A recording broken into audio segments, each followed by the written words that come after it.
Hello? Are we live?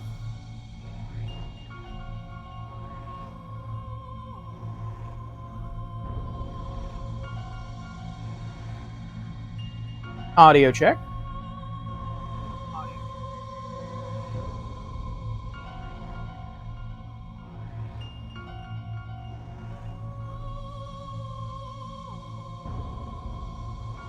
We are live.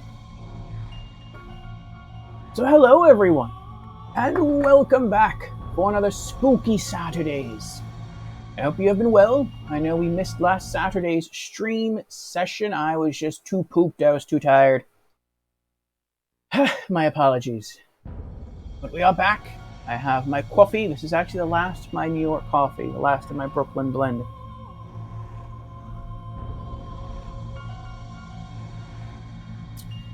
Got about another 3 mugs worth in the pot.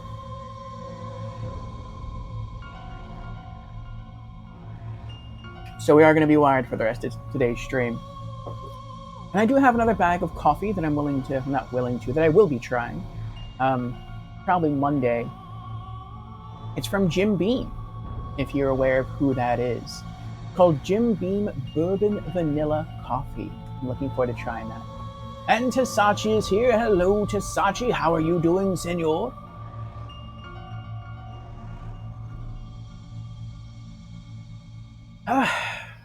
To all those just showing up, welcome, welcome.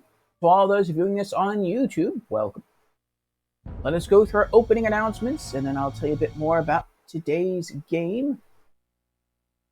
As you can see, we'll be continuing our stream of Echo Night Beyond, which is developed by From Software, the company behind the Souls series. But anyway, opening announcements first. So, I am your host, Lord Orpheum. I stream 5 days a week, and I stream a little something different each and every day of the week. I know that not every person enjoys every kind of game or game genre, and so I try to vary my content to appeal to a more varied audience. Also, doing so prevents me from getting burnt out on any one game or game genre, and so for that, it's a win-win. And so I've developed various stream themes throughout the week. And so let's go through those real quick. So on Mondays, we have what I call Monday Marvels. And on Monday Marvels, I can stream any game from any genre, but no horror and no role-playing games. Those game genres have their own stream days specifically set aside just for them. Also, the game on Monday cannot be part of a series. It has to be a one-off. No prequels, no sequels. Due to that, we typically end up streaming indie games on Mondays. Tuesdays, I take the day off. That is a personal me day. Wednesdays, in the Discord channel, we have Anime Afternoons. We screen through 2 episodes from a given series, so if you like anime, join us then. And afterwards, on Twitch, we have our weekly Just Chatting stream, Community Chat and Gaming News, during which we cover community updates, gaming news, and game releases for the week. Thursdays are our RPG afternoons, and so if you like role-playing games, that's the day for you. Fridays are Franchise Fridays, and they are very similar to Mondays. We can stream any game from any genre, but again, no horror, no role-playing games.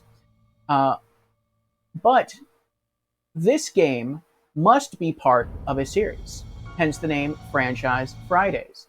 Now, due to this difference, we typically end up streaming AAA games on Fridays. So if you're into the larger blockbuster experiences, that might be the day for you.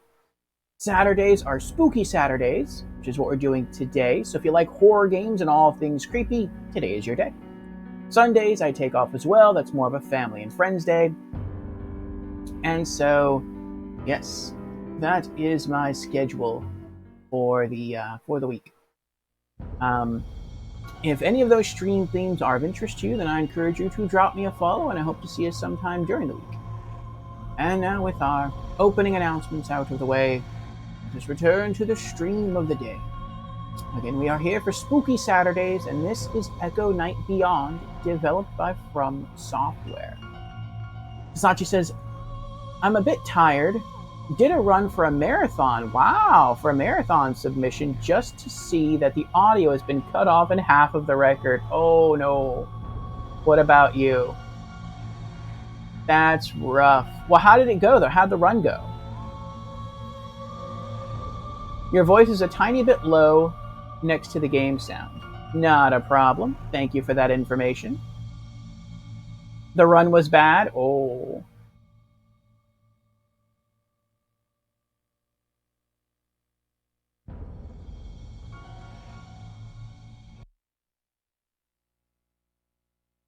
Okay.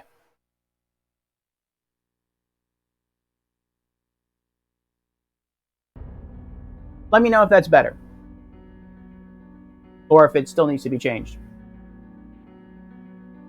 Well, I mean, you still went out there, you still gave it a try.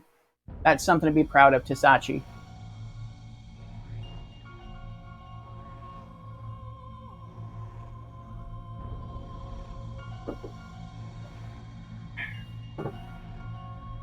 It's way better? Good, good. Let me spice up my water real quick. And then I will tell you where we are at in the game. And then we'll jump in. We didn't make. Well, I mean, I don't know. I really don't know. I was just about to say we didn't make too much progress in this game the first time we streamed it. And that's really due to me because the game was creeping me out. And I was always scared there was something like right around the corner that was going to kill me or just down the hallway. And so I was plodding along very slowly. But I mean, when you go into the menu system, it tells you like the percentage of people you've encountered in the game, the percentage of places you've discovered, and the percentages were all pretty high. So I'm going to guess we're maybe like a third of the way through the game. I mean, maybe the game is really short. That could be it. I don't know. I think off the website howlongtobeat.com it said that it takes about 18 hours to beat this game.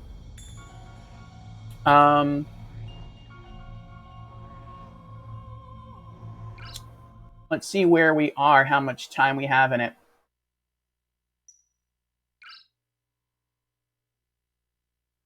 See if it'll tell us. Playtime, just about 4 1/3 hours. So, I mean, we still have like 14 hours left to go, I guess. Interesting. So let me give you the deets, the details on what happened 2 Saturdays ago. So 2 Saturdays ago, we explored a haunted lunar facility looking for our missing fiancée. We didn't find her, but we did come across a few ghosts. We helped 3 of those somber souls find peace and move on to the afterlife.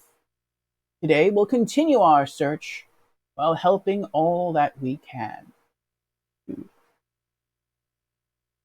help lay the other spirits to rest.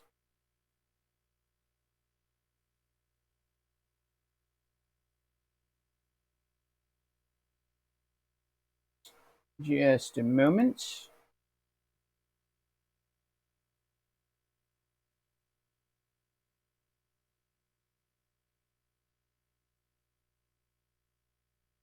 Okay. Let me pop in my earbuds and we shall continue.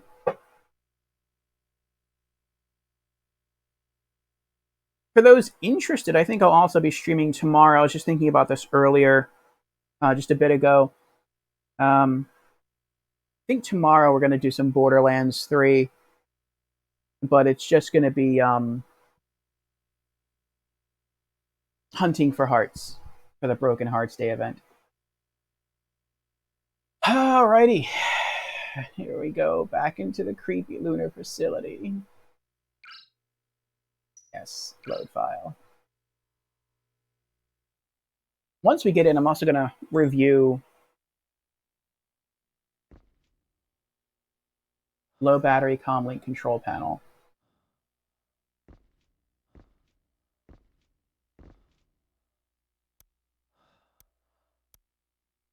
That didn't even make any sense. What? It said low battery, and I was like, oh, I guess I'll just turn the battery off. And I was like, wait, it was off. Or was that the low brightness setting? No, that's the high brightness setting, so that means it was already off. So what does that mean, low battery? Whatever. Whatever. Anyway, let me bring up the notes and the items and let me review everything here. Let's go to system. I also want to review the controls. Options. And screen setting. Yeah, that's fine. Controller setting. All right. Okay, so we have left analog stick to move. Okay, to walk around and to slide to strafe. Right analog stick is to look and to turn. Okay. R3 is to reset view. Okay. X and R1 is an action, like flip a switch, push a button. Gotcha. Circle is to run, so hold down circle to run. Okay. Or L1.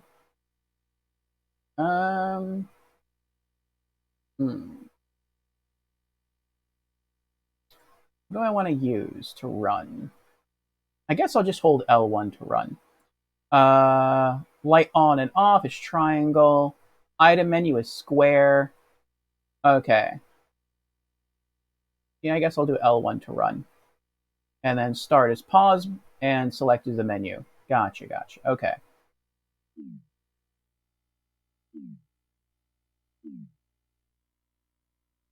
All right, what about our notes? Okay, let's review some. See, the notes. These are the notes on every character we've met in the game, right? It says completion 26%. So we've already met 26% of the characters in the game. Over a quarter of the characters in the game we've already met. Now, some of them we don't know who they are because they just have question marks instead of names, but we have actually met a quarter of the characters in the game already. To me, that's pretty crazy. Well, no battery equals low battery, right? Yeah. I guess that's maybe true. All right. Claudia Selfer, female. Now, who is this? While taking a trip into space, the shuttle she and her fiance were traveling aboard crash landed on the moon. Oh, this is our fiance. Okay. She disappeared at some point during the time that her fiance was unconscious. Where could she have gone? I don't know. Then we have the SWW105 female robot. Lifelike android designed to carry out the duties of a stewardess on board the space shuttle. The unit was damaged during the crash and continuously repeats fragments of its programmed announcements. Okay. We have Dudley Tungsten, a male. That's the guy who we had to bring the whiskey bottle to for him to let us through. The ghost who is sitting on the floor in the parlor. He seemed to regain some of his composure after taking a deep draught from the flask. His last words before vanishing were a warning about the fog. That's right. The more fog there is in a given space, it's like it seems all of the ghosts are peaceful ghosts, which is kind of interesting. It wasn't like that in the original Echo Knight game, but in this game, all of the ghosts are peaceful. It's just the fog that drives them crazy. And so the more fog in an environment there is, the crazier and more violent the ghosts become.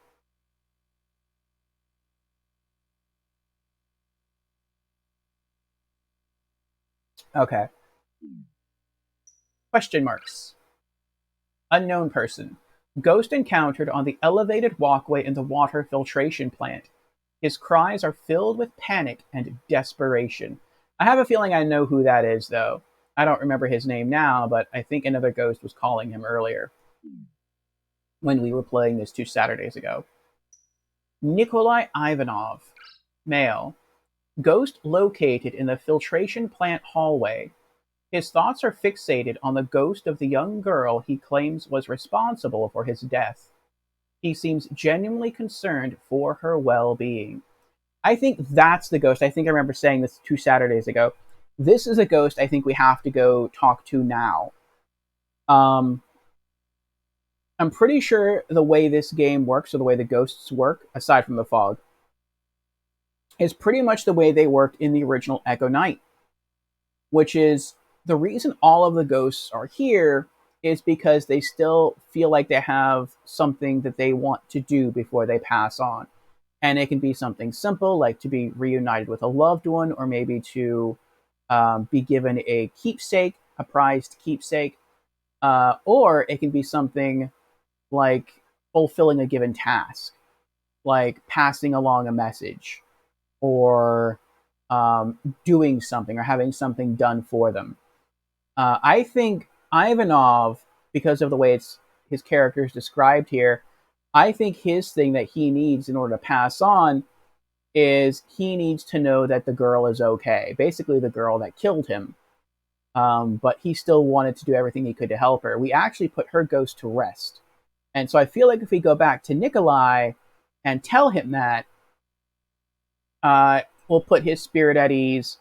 And sometimes when a spirit disappears, they leave behind something that you can use. And I think what Nikolai is probably going to leave behind is a level 2 clearance card. Because I think we've actually explored every place we can possibly explore. Yeah, I think so, actually. I think we've explored every place we can explore in this facility without a level 2 clearance card. And so I think that's what he's going to drop, and then we'll be able to explore more of this facility. So, okay. What else do we got here? More question marks. Man occupying the studio in the central hall. Oh, that's right. This is the artist android. The events that unfolded in this place seem familiar to him. A massive landscape painting covers the entire room, and images of those whose ghosts have been freed line the walls. Interesting that it doesn't say that he is an android. Like, he told us he's an android, but it doesn't say that. He also doesn't give his name, which is a bit weird. I don't know. I mean, the stewardess didn't tell us her name, but I guess, well, I don't know, maybe she did, I don't remember. All right, next question marks. Ghost seen roaming around the battery room. He is examining the large machine that dominates the center of the room and keeps calling out the name Victor. Yeah, he was telling Victor to go find a battery for the large machine, like a backup battery that they could use to continue powering up the facility. And I think these question marks here, I think that's Victor. I think Victor went into the raised walkway, and there's another security camera in this room, and it's focused on a small room off to the right. And I think that room has batteries in it. So I think what we have to do is we have to find a way to clear out the fog in his room, go in there. He'll probably tell us his last task was to fetch a battery for the guy in the machine room. We then go in, we fetch a battery, and that will put his spirit at rest. And maybe the guy who sent him will feel bad, but once we tell him that Victor's spirit is laid to rest, the other ghosts will be laid to rest as well. So we will see.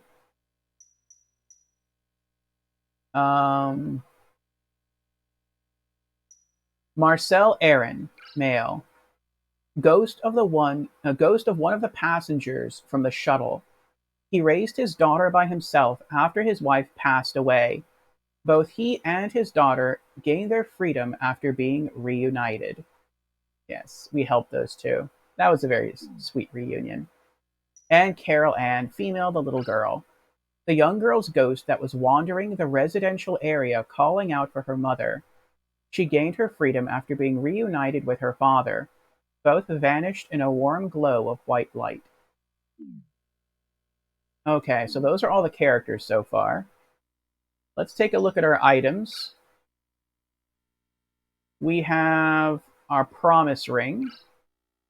The initials RO are engraved on the inside. I think that's our name.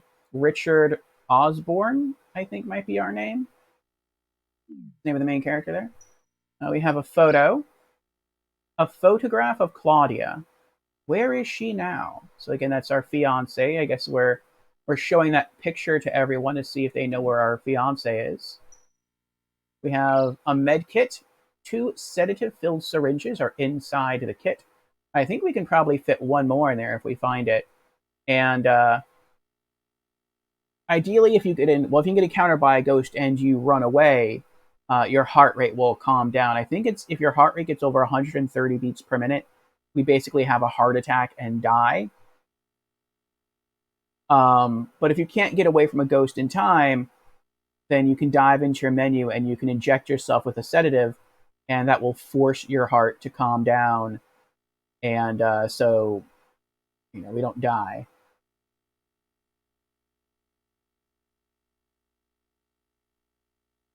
We haven't had to use one yet, thankfully. Hopefully, we never will. I wonder though what happens if we find like a 4th sedative. Will that count as like a whole new med kit, or will we just not be able to pick up a 4th sedative?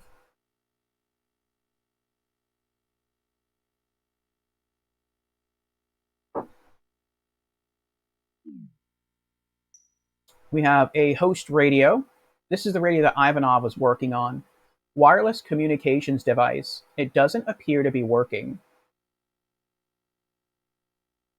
If I'm wrong about Ivanov being put to peace by helping the little girl, then it might be just getting the radio working, because he said he was trying to work on the radio, but in order to contact the rest of his team, but he couldn't repair it.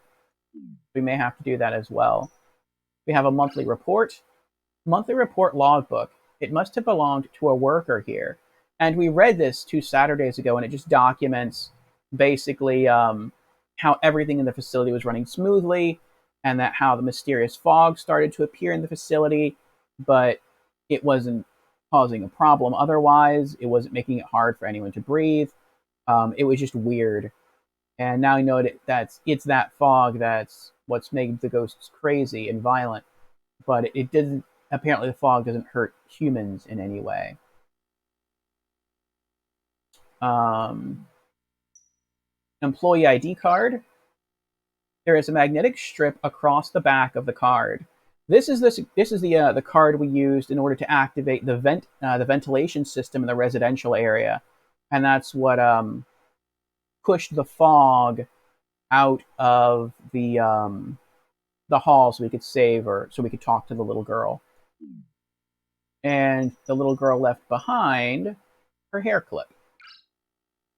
Item left behind by the young girl's ghost when she vanished.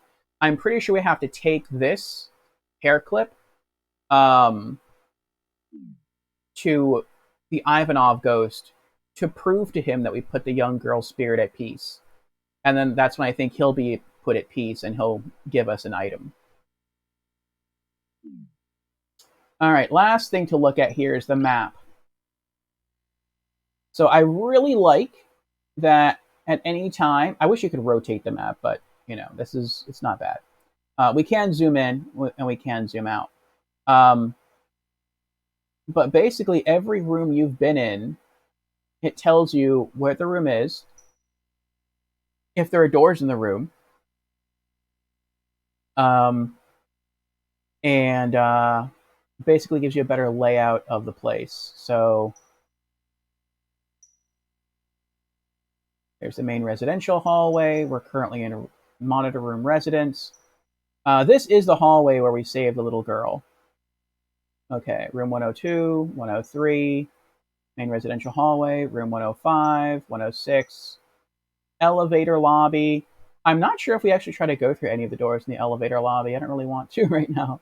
And the renovation area.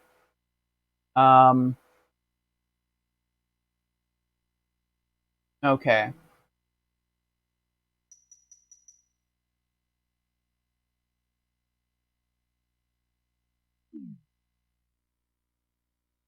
Let's back out.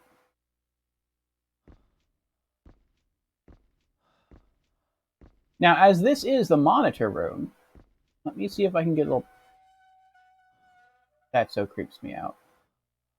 When you bump the chair, it is covered in dust. It spins around and it makes a noise. Let me also... Hold on. Monitoring system control. Did the... No, I didn't mean to click that. I was trying to think of where it was. Since system. Did the brightness reset in options?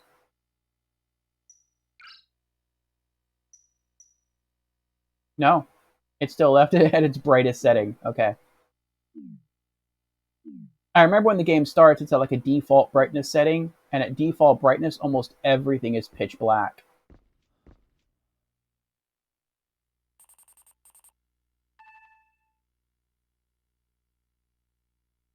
But even with brightness maxed, it's still pretty dark. Actually, I'm looking on when I look between my game screen and the computer screen, you're getting a much brighter, clearer version of what I'm seeing. In fact, the image actually looks way better on stream than it does on my game monitor, which is kind of funny. Okay, let's see here.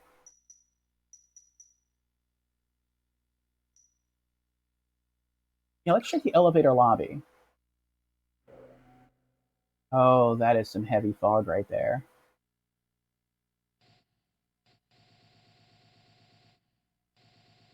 Heavy, heavy fog.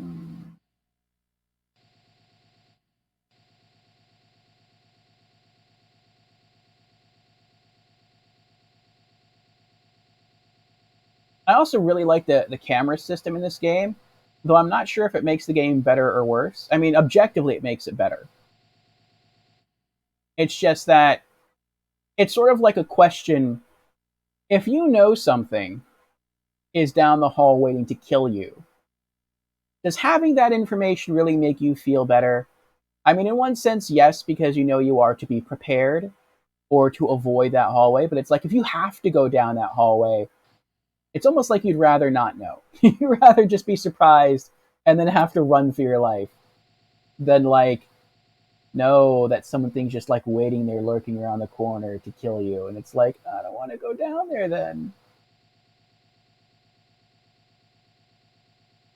All these lights are green. It makes me think that maybe I can continue through these doors and continue to explore, but I don't really want to do that.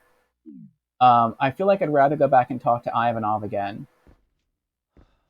I think also in the original Echo Knight, you didn't have to save all of the ghosts. You just had to save key ghosts. But we are going to... I did save them all in the original Echo Knight. I'm going to try to save them all here. Is this a door? Okay, it is a door.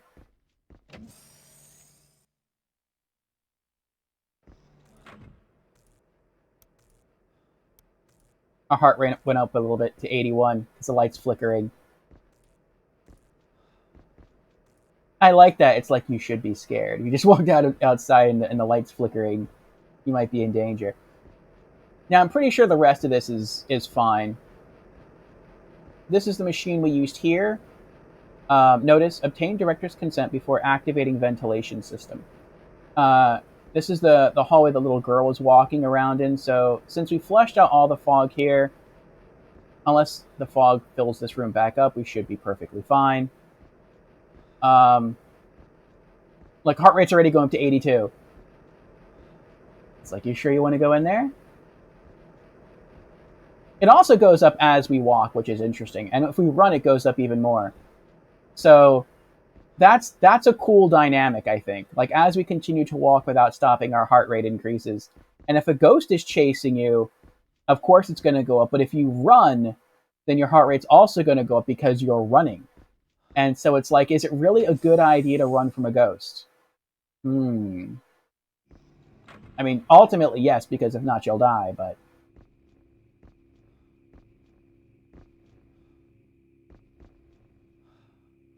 You know, even at max brightness settings, which again is what it is right now, I feel like this is the way the game should look. Because after turning on all these lights, which you can see there's a lot of them here, at default brightness setting, it's still like way too dark. So I feel like this is the way it should appear. Look how slow we walk too. That just makes it even creepier. So there's a reason we're walking slow. Well, you can't see it, but that's because we're wearing an astronaut suit. So I guess if you like have to go outside, um, for whatever reason, we'll be okay for a little while.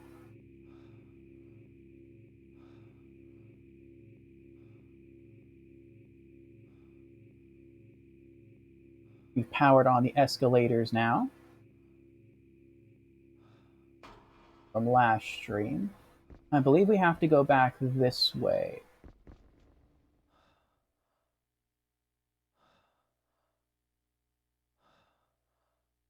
Hello there. You just scare the crap out of me. Just standing there, just chilling, looking at the guide menu. That's another really scary thing about the ghosts in this game. Like, you can only notice them if you walk close. Like, he's still there. I just can't see him.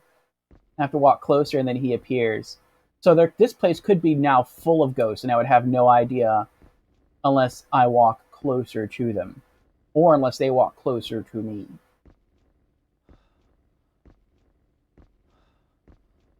But I guess the game knew what I was planning to do. I was planning to go through those doors to go find him, which I believe this is Ivanov.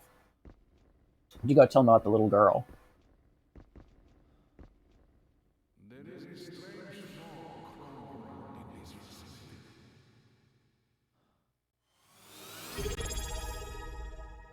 Ah, Creepy is here. Hello, Creepy. How are you doing? Oh, Creepy has redeemed. Oh, not redeemed. Creepy has resubbed. Leave me alone, gosh darn it. Oh, well, thank you for the resubscription, Creepy. I appreciate it. How are you doing? 15 months in a row. Ooh, over a year now. Wow. And there's a lot of support, Creepy. There's a lot of financial support. I do thank you. And Creepy has redeemed Hydrate. Very well. Cheers, Creepy.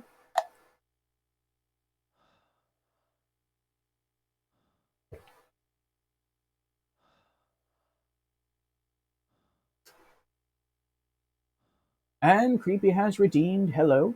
I'm new to stream. Well, welcome, Creepy, to our stream for the very first time.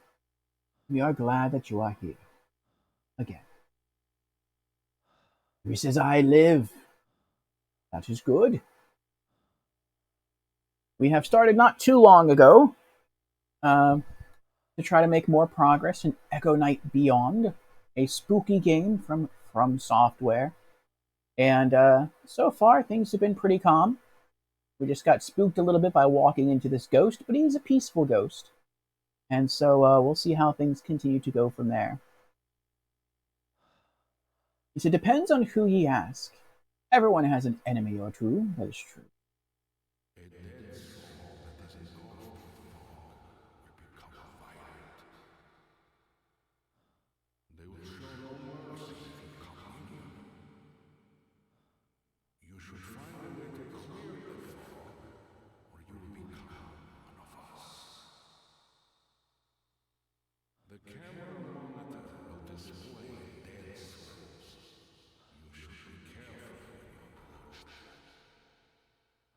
Yes, because you don't know which dead souls are peaceful and which are violent. I mean, you kind of do, based on the fog in the room, but it's hard to say how much fog will lead a ghost to become violent. If it's full, then yes. If it's partially full, I don't know. Because in this game, there is light fog, there's medium fog, and there's heavy fog. So.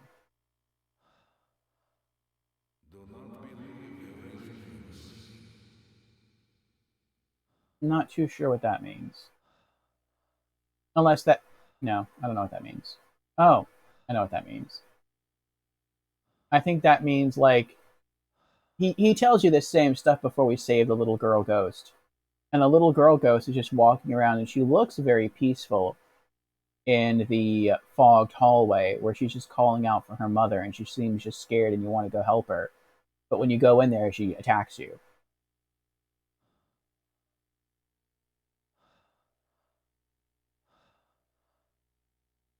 All right. So let's bring up our item menu and show him the little girl's hair clip.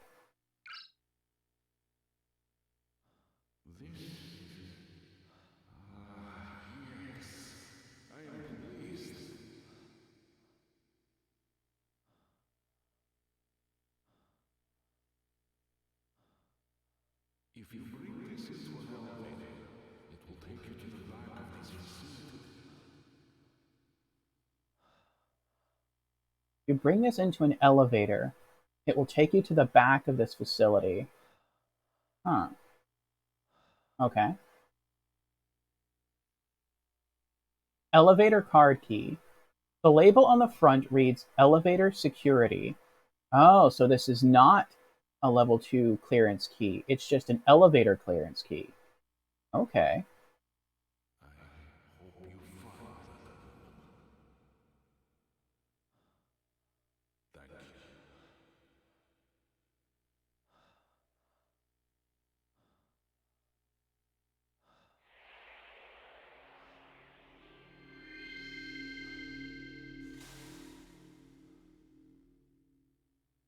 We have set another spirit free. Yay! Alright, let's go to the artist's room and we'll see if he has any new images or a new painting of the guy we just helped set free.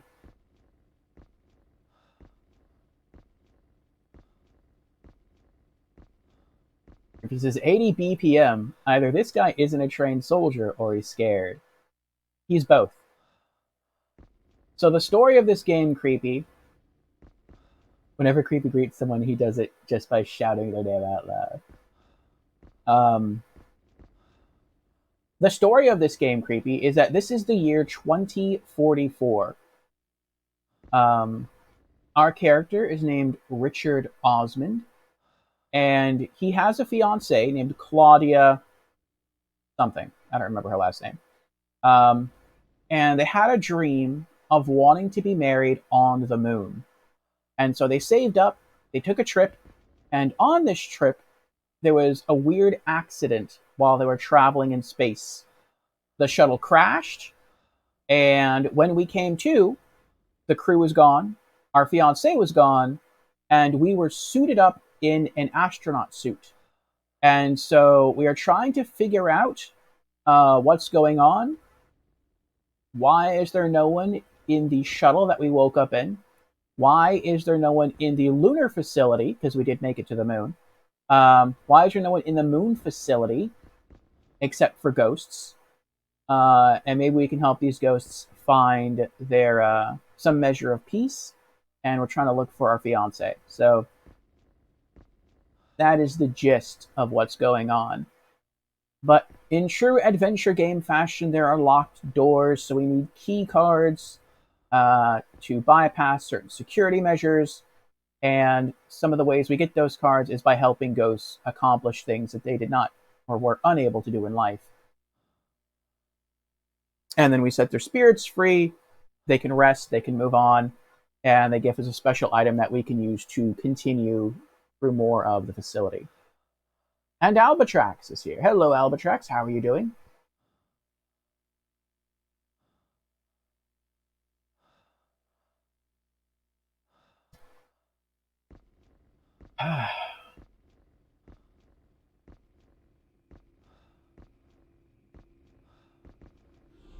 We also found this person who is not a ghost. They are an android, and this room is sort of a room of safety. There's no save point in here. I feel like there should be. But this is an art studio room. And so this android used his paints to paint a picture of the Earth. And every time we save a new soul, he paints a picture of them here. And so I think that's pretty cool. So this is the first guy we saved, Dudley Tungsten. Uh, he was in the shuttle. His ghost was in the shuttle anyway, and we could not proceed unless we brought him his flask of whiskey. And then he drank it. He gave us a warning about the fog, and then he was set free. I also like how the screen in which he painted, in which the android painted, is actually a video screen. Because when we move, we can see trees and clouds and grass behind the figures. And he's painting these figures like directly on like the screen, which is kind of neat. It's a cool effect. These are the next two ghosts we helped. Marcel Aaron and his daughter Carol Aaron. They got separated and they both died in separate areas. And once we reunited them, that's really all it took to put both of their souls at rest. And this is the guy we just set free, Nikolai Ivanov, the astronaut. And so, sort of like their, I don't know if you'd say side quests. I guess you could call them side quests, or maybe part of the main quest. I guess that you'd call them mini quests. Their mini quests are complete. So maybe his ultimate mini quest is just to paint all the rest of the souls. Let's see.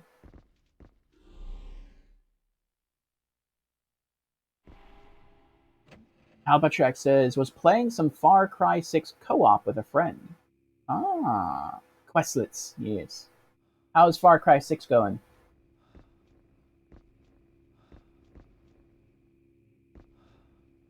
Alright, so what do we want to do now? Where do we want to go?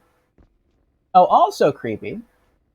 If our heartbeat ever, I think it's 130, but I mean, that doesn't really seem like it gives us a lot to work with.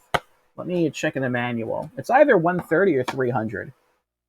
But when your heartbeat goes over a certain amount, you die. You basically have a heart attack, and your character, passes on.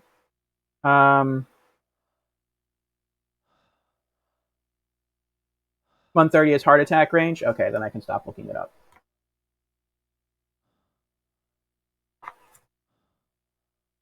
Okay. But yeah, the way that the ghosts kill you is if there's enough fog in the room, the ghosts become violent, and so they try grabbing you. They don't. It doesn't really seem like they necessarily try grabbing you to like crush you or hurt you. It's just they reach out and they grab you, and that scares you. And as they scare you, your heart rate continues to increase. And once it hits 130, your character has a heart attack and dies. We have yet to die in this game. At least I don't think we have.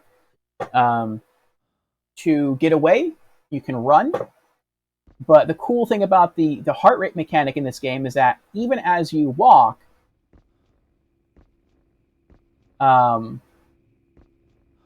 without stopping, your heart rate slowly goes up. And if you run, then your heart rate goes up faster.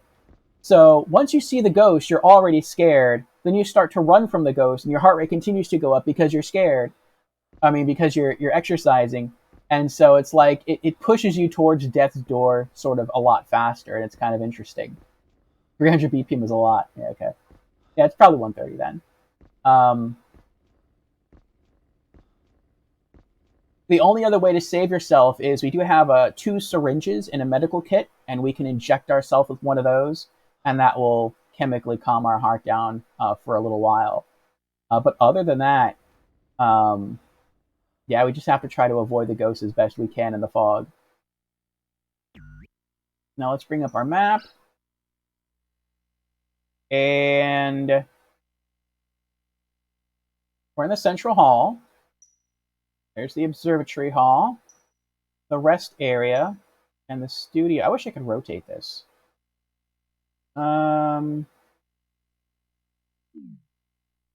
Okay, hold on. I have to orient myself. Okay, oh, the work area, okay. So originally, last Saturday, we came from the work area. The studio was locked. We crossed over to, I think that's the residential area.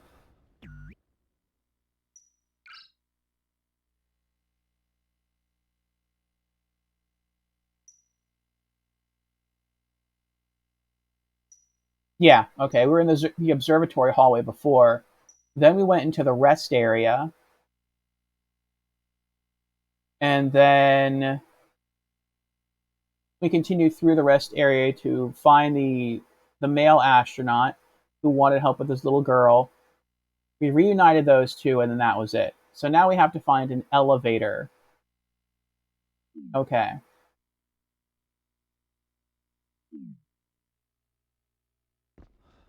But I don't remember what's through the work area.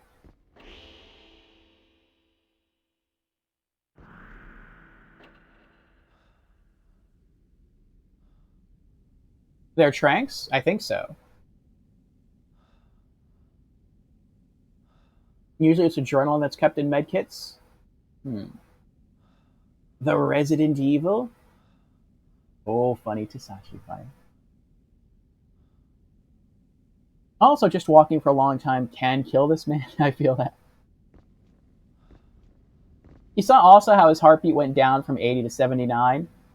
If you're like exercising for a while or doing physical stuff for a while and then you just stop, his heart rate will come to a slightly lower resting rate. I guess because he's calming down.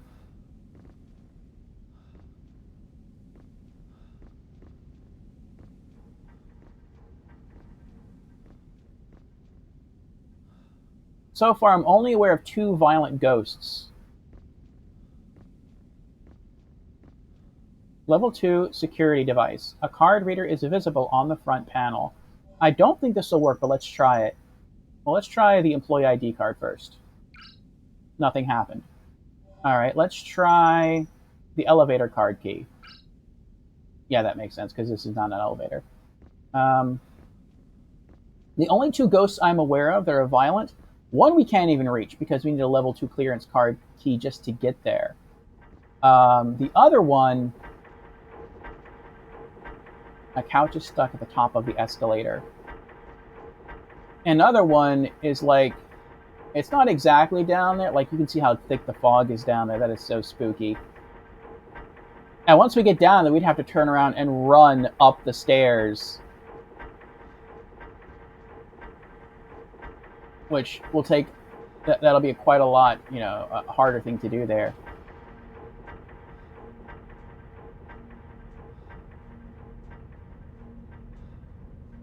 Though if a ghost chases us, we might be able to help it. If it doesn't kill us first. Because there's no fog upstairs.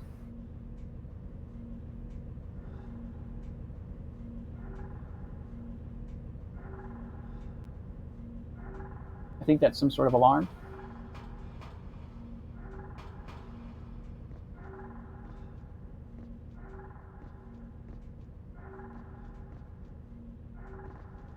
Looks like going straight into the wolf's mouth. You don't know if the idiom works in English? No, that works. We typically say into the lion's den, but the wolf's mouth works as well. Alright. Bring up the map again.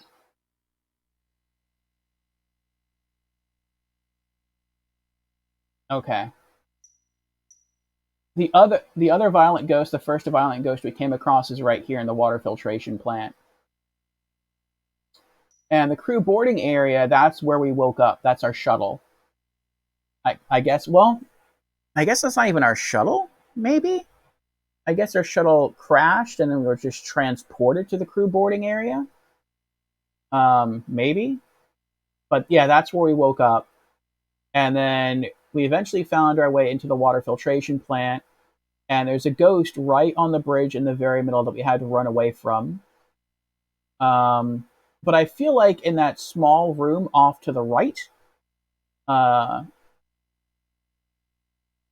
that's where a battery is that we need to collect to turn on something else in the facility. So eventually we have to go back into that room. This is the filtration plant hallway. I think this is where we met Nikolai originally, the astronaut guy. Then this is the rest area. This is where we're at right now. We have a monitor room. We can use that to look through the security cameras into the various rooms and hallways. We have the work area hallway. And we have the central hall. I don't think we could make our way through the work area hallway any deeper because we need a security clearance key to get through there. I'm also not sure where the elevator is. I'm pretty sure there is an elevator near the residential district further on, but I do kind of want to explore a bit. So we're down here. Where is here again? Here is...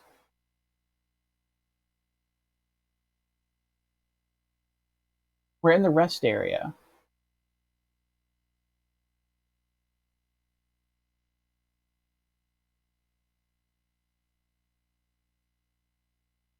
I don't get this.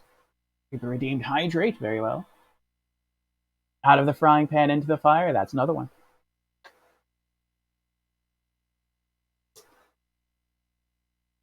Oh, and Tasachi redeemed dehydrate. Rest of the area ain't very restful. You got that. You got that right. All right, let's do... Let's do a little rum. I'm in a rum mood.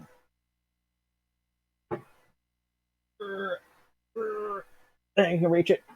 I can reach it. There we go. We got it. We're going to do our favorite rum. This is my Vizcaya VXOP Cask 21. Very tasty stuff.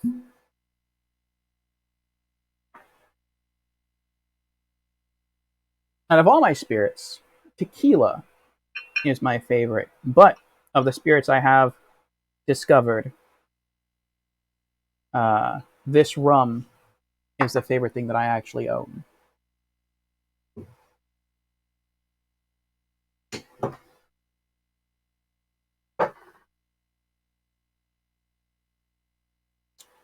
Cheers to you, Tasachi. Hydrate after. Liver health is important. I agree.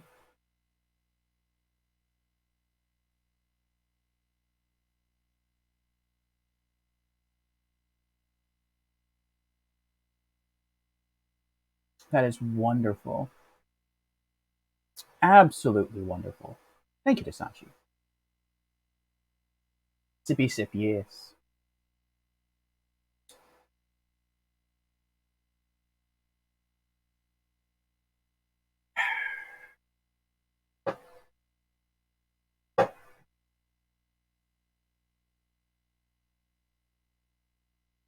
Oh, if he says I can't physically get drunk, so I typically drink mixed drinks. Although I found a honey liquor I love the taste of. Hydromel is so good. I've never heard of hydromel either. I have had a few honey liquors though. I forget what the first one was that I was introduced to, but I thought it was pretty good.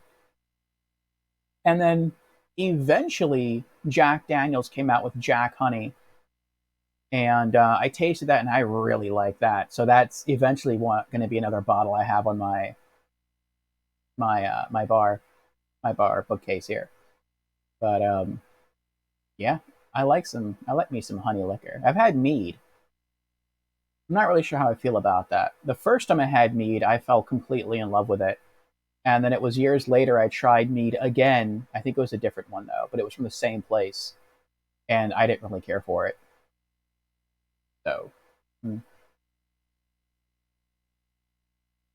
it's like honey wine basically without grapes. That sounds good. You see online that it's called mead in English. Ah, okay. I always thought of mead as more like beer, like a honey beer without the beer. No, this is closer to a whiskey. It's 45%, but it's not whiskey. It's just honey liquor. Okay. Mead is honey beer. Yeah. It's fermented, but it's not distilled. Referring to mead. Breakfast. I'm not really sure where I am. Let's go through the door. There's only one door down here. Okay. Now where am I? Okay. Now I know where I am. So yes, this circular room is where the Violent Ghost is. We're now in the filtration plant hallway. We should be fine. This is where Nikolai was, and this is also where he found the broken radio. Nikolai was here leaning against the wall. That was a really scary experience.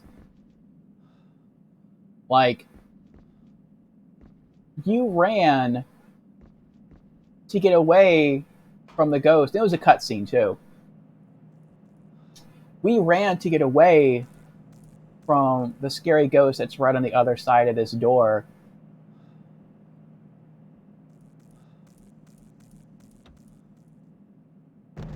We're not going to go through the door, by the way. And then you come in here, and as soon as you come in here, it's like you start walking down this area because the escalator wasn't running yet. At least I don't think it was. And you saw another ghost down there, and you're like, "Are you serious? Another ghost?" But it was a peaceful ghost, so it was okay. All right. So until I can find some way to get the smog or the fog, whatever it is, out of that room, I cannot go back there. It is not safe. So we're retracing our steps a bit, trying to remind ourselves of where things are at, and we'll continue to push ourselves forward here and try to help some more spirits while looking for our fiancé. Okay, and there's nothing over here. Oh, there's a door here. Wait, did we just come through that door? We did just come through that door. Okay, never mind then.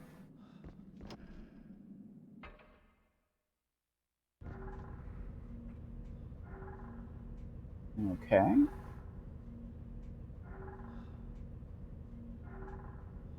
Sachi says, basic meat is just honey and water, so it could be beer as much as wine.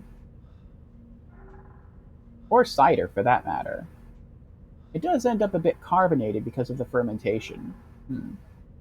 You want some cider? You like cider? I like cider too. Apple beer, basically. Not the American crap, which is spiced apple juice.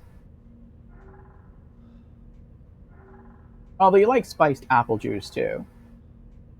In the medieval festival near where Tasachi lives, there is always a mead brewer that comes and who does many different meads. He has a chili mead that is just on point. That sounds cool. A friend of yours does cider as well as kirsch, pear, and prune liquor. Interesting. I would definitely try that. Well, I would try everything. I have an exploratory palate. I'd probably really like the pear liquor. I also have a thing for peach. Alright. We're going to have to walk up the escalator that's going down.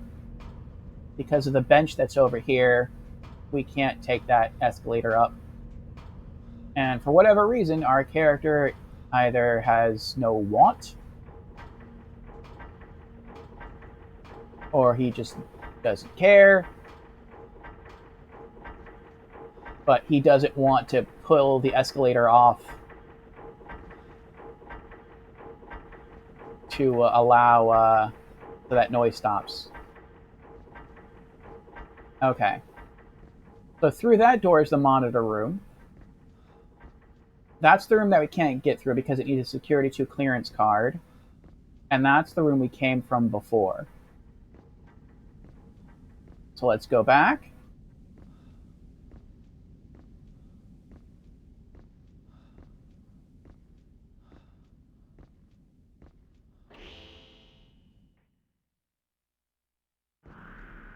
Okay, now we're back in this main area. There's a studio room on the left. I think to continue with the game, we have to go downstairs, but we're not going to do that yet. I want to continue to explore as much as we can. Sort of re-familiarize ourselves with the entire place here. This is the energy area. I also like how we have a HUD, like a realistic HUD. Like we're wearing an astronaut helmet, and that's why there's like a little curvy white dome line on top of our head. And that's how we're able to see our heart monitor displayed on the screen. It's because of the helmet. That's neat. Creepy says, don't like pears. A friend of mine makes some amazing plum wine. I'd try that too. It's not exactly prune liquor. It's called damascene, which is a regional kind of small prunes. Huh. He says every time she brings it to my house, she's laughing and asking if I really don't like the taste of alcohol because I drink a lot of that plum wine. It's really good then. Sachi says he does some cider with pears in it as well. It sweetens the whole cider, making it taste really good as well. The apple tree he has, ooh, he has an apple tree, makes kind of bitter apples, so it goes well with them. Hmm. Oh, Creepy doesn't like sweet things. I see. For me, it depends. I would say I like semi-sweet things. I like bittersweet things. Those sometimes sweet things can be good too, but lately I've had some sweet things and they've just been like way too sweet. Like a family member for Valentine's Day gave me like one of those little box hearts of chocolate that had like 5 pieces in it, and every piece I ate was like super super sweet. I mean, I was grateful, for the gift, but it was like everything in there was like way too sweet.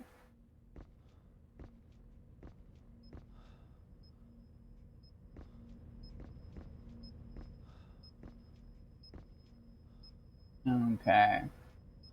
Well, he does cider and liquors because he owns an orchard. That's cool. So this was a clue. That's why this thing is annoying and it beeps at you. Digital calendar. The display isn't working properly, but the calendar seems accurate.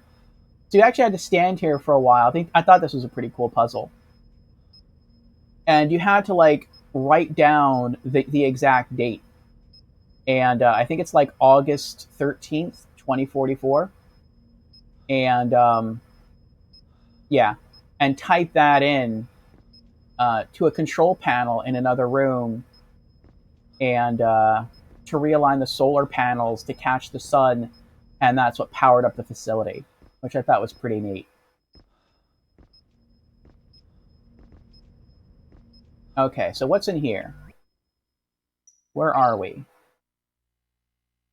We are in the observatory hallway. Okay, so if we go right, I don't know where that goes. If we go left, that's the energy area hallway. Let's go left. I think left is where it dead ends. Sort of.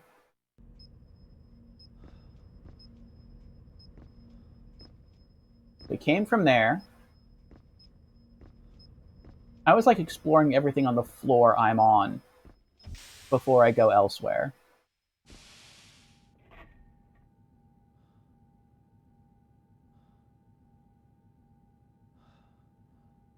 I thought I heard something.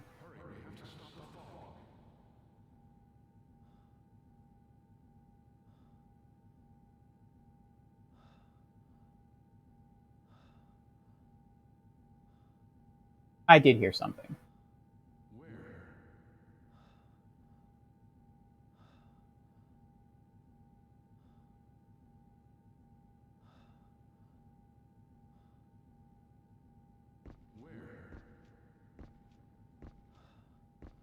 What makes this worse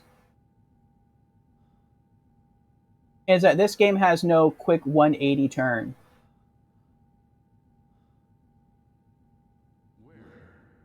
So if a ghost bumps into us, you have to slowly walk backwards while it's attacking you and grabbing at you as you're turning, and then sprint away.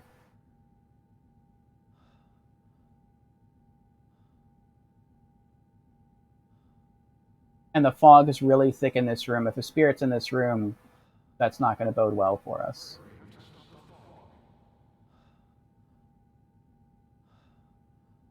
Where are we?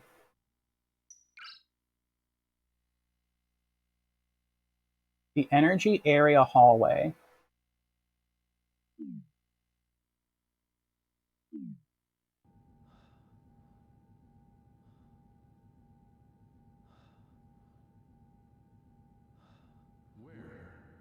There shouldn't be anyone here.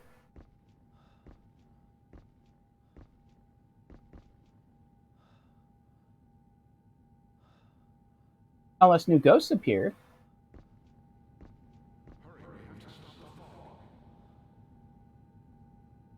Let me turn this up on my end. I guess on your end you can hear it just fine, but for me it's a bit low.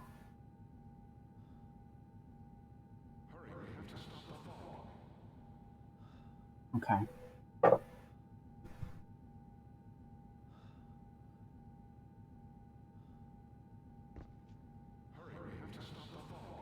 Okay, saying hurry, we have to stop the fog.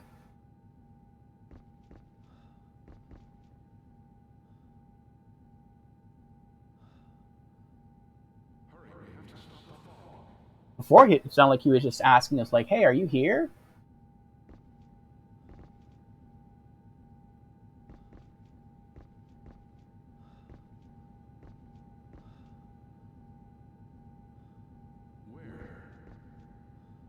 Where?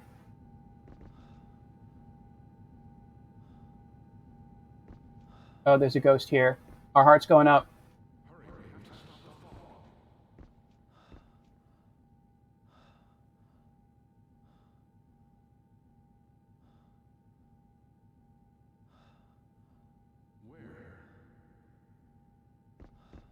There is a spirit in there.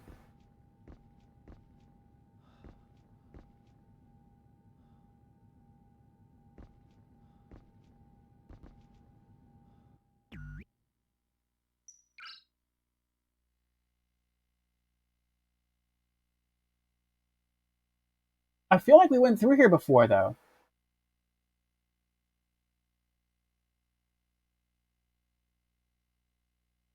Like, I feel like we had to come through here, and that's where we meant to go to the other side, where the energy room is with the solar panels, and that's where we met that little girl's father.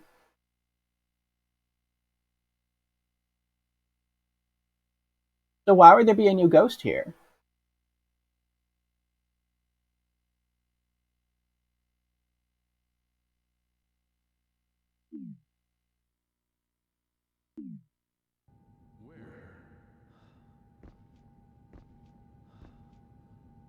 And I don't know what's through that door at the end of the hall. Is there a door at the end of the hall?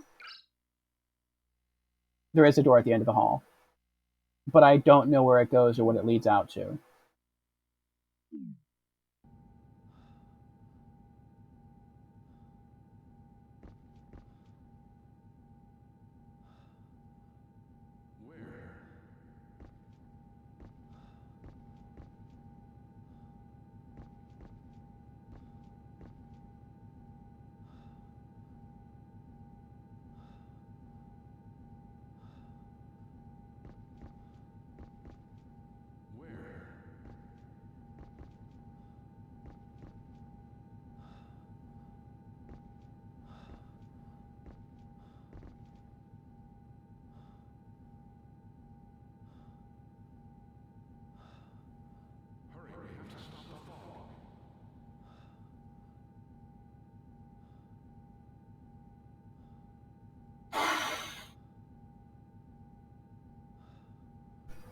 This is rough.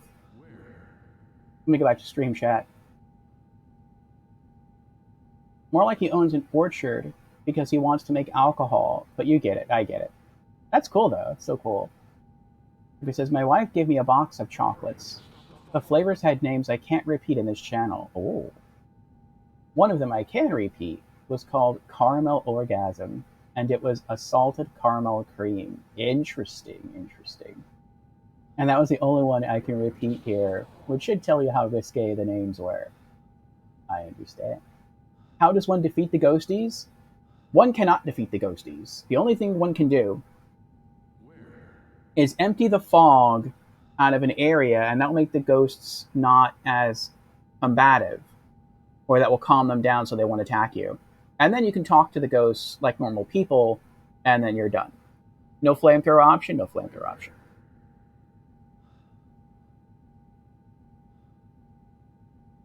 Though sometimes, even if a ghost is peaceful, you'll still, like, your heart will still start to jump until you talk to the ghost. Because it's like you're not 100% sure if they're going to try to attack you or not. No vacuum option? Ghostbusters, I'm afraid not. Part of me wants to go down there just to go down there. I'm gonna do it. Running. Running, running. Running, running, running. Just wait.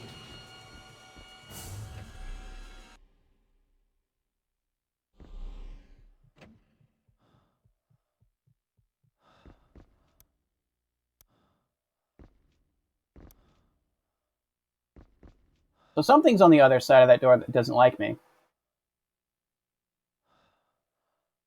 And there's something strange in the neighborhood. Got up to 143 there. I didn't see.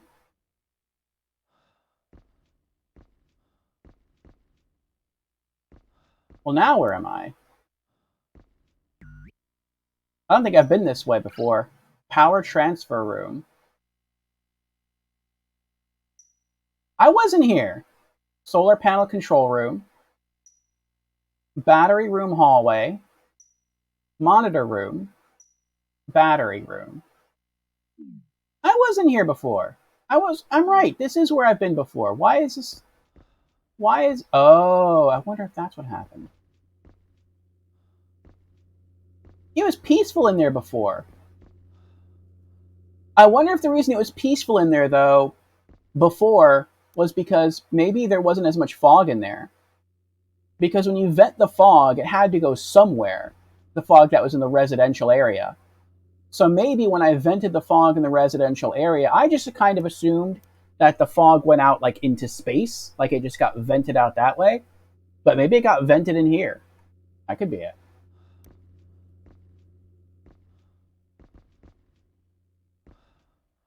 But yeah, I was here before. I think this is the monitor room. Oh no, that's the battery room.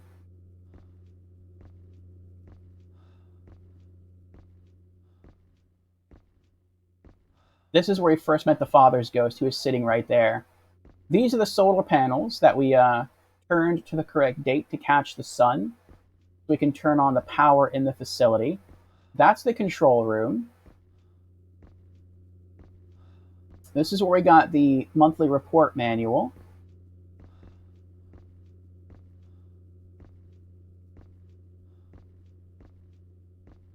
Large transformer. It appears to be the facility's main power distribution system. Yeah, we had to come over here, I think, push a button. Control room. Let's check the control room.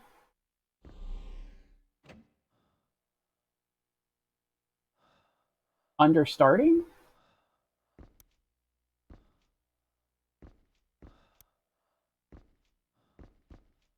Solar panel activation system. Yeah, this is where we activated the solar panels. Give the facility more power. It doesn't have full power, but it has a lot more power than it did before.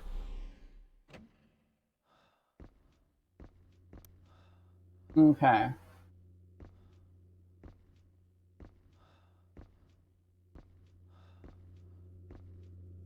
Let's have a look here in the battery room.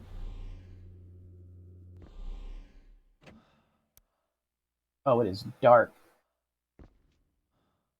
Where am I now?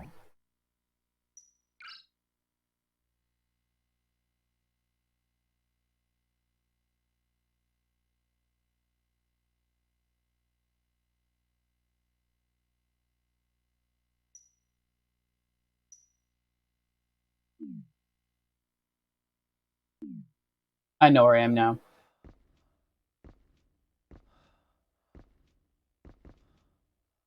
Let's take a look at the monitor room. We should be able to see the ghost that assaulted us, that we ran past, I think, through this monitoring system. Okay. I think it was here in the energy area hallway. There's 3 cams set up. That's the exit. That's the midpoint.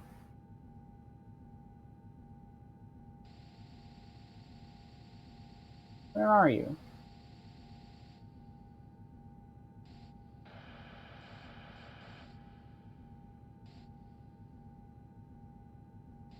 It attacked us, but I don't see anything. Switch cameras again.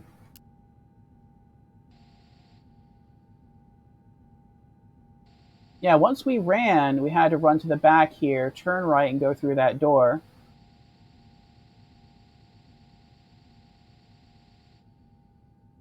You know what that may have been? That may have just been a deterrent. Because I don't think we're supposed to be here yet. Oh, wait. What's that?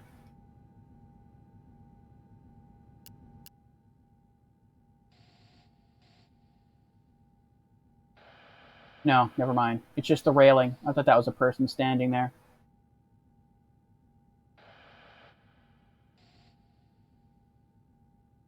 Yeah, I think we're supposed to do something else to figure out how to either flood or take the fog out of this room first, or maybe we're supposed to get a battery first and then come back here.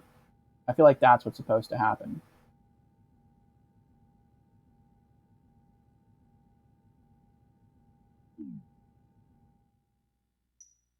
Was I wrong? Is it the observatory hallway that had the ghost?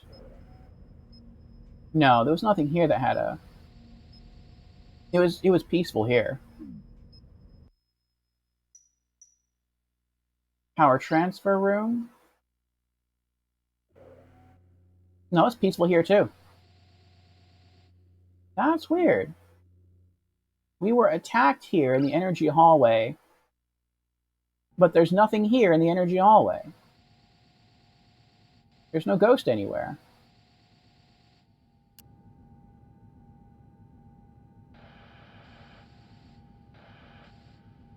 The camera should be able to pick it up.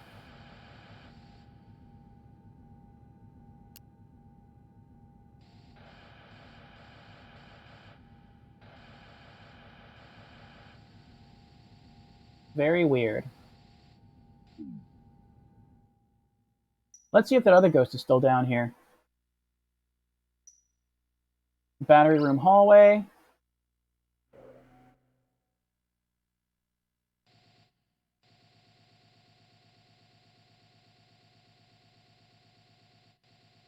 That's the door we're in. Well, that looks okay. Let's check the battery room.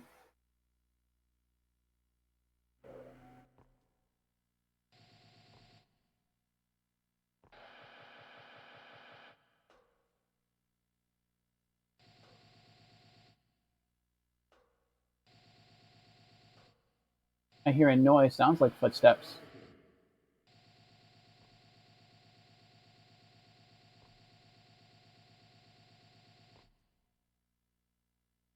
There you are.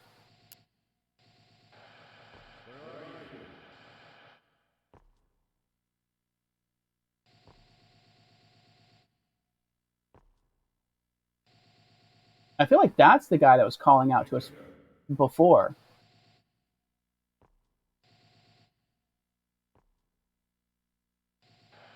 He's the one that sent Victor to find a battery.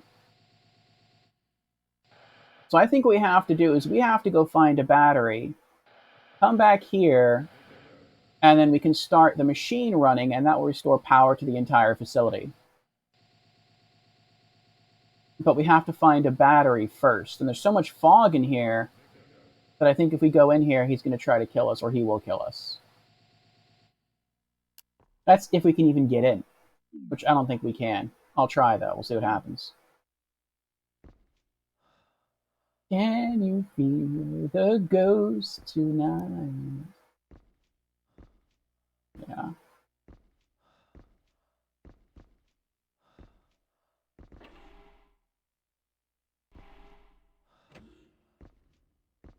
Okay. There we go.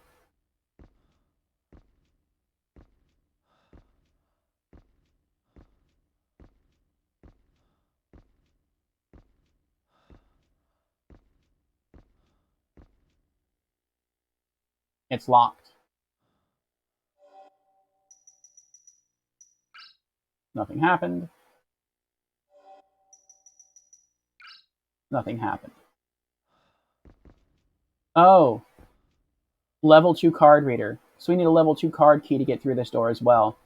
So until we get a level 2 card key, we really can't do too much. Okay, I gotcha. So that means we're going to have to go back through the door of death here.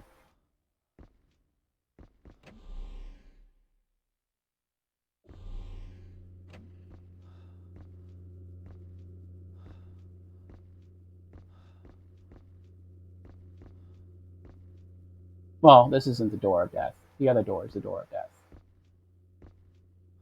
That one.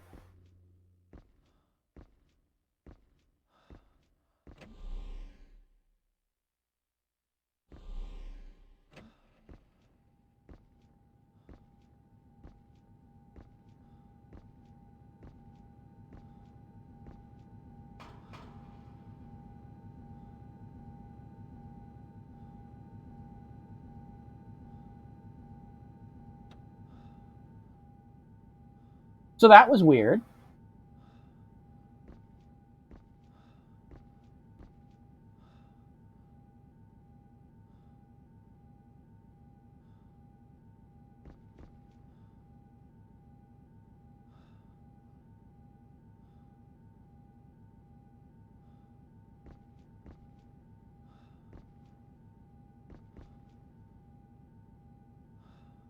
There's no spirit here now?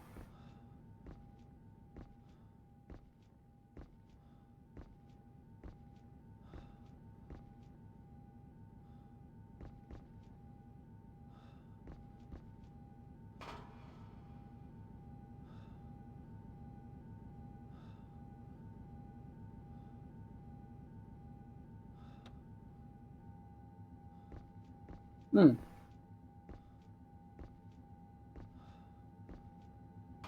I wonder if that was a glitch.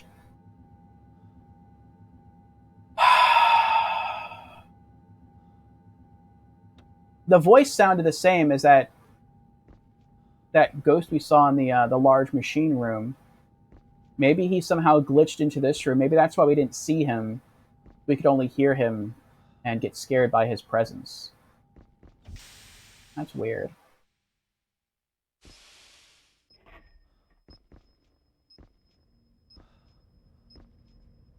Or maybe there are some random ghosts just walk around killing people in this facility. That could be it too. Who knows? All right, so let's go up here. What is this? Where does this go? I don't know where this goes. Map.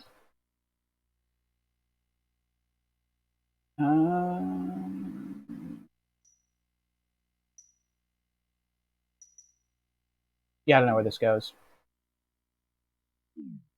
So let's go this way.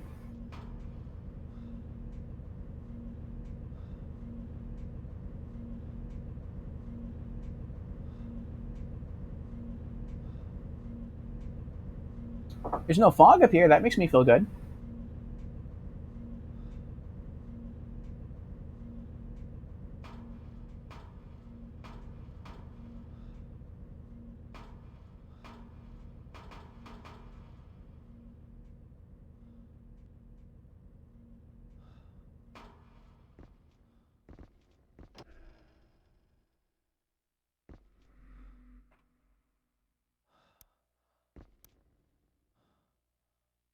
Where am I?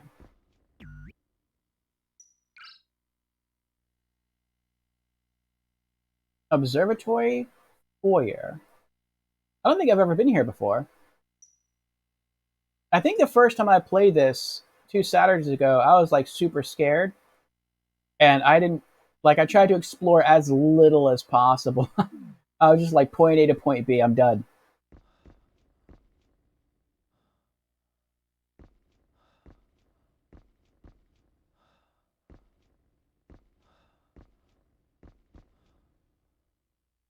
It's an interesting looking door there.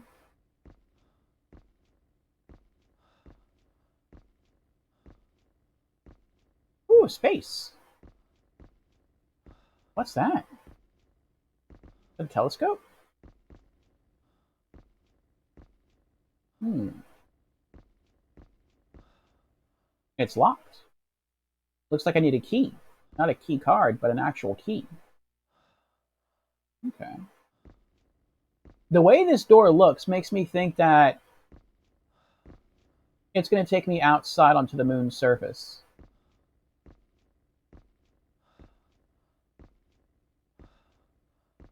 Which I would guess there's no ghosts on the moon's surface. Or if there are, airlock, yeah. Or if there are, it's like they're not going to be violent.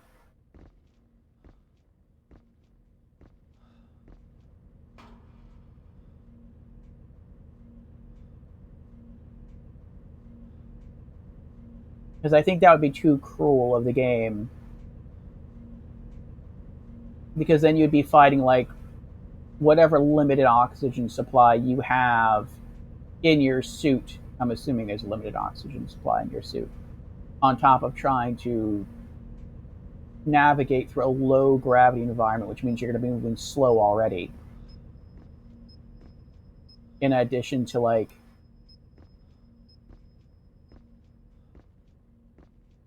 trying not to die from ghosts. Okay. And this takes us back to the observatory. We're back. We did it. Okay. So we've gone through most of the areas we were in before in the energy area. We even explored a new place that we hadn't been to before in the energy area. That was neat.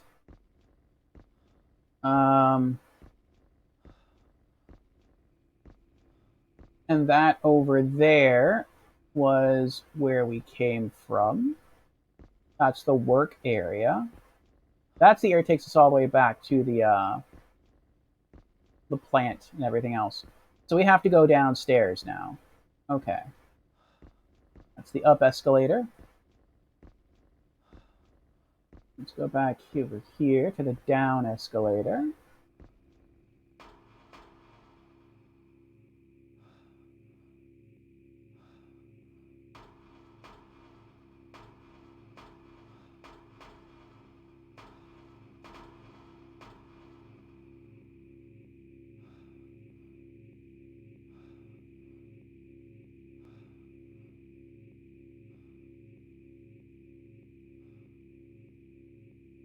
Those rolling stairs are so slow. Everything in this game is very slow.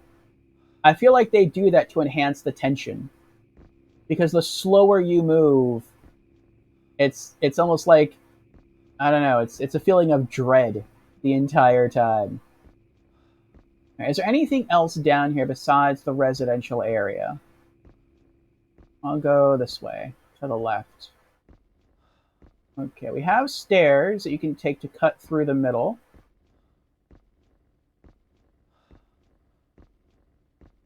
I wonder if there's any new spirits in the middle or over this way.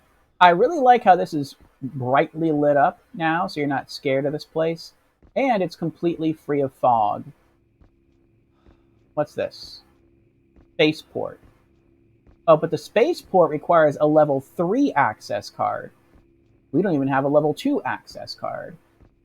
In fact, we don't have a level 1 access card, but I guess in this like lunar facility, you don't need a level 1. Everyone by default is level 1, I guess. So.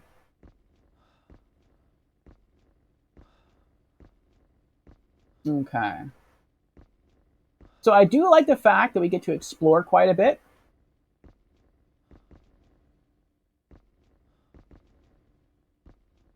That was weird. I was walking and like my character just stopped walking for like no reason. And I think it's because I bumped into that piece of wall right there that stuck out. I was like, did I just bump into a ghost without realizing it? So there's a good amount of stuff we can explore, but the game is kind of funneling us into one direction, which I appreciate. I like the ability to explore, but in a horror game, I am especially grateful when the game tries to funnel you into going a particular route. It's like, no, you have to go this way to make progress in the game. So it's not like the game is trying to to send you down a death alley, so to speak, where you're just gonna. It's like, nope, you went the wrong way. You're gonna die now. You're gonna have to go back to your last save point and start the game again and try to figure out the right direction to go. Like, it's not doing that. It's just it's trying to ease you along, and I appreciate that.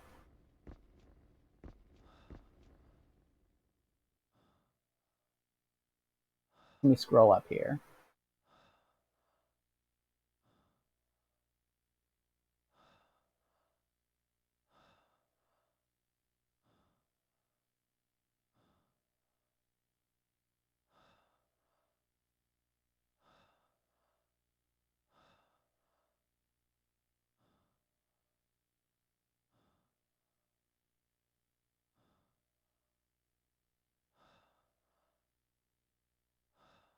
Hmm.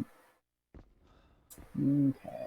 Yes, there are no worries about language here. The only worry about language here are the naughty words. Those stream elements will filter out. Okay, I went the wrong way. I have to go the other way. I thought I was going the right way. So we need to get over there to those double doors. That is the residential area. That's where we loaded our save file. And then we can continue making progress.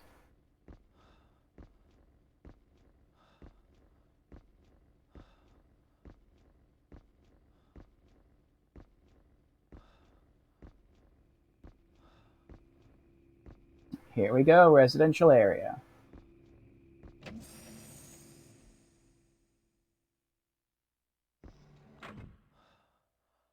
Okay. So this is the hallway that had fog in it. We've already explored all of the rooms last Saturday. We helped the little girl, and now we just have to continue walking through. So this whole hallway should be safe.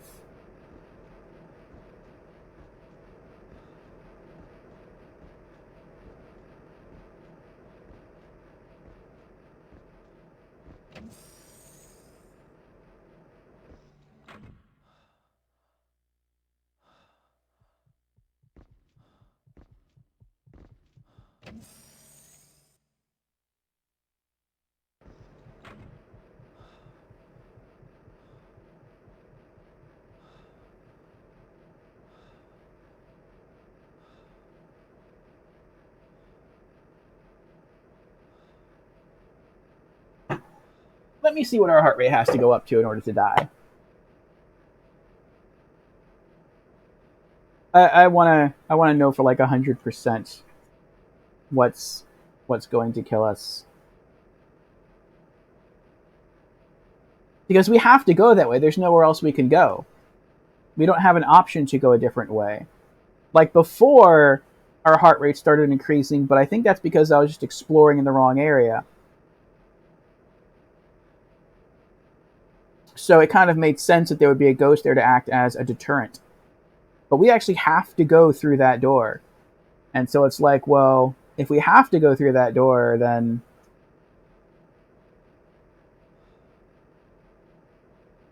I'd kind of prefer to know how high my heart rate can go before I have to inject myself with a sir. Here we go. Heart rate monitor. The heart rate monitor keeps track of the character's current level of physical comfort. The character's heart rate increases when in close proximity to ghosts. If the monitor displays a heart rate approaching 300 beats per minute, death is imminent. Spikes in the character's heart rate can be eased by exiting any areas where it suddenly increases, or by using a sedative from the medkit. Okay. So it's 300 beats per minute. That's what it is, not 130. So that gives us a little bit more breathing room.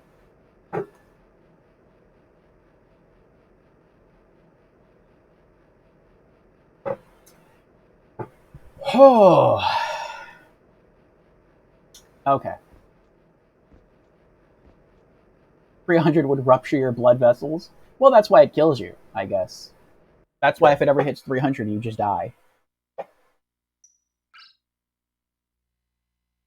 Okay, so this is the hallway we went down. Monitor room residence, room 102, 103, main residential hallway, 105, 106, elevator lobby, and then renovation area. Now, these two areas were also peaceful earlier on, which is interesting. Like, right after we saved the little girl, I went in here, there was nothing bad in here. And then I went in here, there was nothing bad in here either. And we just went up to found the astronaut in the observatory area, gave him the little girl's hair clip, got the elevator key. Now that we're back down here trying to go into the elevator lobby, there's ghosts here. So it's like that kind of stinks. I wonder what would happen if I go into the monitor room residence. I wonder if there are security cameras in the elevator lobby and in the renovation area that we can use to see any of the new ghosts. So let me see. We're going to try that first.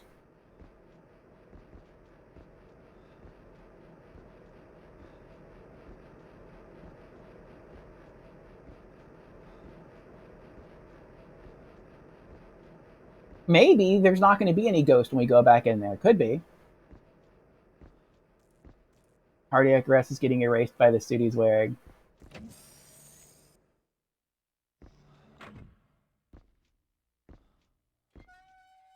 Maybe it was just like last time when the game sort of glitched and it put the ghost in the wrong area. Okay, here we go. Elevator lobby. Let's check the security cams.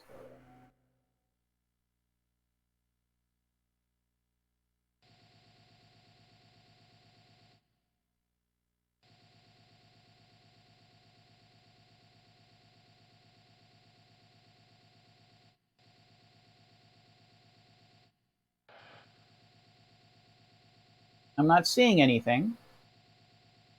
I also don't know where this camera is. I mean, it's above a door, but I don't know if this is above the door that we walked in through, or if this is... I don't know if that door is the door we walked in through. But I'm not seeing any ghosts here. Maybe they're like down one of the other hallways? Is that a ghost?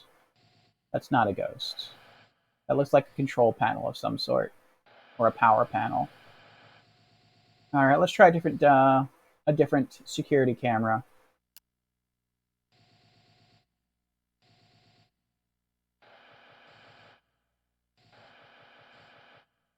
The doorway is blocked.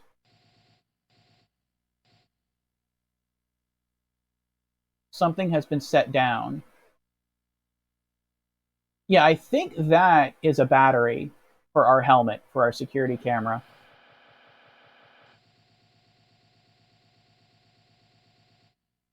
Nothing there.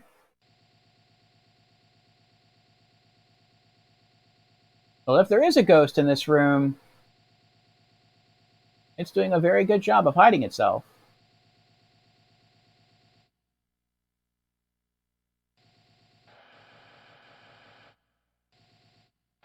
What's that?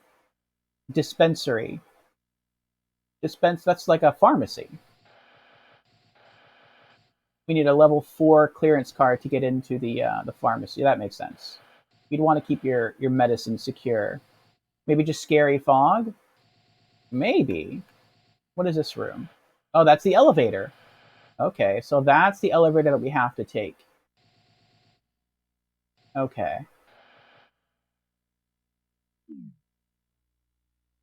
What about the renovation area?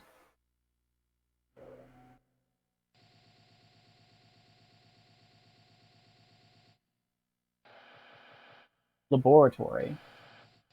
We need a key card to get in here too? It looks like we do need a key card. Door lock security device. But it doesn't have a number attached to it. So I guess we need like a certain person's key card to get in there.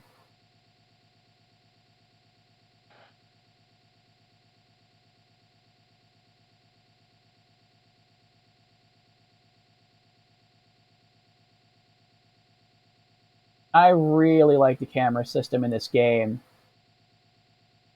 Like, how you're able to just like observe a ton of areas here to not only determine where ghosts are, but like what's in the room. That's super helpful.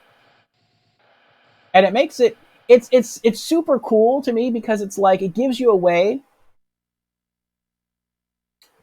to freely explore in a horror game and not feel scared. Because you can see ghosts that would attack you, but they can't because you're not in the room. It's just the camera rotating. And you can like see items and everything. So it gives you it appeases your wanderlust. It like appeases your want to know everything that's going on. Uh, and then afterwards, you back out of the security cams and you start traveling there in real life, and then that's when the horror kicks back in. So it's a pretty cool mechanic they got there. For some reason, you find it more fun to what?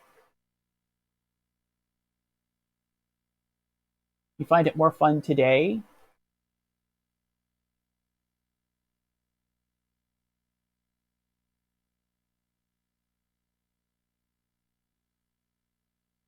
Oh, to say elevator than elevator. Nice.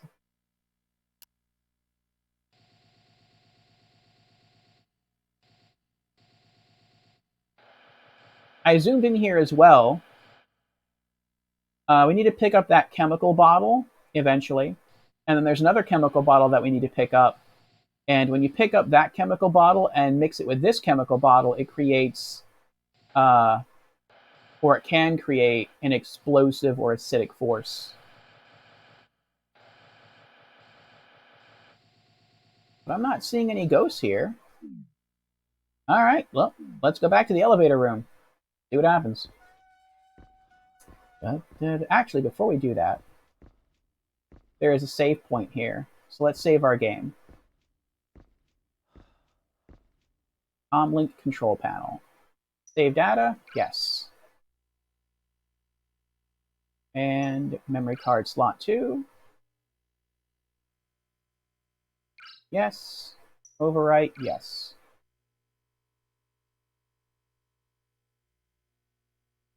Save successful. Good, good. We've been playing now for just under 6 hours. Alright. And let's exit out of the monitor room. That makes me feel better. We saved.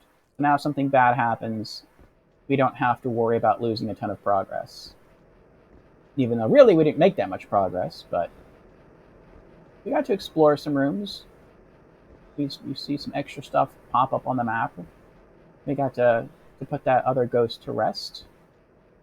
Oh, we should have talked to the...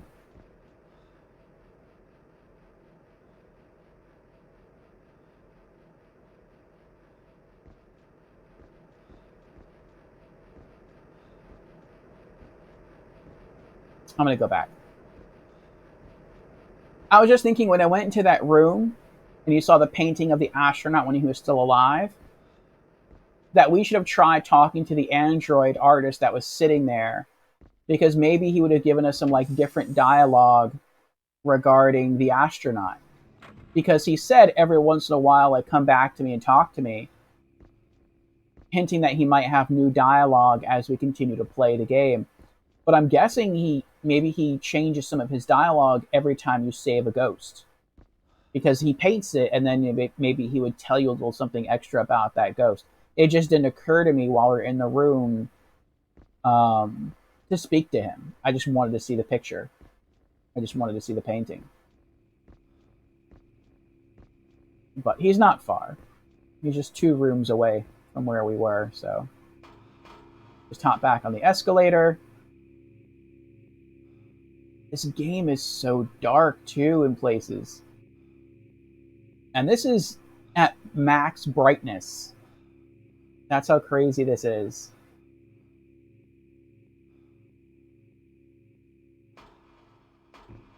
Now you are given batteries, or you are given a lamp, a headlamp here that you can use. But the battery on this thing dies so quickly that it's ridiculous. Like, you'll find a new battery, and literally within seconds of finding a new battery for the flashlight attached to your helmet or built into your helmet, you'll get a warning message saying battery low. And you're like, that's crazy that it ran out that quickly.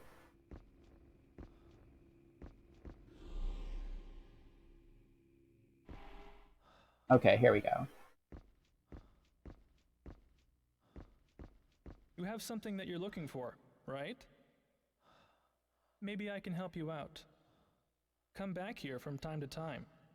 I'll be here, waiting.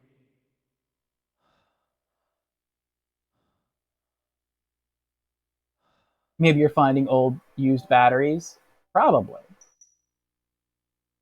I wonder what happens if I show him every item. Let's do the promise ring.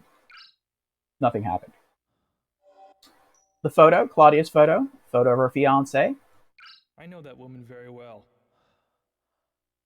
Her name is Claudia Selfer. She's an intelligent woman, well known in mechanical engineering.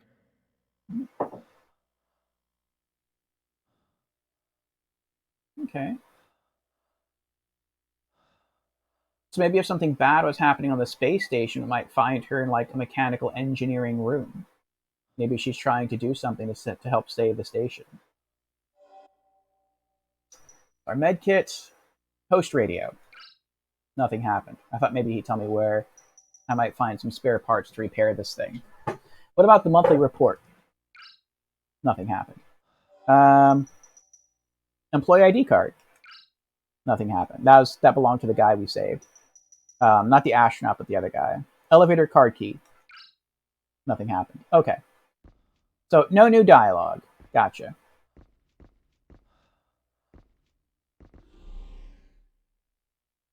Now we can go back to the elevator hall. Okay.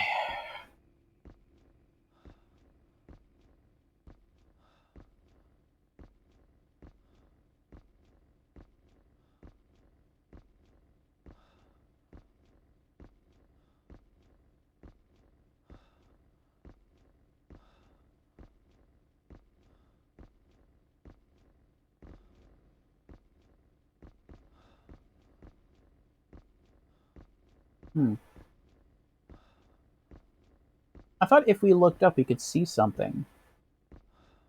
If you watch the CG trailer of this, which we did before we launched the game 2 Saturdays ago, it looked like there were a bunch of spirits gathered in this room, and they all looked up. And there's like a glass window dome atop this observatory, and through it you can see Earth. But maybe we just can't look up high enough. I don't know.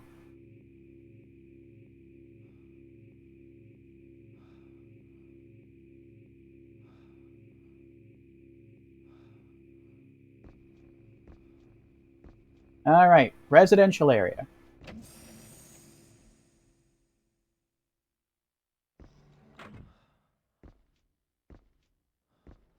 I also wonder if maybe another reason we're allowed to use cameras, or maybe another reason why there's a camera mechanic in this game, is maybe there are areas in this game that you literally do have to run through and not get killed by ghosts. It's so dark that you're squinting, yeah. But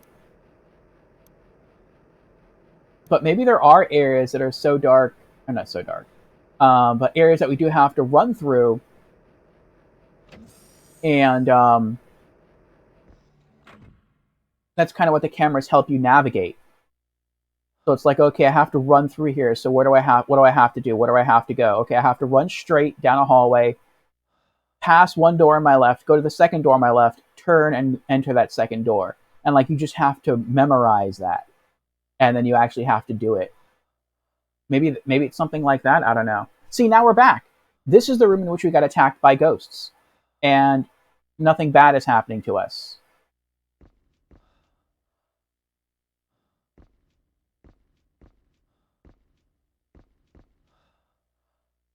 It does appear like it was just a fluke. That's weird. Let's see what's on this crate. Pretty sure it's a battery, though. A portable battery. Searchlight battery cell. Charging. A large stack of crates blocks the way. Low. You see that? It said charging. Low battery. It's like, are you serious? And it's like halfway. It's like the charge is halfway down. It's like we literally just found a battery, and it's like, you found a battery. Charging. Low battery. Like, that's messed up. And my headlamp's not even on. Like, it's off. That's it at low power. That's it at high power, and it's off. I will say there's a cool thing about this game, though, and that is the lower power your battery gets, the lower your headlamp gets, which is kind of like a real flashlight. So it's like, it doesn't just snap off. It gets dimmer and dimmer and dimmer until eventually just turns off completely. So that's kind of cool.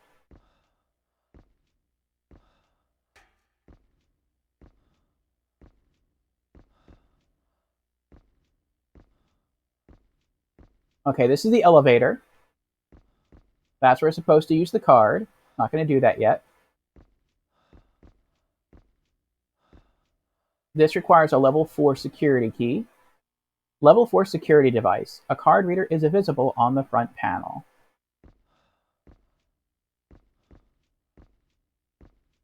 This is, yeah, the dispensary room, the pharmacy area.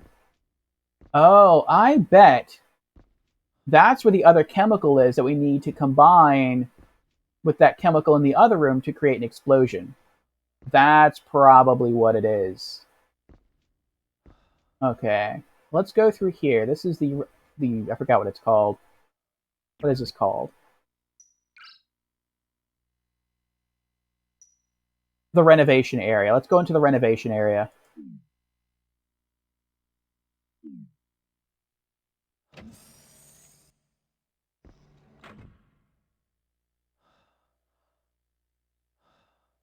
I like to just stand here for a little bit and wait to see if I hear any ghost voices, to see if my heart rate starts going up. I like how, in a sense, the character is smarter than you are. Well, they're not smarter than you are, but they can sense more than you can. It takes a lot to fully charge? I guess so. Oh, maybe it's low and the batteries charge the battery instead of replacing. And it takes a lot to fully charge. That's a good point. In the very beginning of the game, I used the headlamp a lot. Like, a lot. And that's because the brightness was left at its default setting, and at default setting, it's like pitch black in almost every room.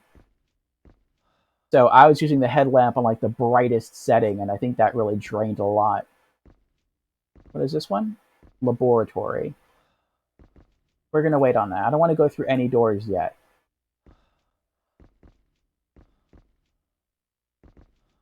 Are those floor panels off?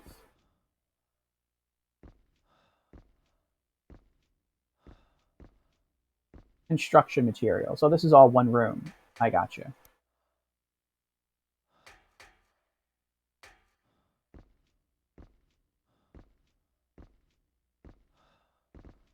Here's the chemical. A chemical canister. Yellow chemical. The warning label on the container reads, "Do not mix." An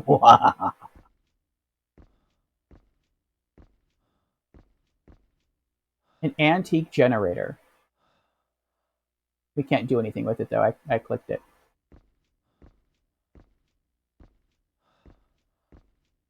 The lock requires a special key. Access denied. It speaks to you. Please insert security key. All right, let's try the employee ID card. Nothing happened. Let's try the elevator card key. Nothing happened. Okay, well, I was just curious. Let's get out of here.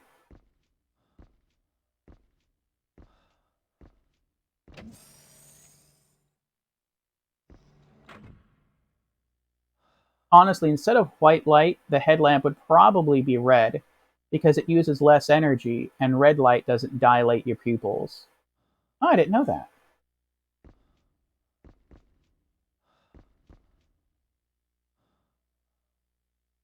Red light. I heard red light. That's where your wife gets your chocolates? That's what astronauts use? Okay. It's this way.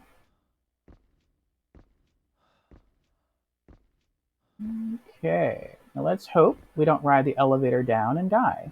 That would be horrible. Elevator call button.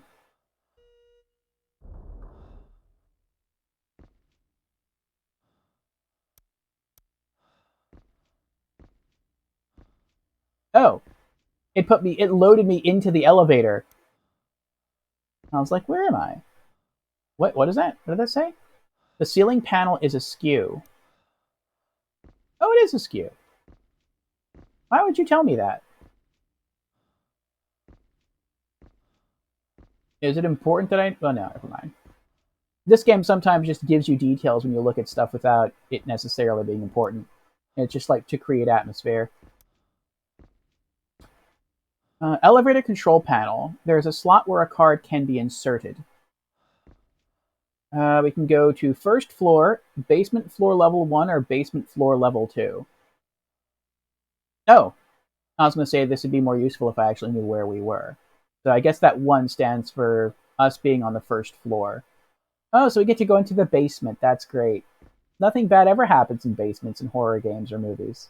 That's wonderful. Okay. Hatch. Oh, that's true. Maybe as a hatch. Let me... I'm clicking on it, nothing's happening. But maybe something will happen, like, during the course of the game, because it looks like there's pipes there. Or, not pipes, but bars. So maybe the elevator will get jammed at some point, and we'll have to use that hatch to climb on top of the elevator and then climb out. Okay, well, I'm not a big fan of just going from floor 1 to, like, basement level 2. So let's go to basement level 1.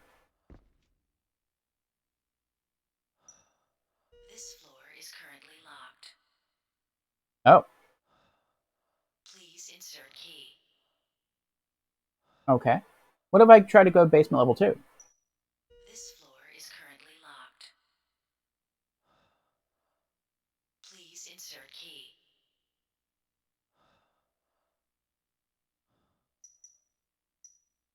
This floor is currently locked.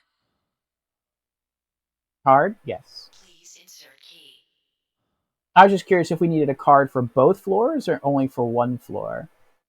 If it was only for one floor, then I would have explored the car or the floor that we didn't need the card for, and then saved the other floor that we did need the card for later.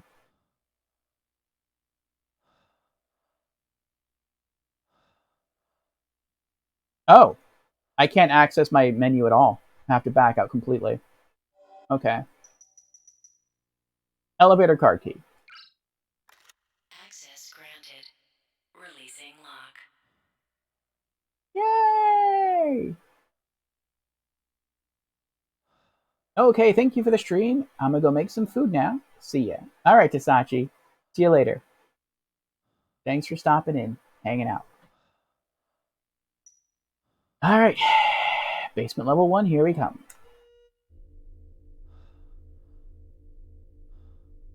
Oh, our heart rate's going up a lot.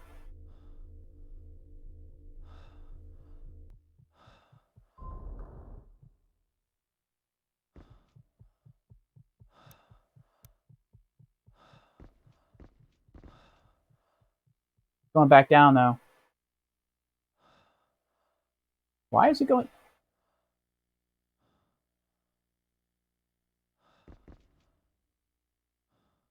Were we scared of the elevator ride? Creepy says, I'll be here. At work, doing work things. Gotcha, Creepy, gotcha.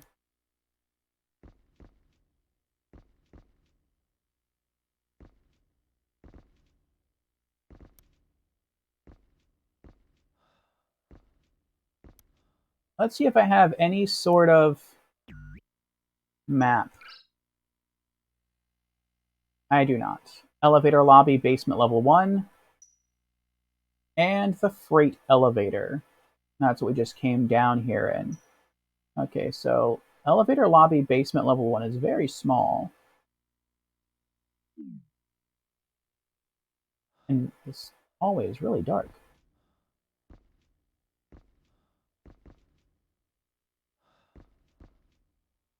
Soil from the planter has spilled out onto the floor. Map of the laboratory area. Gravity training room, that sounds fun. Food preservation department. Vegetable experimentation plant.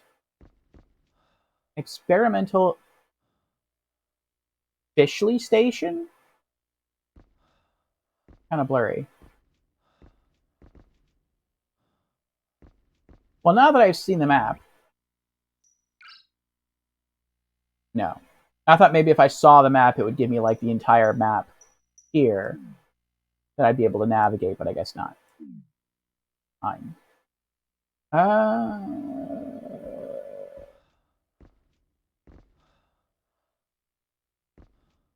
Okay, I fault this map for a couple of reasons. First off, it has no legend. It doesn't tell you where you are. I'm going to assume I'm here. But I don't know if I'm here. I'm going to make that assumption, though.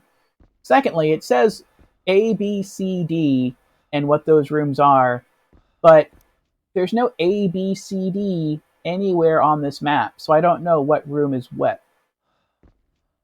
So that's kind of stinky poopy. There's this research area. Control passage. The doorway is blocked. Level 1 security card. I didn't know there was a level 1 security. Level 1 security device. A card reader is visible on the front panel. Gravity training room. Interesting. Let's try this one. Nothing happened. Okay, so we do have to find a level 1 security card. Very interesting. Oop, wrong button. Alright, well now I'm curious. Let me press this button here. I want to get back into the elevator and go back down to, or go down to basement level 2. Why am I freaking out?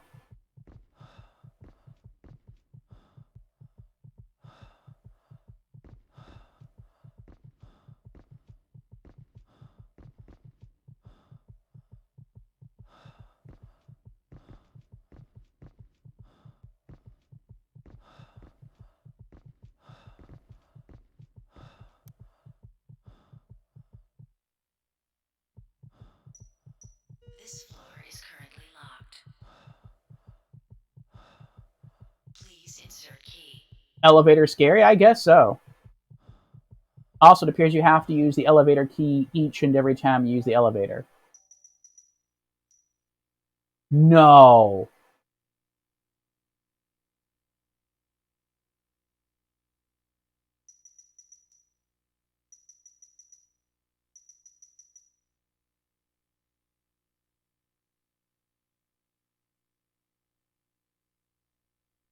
We don't have the elevator key anymore.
I guess we did keyshert after swiping.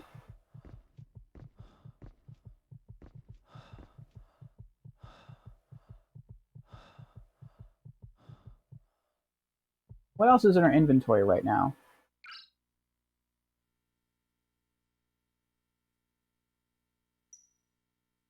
The chemical.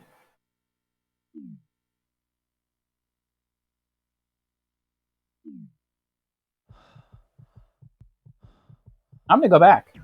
I'm gonna go back to our last save file.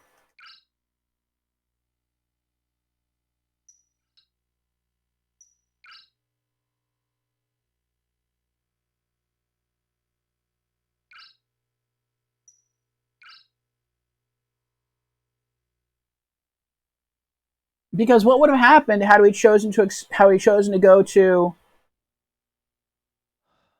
You guess main character figured it was more useful in his prison pocket. Oh my. Saved at it? No. Maybe that's why his heart rate spiked. Maybe. Ah, wrong way. Wrong way. There's the door. So we just have to go back, pick up that yellow bottle of chemicals, and we're fine. We'll have everything again that we had before. Oh. And pick up that battery. Yeah. But what would have happened had we chosen to go to basement level 2 instead?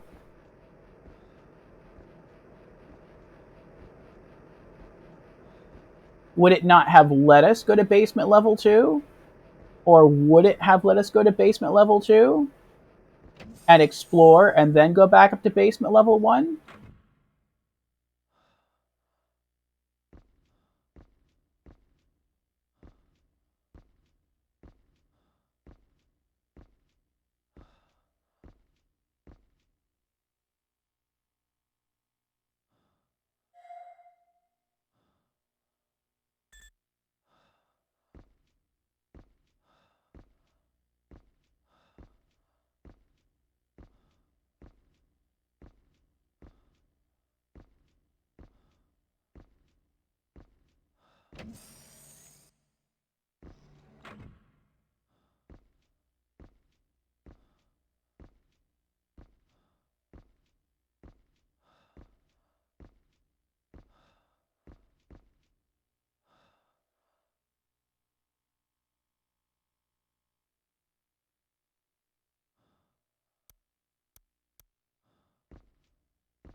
I'm gonna go save again.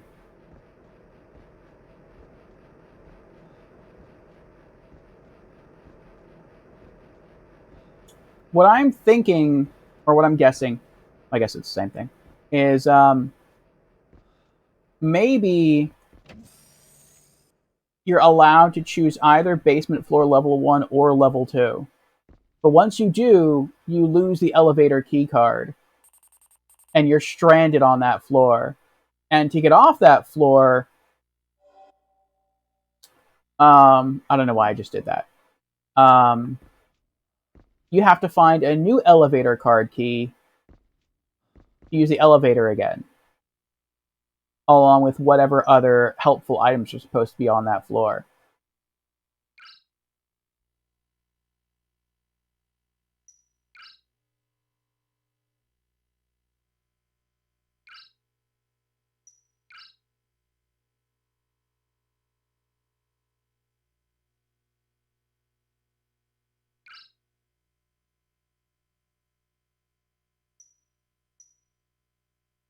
Did we save again?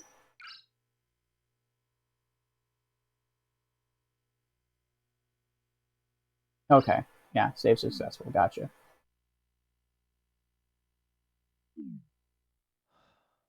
All right, let's see if I'm right.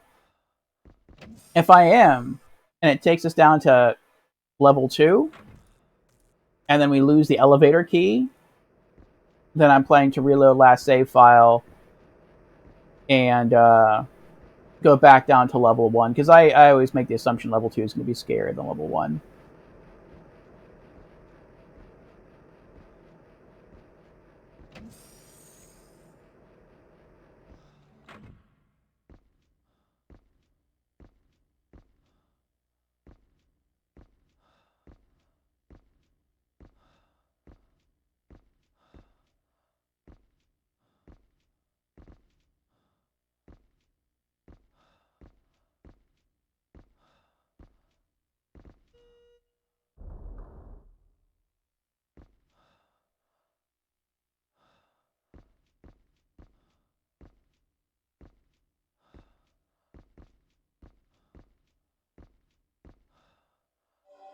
All right, use card.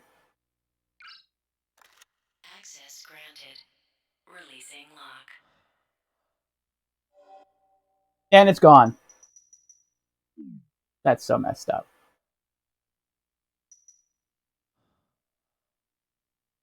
Good end, bad end, maybe? Maybe. This floor is currently locked. Okay. Please insert key. We did insert the key. Okay, I got you. So I guess the key we used allows us to travel freely between floor 1 and basement level 1. But we can't go down to basement level 2. We need a special card key to go down to basement level 2. Okay.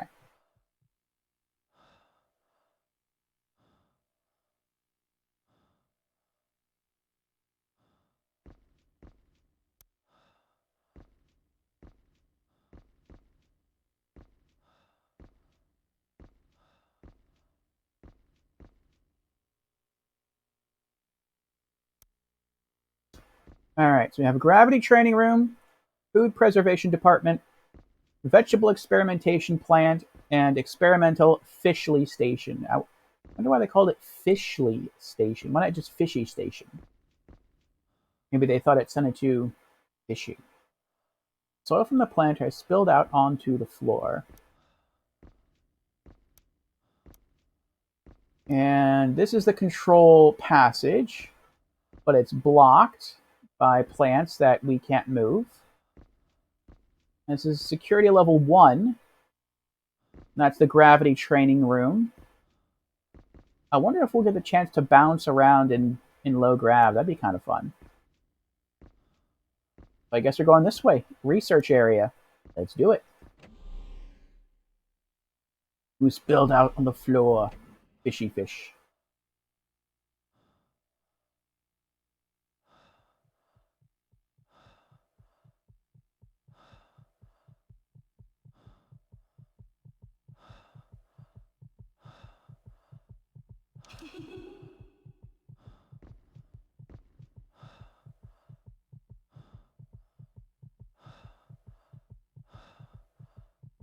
We're scared.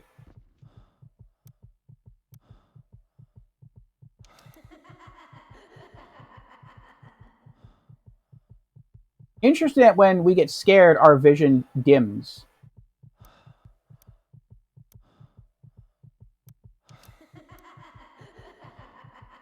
But our heart rate's stable.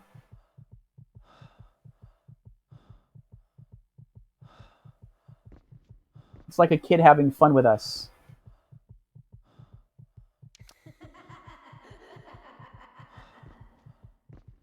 So he's not evil. He's just a little mischievous.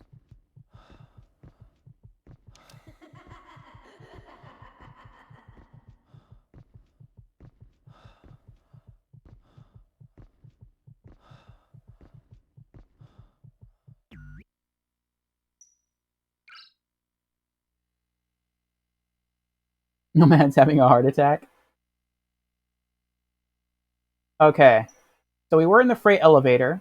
We got out into elevator lobby, basement level 1.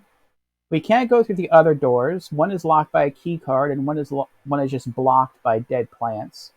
So we walked into the research area hallway, and it looks like there's 5 other doors in this hallway. I'm going to try to go through the door up and on the left. I wonder if this kid is only in this hallway.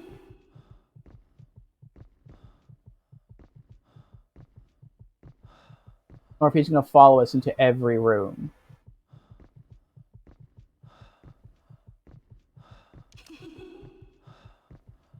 You're freaking me out, kiddo. Okay, we can't go in here. That's level 1 security. What is this? This is food storage. Alright, what about on the right then? This is unlocked. Level 1 security device. A card reader is visible on the front panel. But that one has a green light, though. This one has a red light. So maybe this room is where we get the level 1 security card key. What is this, though? What area is this? There it is. This is the vegetable plant. Okay. Well, let's check out the vegetable plant.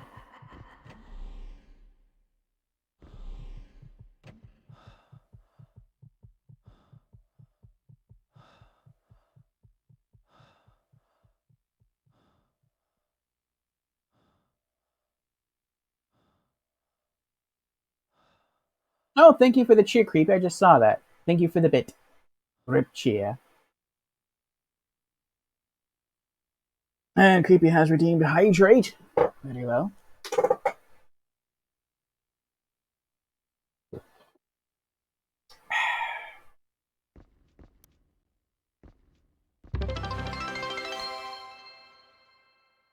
And another Rip Bitty.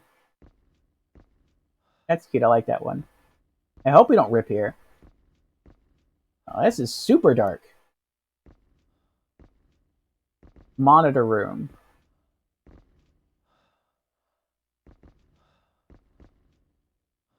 Alright, well, let's check the monitor room. Monitor rooms are nice because they also... I don't think all monitor rooms do, but some monitor rooms have save points. And they're typically well lit. Yep, there's a save point. Let's check the cameras, though.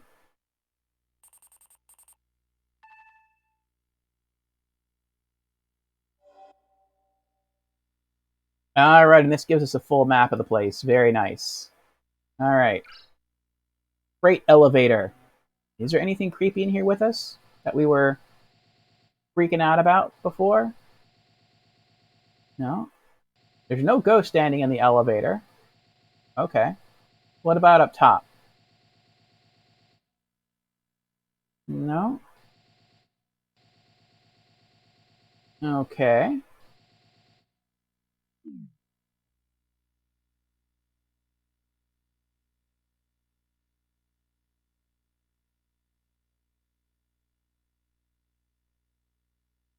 Creepy singing in chat. You can dark if you want to. You can leave your lamp behind. Because it don't charge. And if it don't charge, then it ain't no lamp of mine. Elevator lobby, basement level 1.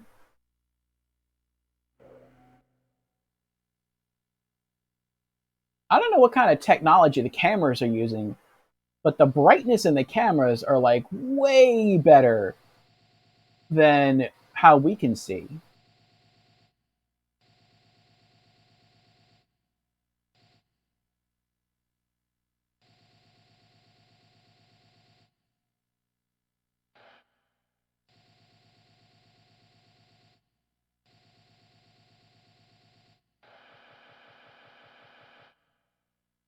The plant is withered.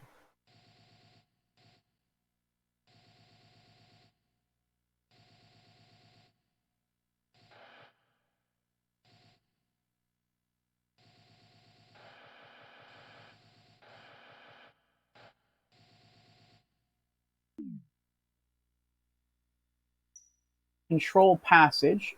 Oh, this is behind the blocked door. Okay. What do we got here? I'm guessing this is like the maintenance area. If something's wrong with the elevator, you can come through here and try to fix it.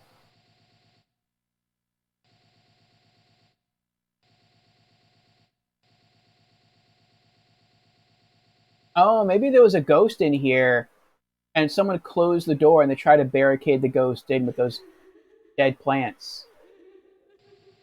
Which they probably found out you can't do that with a ghost. Because it's a ghost. Cam 2? Oh, there is a ghost in here.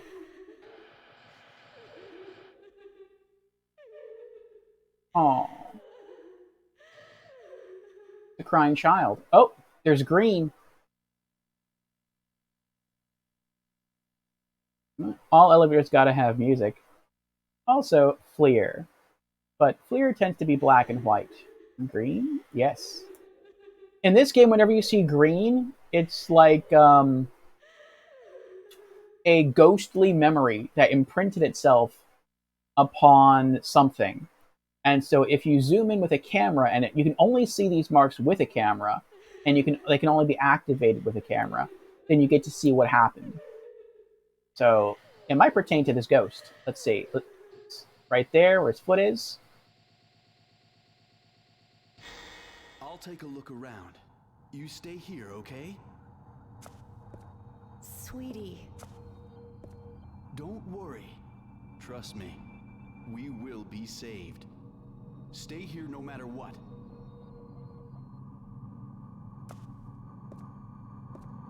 You've always been like this. Kind, confident, so assertive.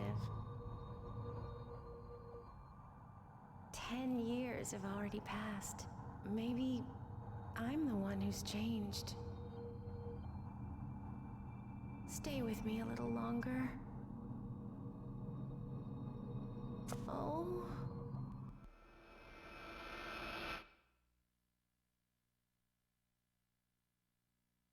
Aww. So I guess she got hurt somehow, or maybe she was scared. And so I guess her husband left her here. And then he left to go find help. He's probably the one that had barricaded the door as well. And this is where she died, waiting on him to come back.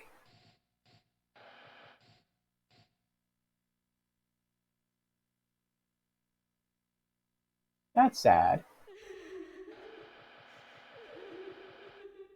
So eventually there has to be a way for us to get in there and help her. I'm guessing we need something from the guy first, from the male ghost, and then get in here and give that token to her, and then, or maybe they would be reunited somehow by our actions. But that's a peaceful ghost. There's no fog in there. Research area hallway. This is where the kid was messing with us. Let's see if I can spot him in here. Alright. Where are you, little twerp? Seriously, look how clear this is.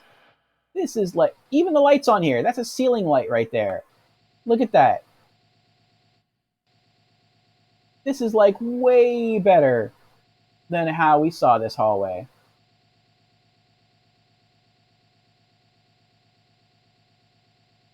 Also, that's the door we came in through.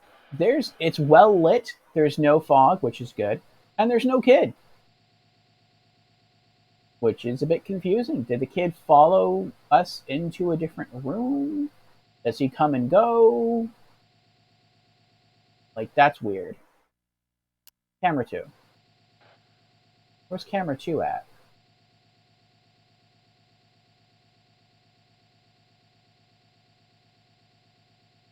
Uh-oh.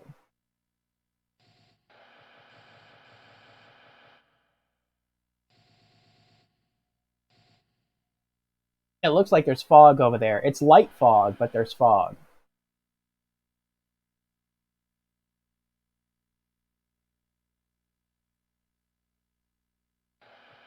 Wait, is that the way we entered? No, that's not the way we entered.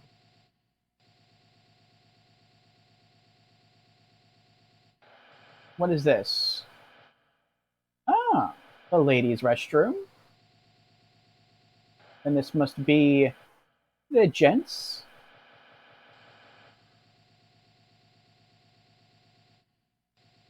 Unless the kid's just standing under the camera, that would be kind of funny. Like, he's aware that we're trying to look for him with the security cameras, and so he's standing directly beneath it. That would be something a kid would do.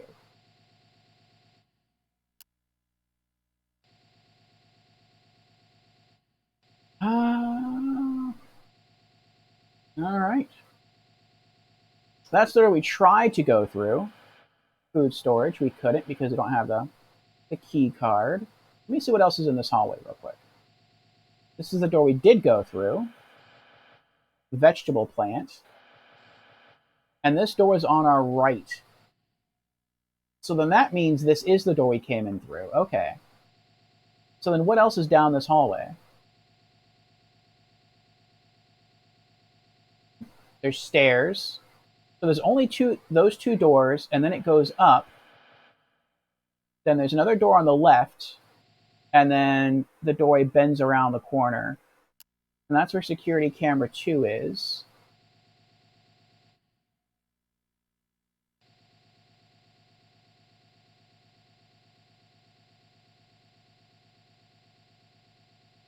That's a dead-end wall.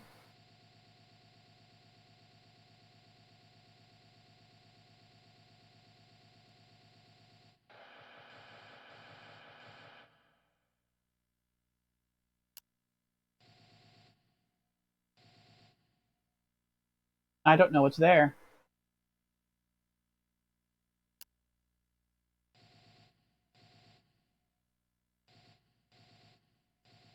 I feel like the door that's right there, I feel like that's that door right there. And then you can go left into a different room, or you can turn right and hit up the bathrooms. But I don't know what's down that hallway and to the right. Okay.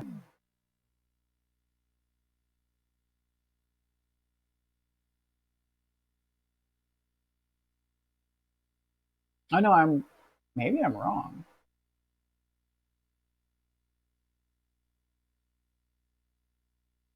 Okay.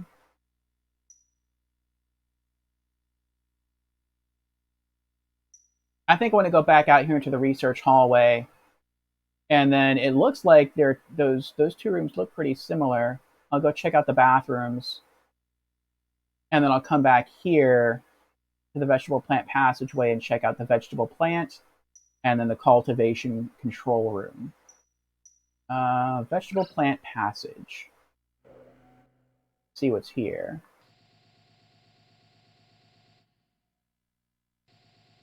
Yeah, this place was like pitch black. And it's just like, it's normal here. That's the monitor room that we're inside right now.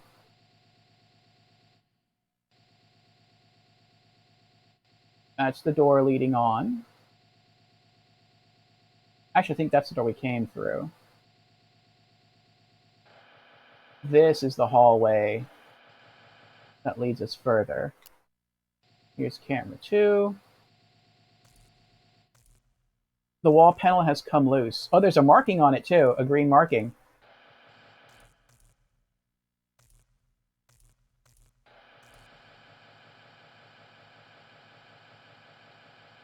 Are you telling me to die? How? How could you leave me at a place like this? I will not die. I will not die. Claudia, I promise. I will once again. Kenneth, once more, give me power.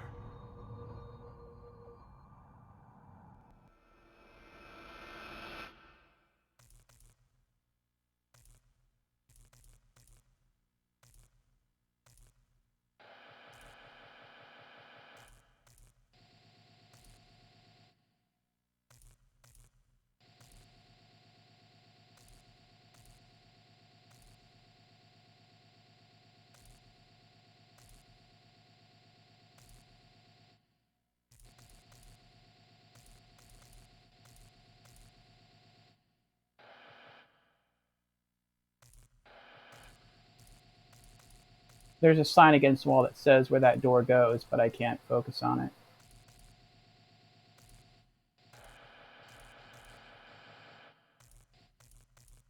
Can't focus on that one either.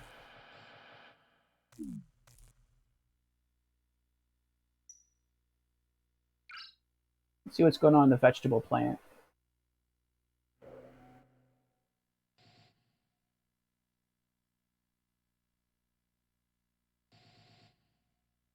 There's a shadow of a girl.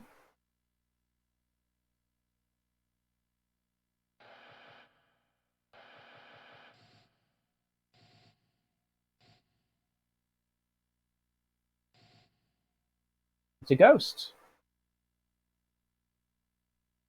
She's holding something. Walking very slow.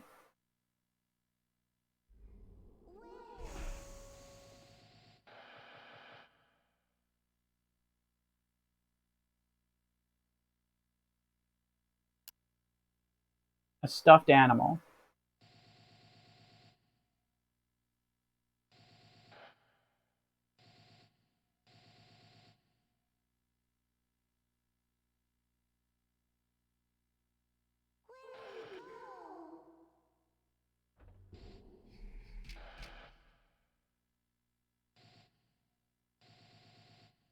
I guess we need to get that stuffed animal. Probably for her.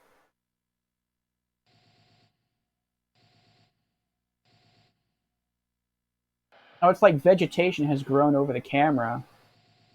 And it makes it hard to move.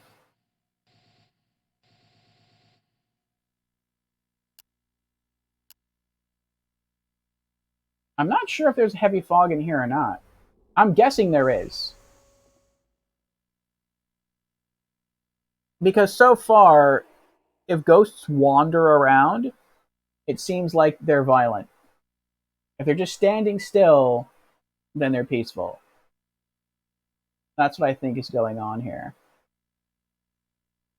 So I don't know what she's holding or what she's meant to be holding. But I feel like if we can maybe navigate past her and get to that room, get her toy and give it to her, then she'll be released. She stands there for a good long while, just looking out the door, too.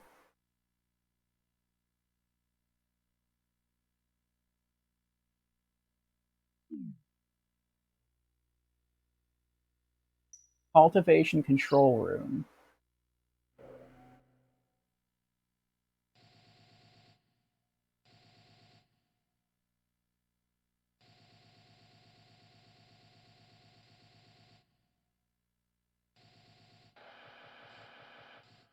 A box is mounted on the wall. There is something written. If it finishes using, please return to the original place. I hit the wrong button. I meant to zoom out.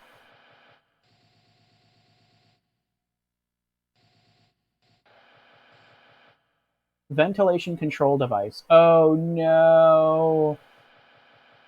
If there's a ventilation control device, then that means that the room that girl's wandering around in is filled with fog.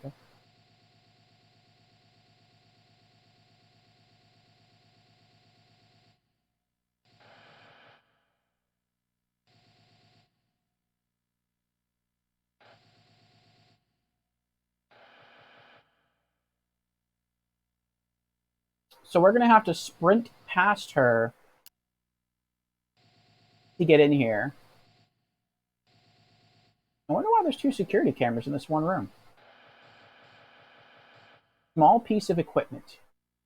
Yeah, I'm not sure what that is.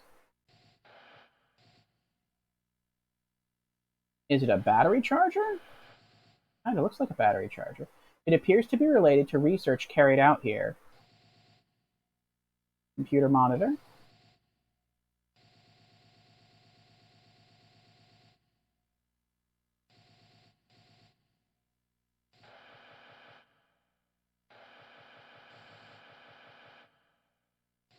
The graphics in this game and I don't mean this as a slight to the game, though I guess it is a slight, reminds me a lot of the graphics from Metal Gear Solid 1.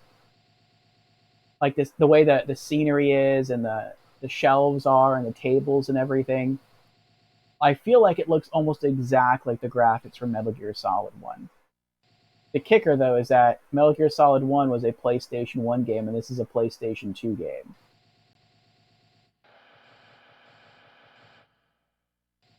Small piece of equipment.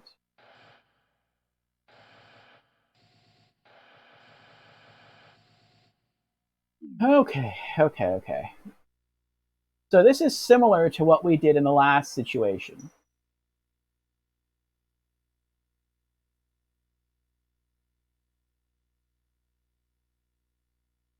The girl often walks and just rests at camera 1.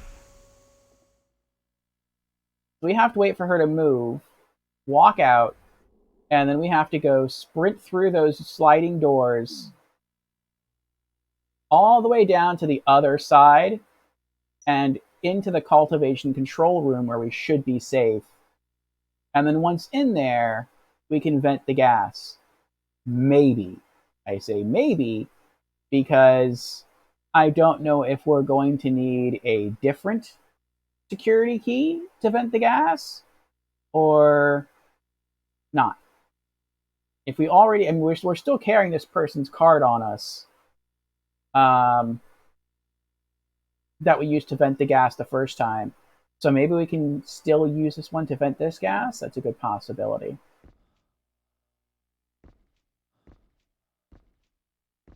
Let's save.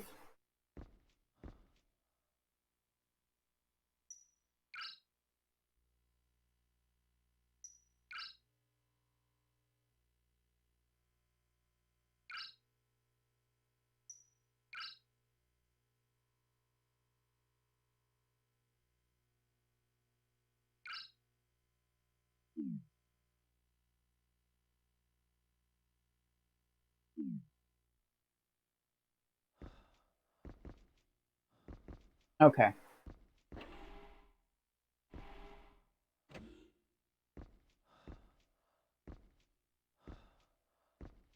Yep, I can't do it. This is too dark. I'm going to have to go into my monitor settings and increase the brightness even more, which is nuts. If it'll work. Let's see. I don't know if I can make my monitor that bright.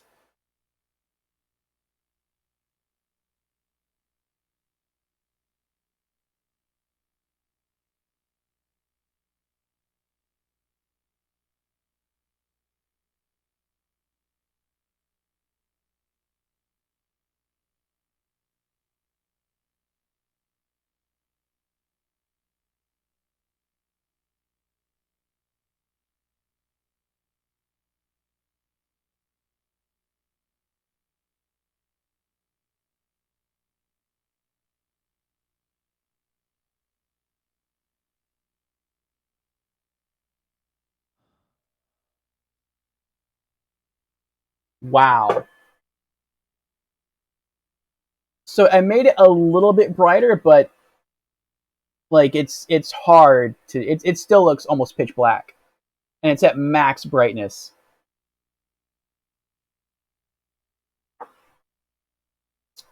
It's at max brightness in the game and max brightness on my monitor, and it is still pitch black or close to it. It's like they really want you to use the headlamp.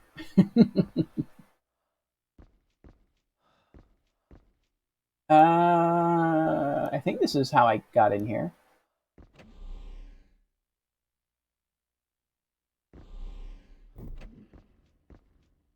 Food storage. There's that kid messing with me again. What do you want, kid? Go away.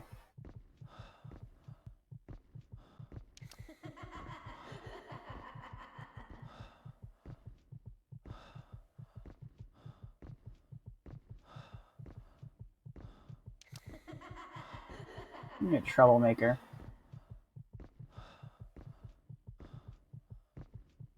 Another level 1 security key is needed to get through here. Fisheries Experimentation Station.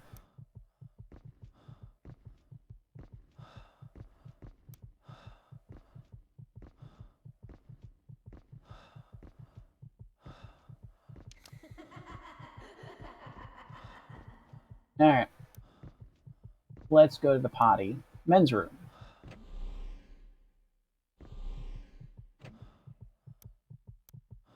Whoa.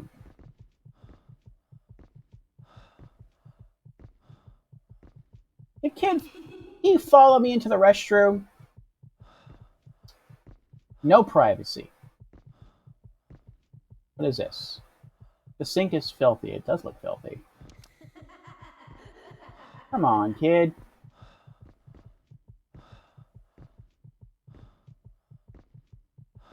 Can't you let me go to the bathroom in peace? You messed up, kid. You messed up.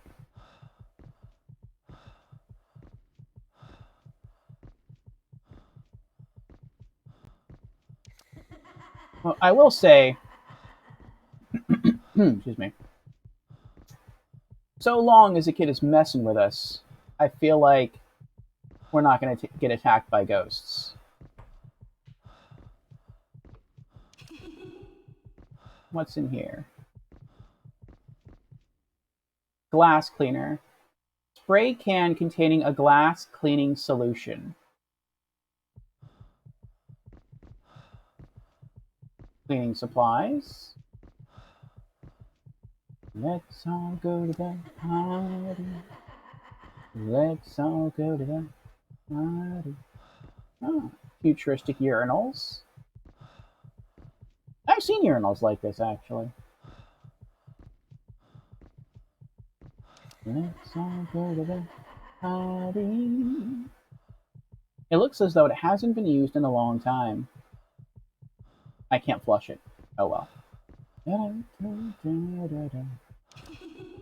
You're mean, kiddo. You're a mean one. Oh, is there anything in the urinals? I should have checked that when I walked by the first time. Nope. Okay. Troublemaker.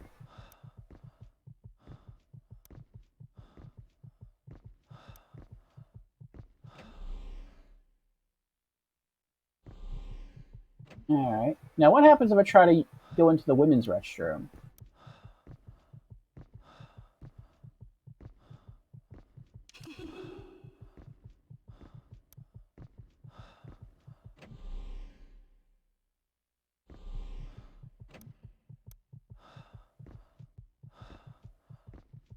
You follow me into the women's restroom too?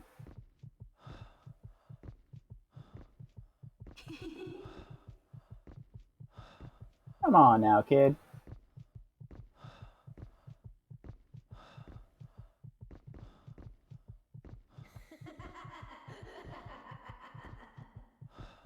The undead have no respect for privacy. Or personal space. Coated with dust.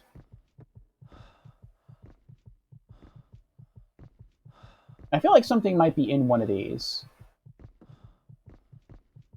I mean, wasn't that a big thing in like the early one of the early Silent Hills, or two of those Silent Hills? There's something in the toilet.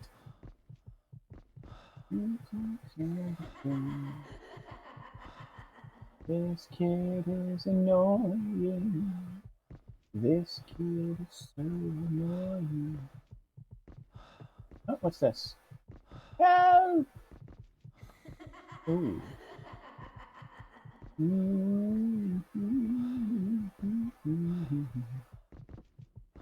Nothing there.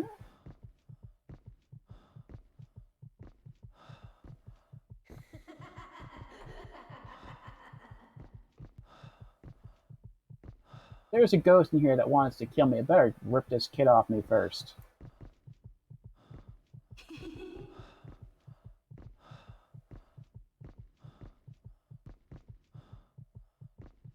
Now that'd be really scary if you heard the kid scream like, ah!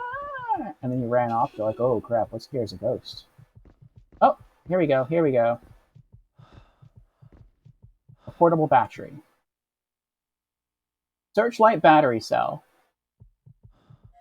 Charging. Oh, that's so much better. Like how much that's so much brighter. Beautiful. Alright. So that was kind of cool. There was like a little benefit there to going into each bathroom. One contained a key item, or what I'm guessing is a like a key item, and the other one contained a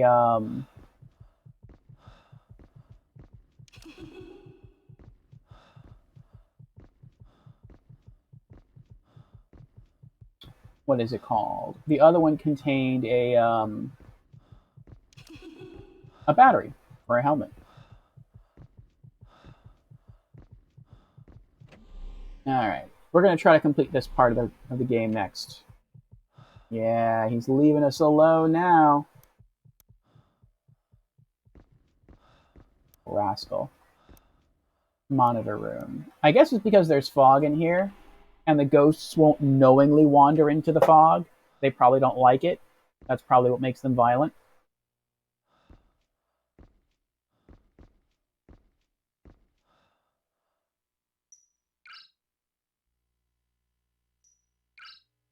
And so since he knows there's fog in here, he just stays outside.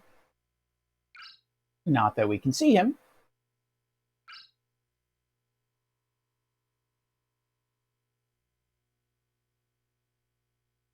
With any of the cameras.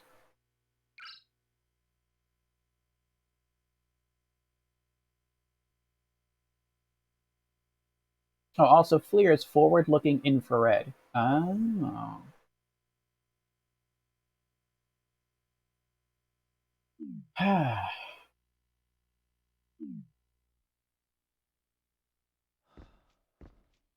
Okay. We saved our game? We did save our game, right? I hate doing this. Like, I know we went through the panels, but I really don't remember if we saved or not.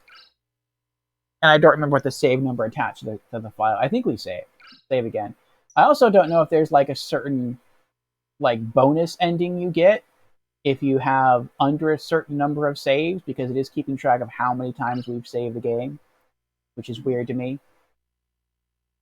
But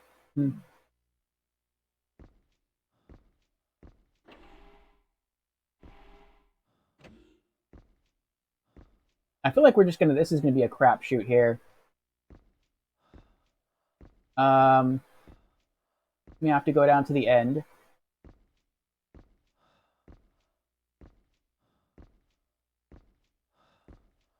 Vegetable plant.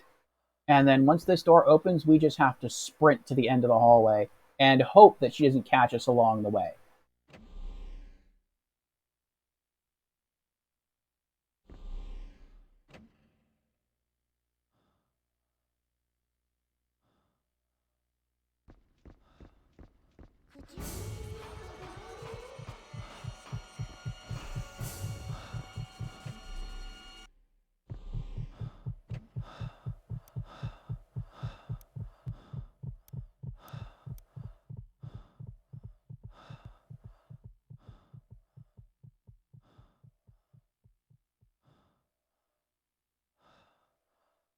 So I didn't get lucky that time. She was literally right there. She stands in front of the door for a long time. And what they want you to do, I believe, is to time it. I guess how long it takes her to walk back and forth.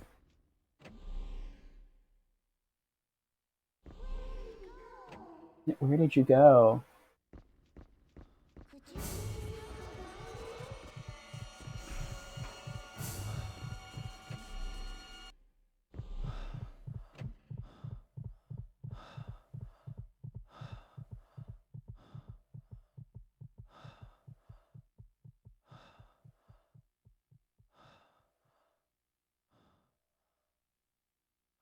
Yeah, how they want. I'm not going to do it the way they want me to do it. How they want you to do it is to go back into the monitoring room, time how long it takes her to walk back and forth between the double doors, and then wander off to the side, and then maintaining that same timing, come here and wait until you think she's walked off to the side and then just sprint all the way through.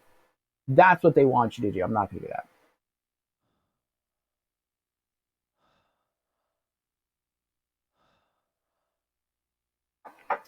I feel like that's too much work. I'd rather just hang out here for a little bit and then kind of take another crapshoot and go back to the door and hope that she isn't there. There she is. I hate you, kid. You're bothering me here. Oh, that's another option. I didn't think about that, though. I did not think about that. We'll try that next time. There's actually doors to the left and to the right of us. So we can actually like run into one of the side rooms, go up, go out the other side door, and then just run to the end of the hall, and we should be okay.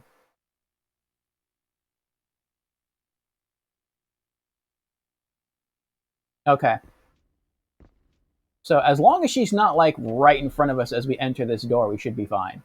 Though she could be. We've been kind of leading her on. Let's see. Hello?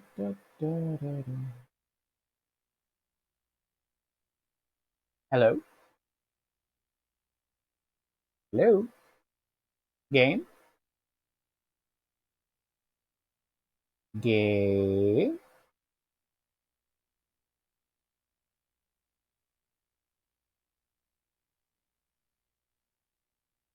Did the game crash?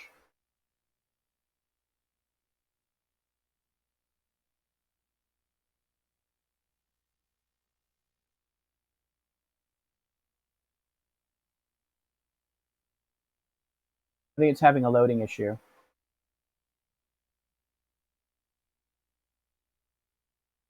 Ah, well. Let's reset the game. We saved, like, right before we tried to run down the hallway, and after we got all the items again, so we should be fine. And now we know what to do.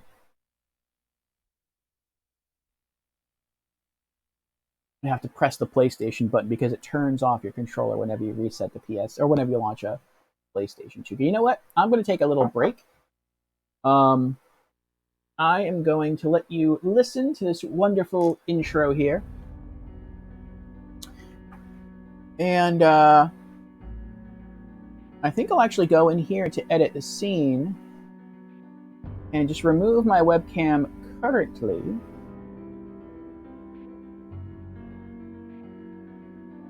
There we go. And you can watch the intro, and I'll be right back. I'm going to get myself another full cup of coffee. So, dub.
All right. I have returned with my full cup of coffee and my camera.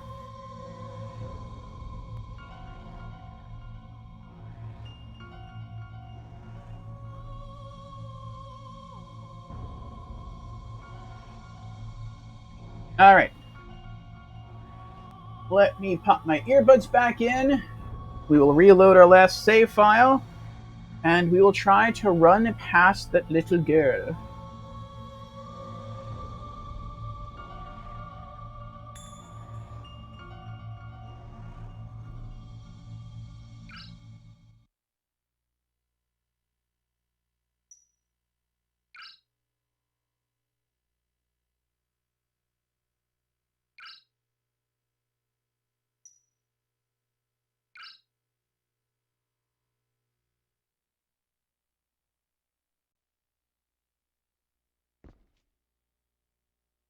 What's also of interest to me is that this says that I am on um, the lab monitoring room on basement level 1, but there is a laboratory on floor level 1. Not basement floor level 1, but just floor level 1. That is a laboratory that requires a keycard that we do not have. So maybe we'll find that keycard down here.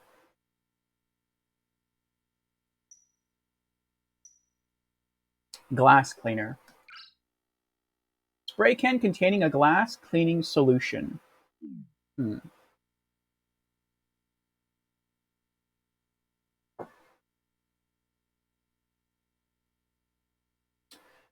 Maybe we have to mix the glass cleaning solution with the yellow chemical and that does something later on? I don't know.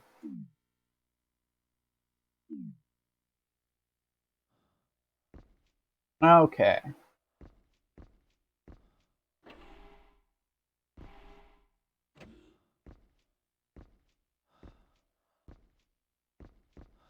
This way.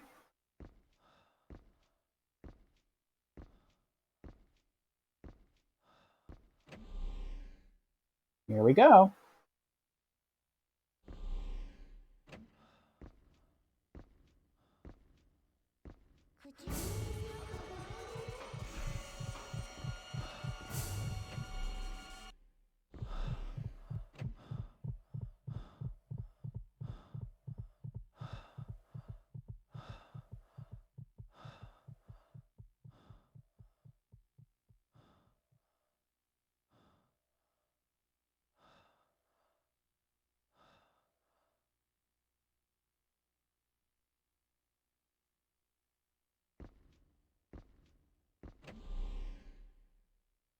You're so tired. Hey, Wipeout. Yes! Made it! Ha! Eat it, kid. Eat it!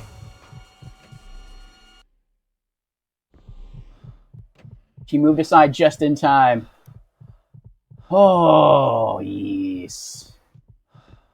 Ah! You can't get in here. You were streaming a long time. You've been streaming since, what, 3 o'clock in the morning? And it's 13 and a half hours later?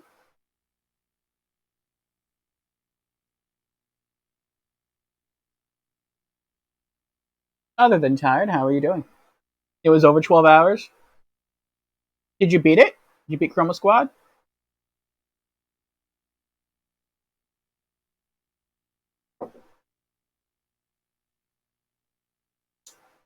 Nope.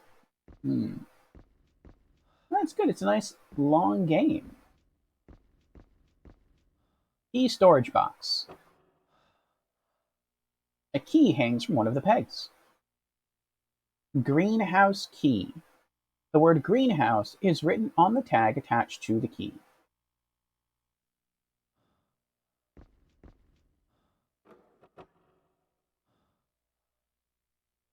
Please remember to return all keys after using them.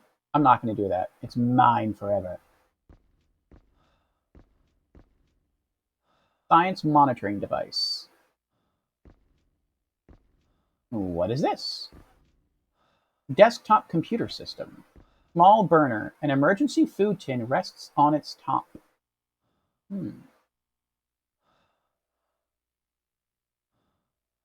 I can't do anything with it though. Aha, that's what I was looking for.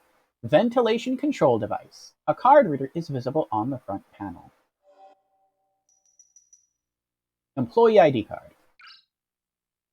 ID verified. Ventilation system activated. Nice.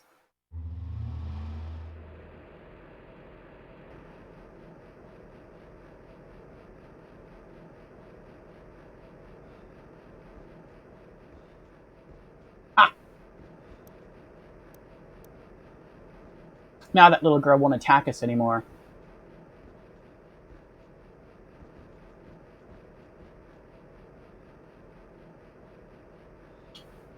Maybe we have to find some way to charge up the device or finish cooking the food. I don't know.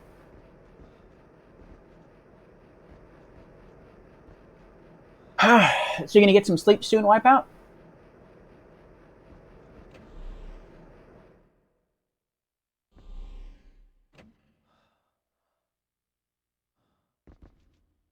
Alright.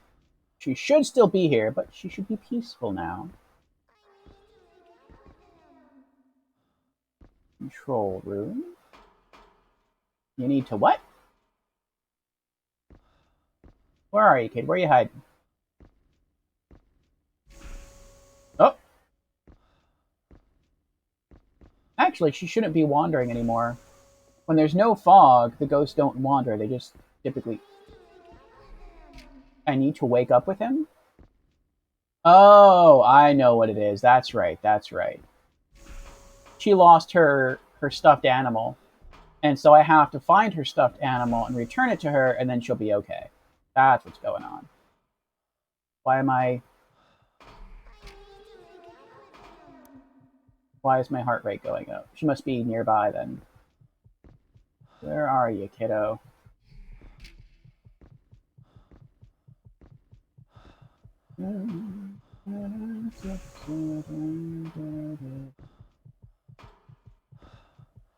Greenhouse control device. The front panel has been removed. A portable battery. Nice. You don't know? You gotta stay awake? Why do you gotta stay awake? Searchlight battery cell. Charging! Yay!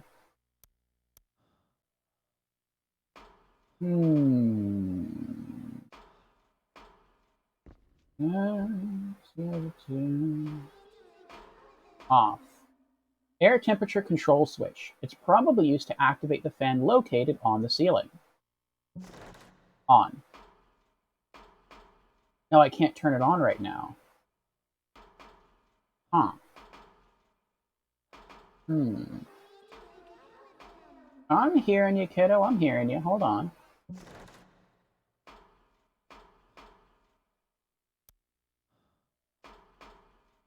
Here.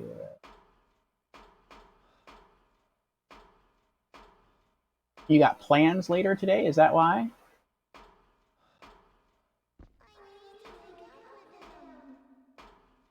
Why did my heart rate skyrocket over here? She isn't here.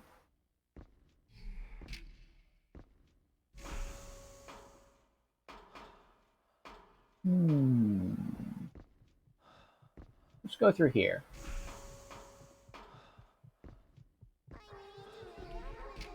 I hear ya, I hear ya. Oh, that one's in working order.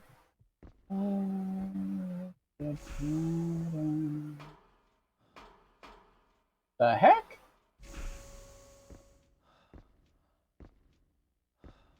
That's weird. Is she standing like right in the middle? No. I guess she is. There she is.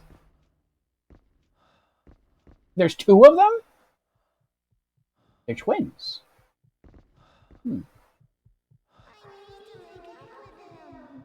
Him? Are they triplets? Do they have a brother? Let's ask.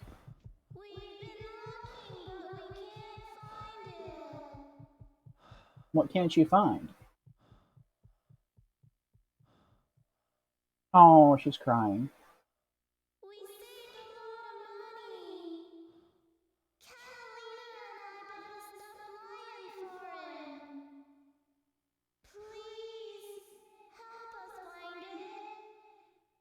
Oh, I guess they do have a brother.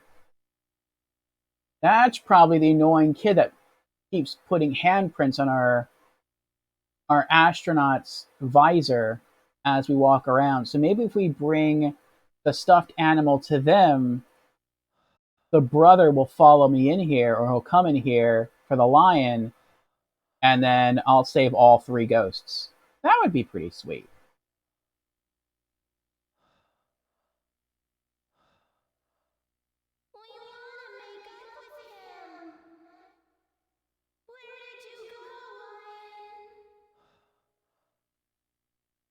Oh.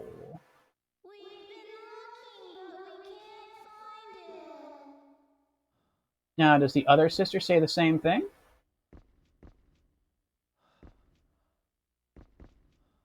I must have gotten really lucky when I first walked in here. Because I always thought there was just one of them. But I guess maybe like one just keeps standing here in the hallway back when there was fog in this place, and maybe the other one is like either over there or over there. So if you try to run like around the sister who's in the center, if you're not careful, you'll run like into the wrong side area, and you'll just get boxed in by both of them, and you'll die. Ooh, that would have been bad. All right, let me try talking to this other sister.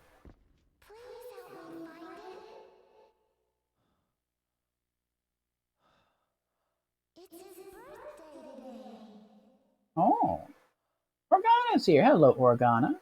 How are you doing?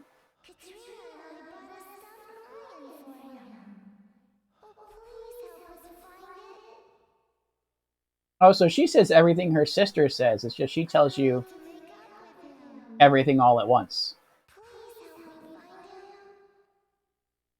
Okay. Let's check our notes.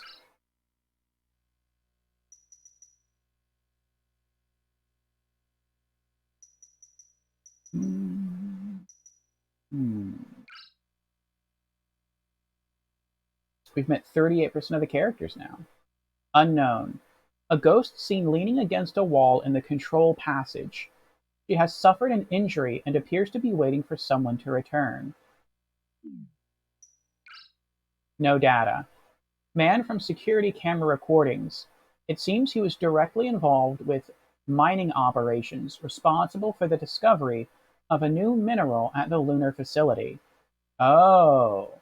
Is this new mineral what's generating the fog and causing the ghost to go crazy?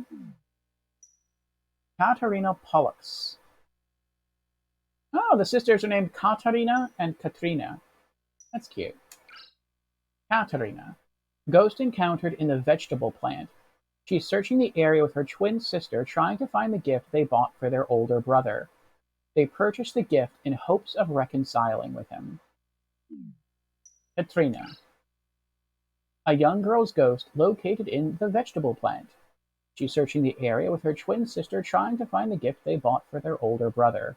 Her eyes are filled with tears. Aw. Actually, don't we have any notes about that other ghost? The ghost that was bothering us?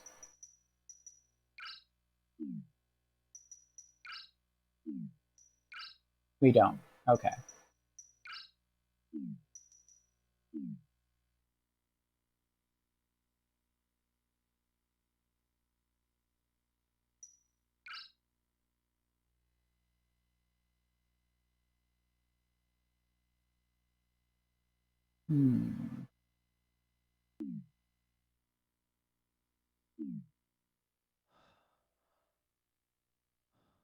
And yes, these are ghosts. Okay, so now our heart shouldn't go crazy anymore since we've talked to the girls. And we know they're peaceful now. Large Greenhouse. What? Large greenhouse. Numerous trays are visible inside. Okay. Greenhouse control device. There is a slot where a key can be inserted. Nothing happened. It appears that it is set to automatic monitoring.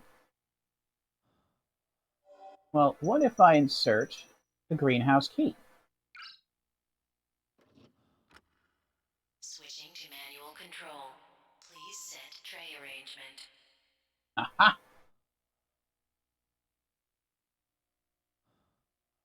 You're asking me to choose some? I don't know what to choose. Let's choose the white light. Error. Okay. Let's not choose the white light. Let's go with this one.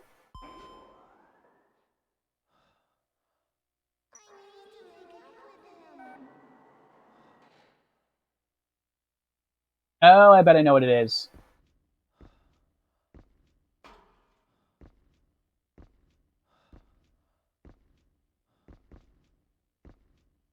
So I don't know why it's this way, but I bet, yeah, there's a security camera up here, right there.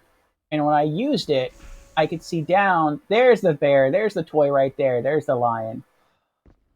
So we have to rotate these trays to get the lion. I am curious, though, if there's any items in any of the other trays. Let's put that back in there. Error. Error. Moving.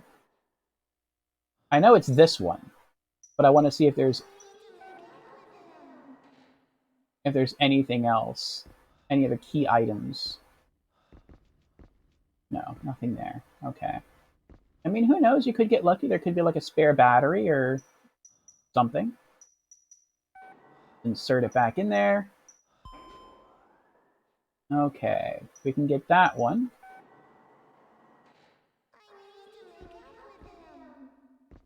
No, nothing there.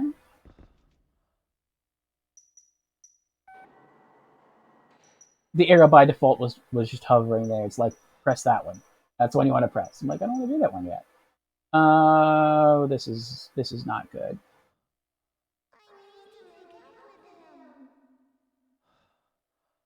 I totally forgot which ones we pushed. I know we pushed this one, and obviously we pushed this one.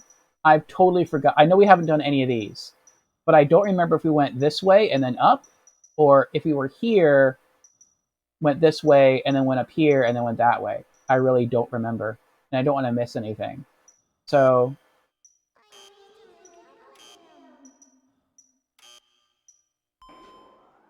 okay.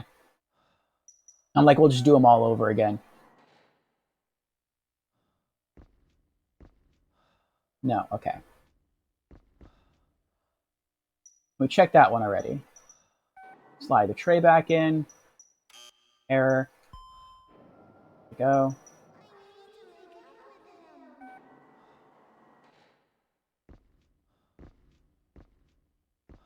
Nope, okay. Oh, she's saying make up with him. I thought she was saying wake up with him. Insert tray. Error. What do you mean error? That's not error. Hold on.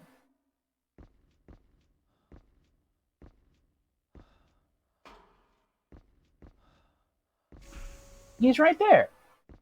He's in the upper left area. Oh, but maybe those plants are keeping this thing, are keeping those trays from moving. So maybe you have to come over here and turn on the fan if possible. And when the fan turns on, it'll chop through that ivy or whatever's holding the trays.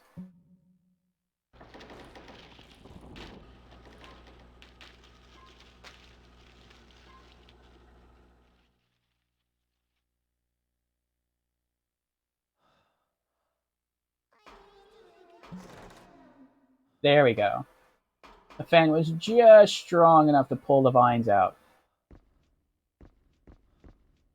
Okay, now. Oh my gosh. What are you doing?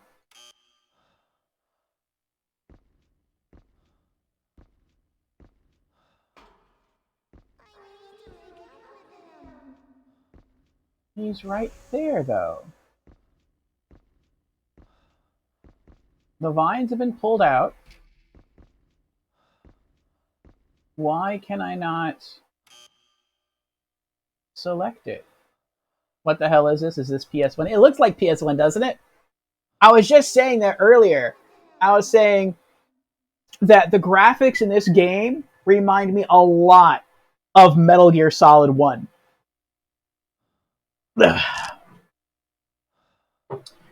Like the look of the tables and the computers and the chairs. No, this is PlayStation 2. It's just that this game is developed by From Software, and From Software has never made it a priority to have really good graphics in any of their games. The one real exception to that is the Demon's Souls remake, which they did not develop. That was a different company.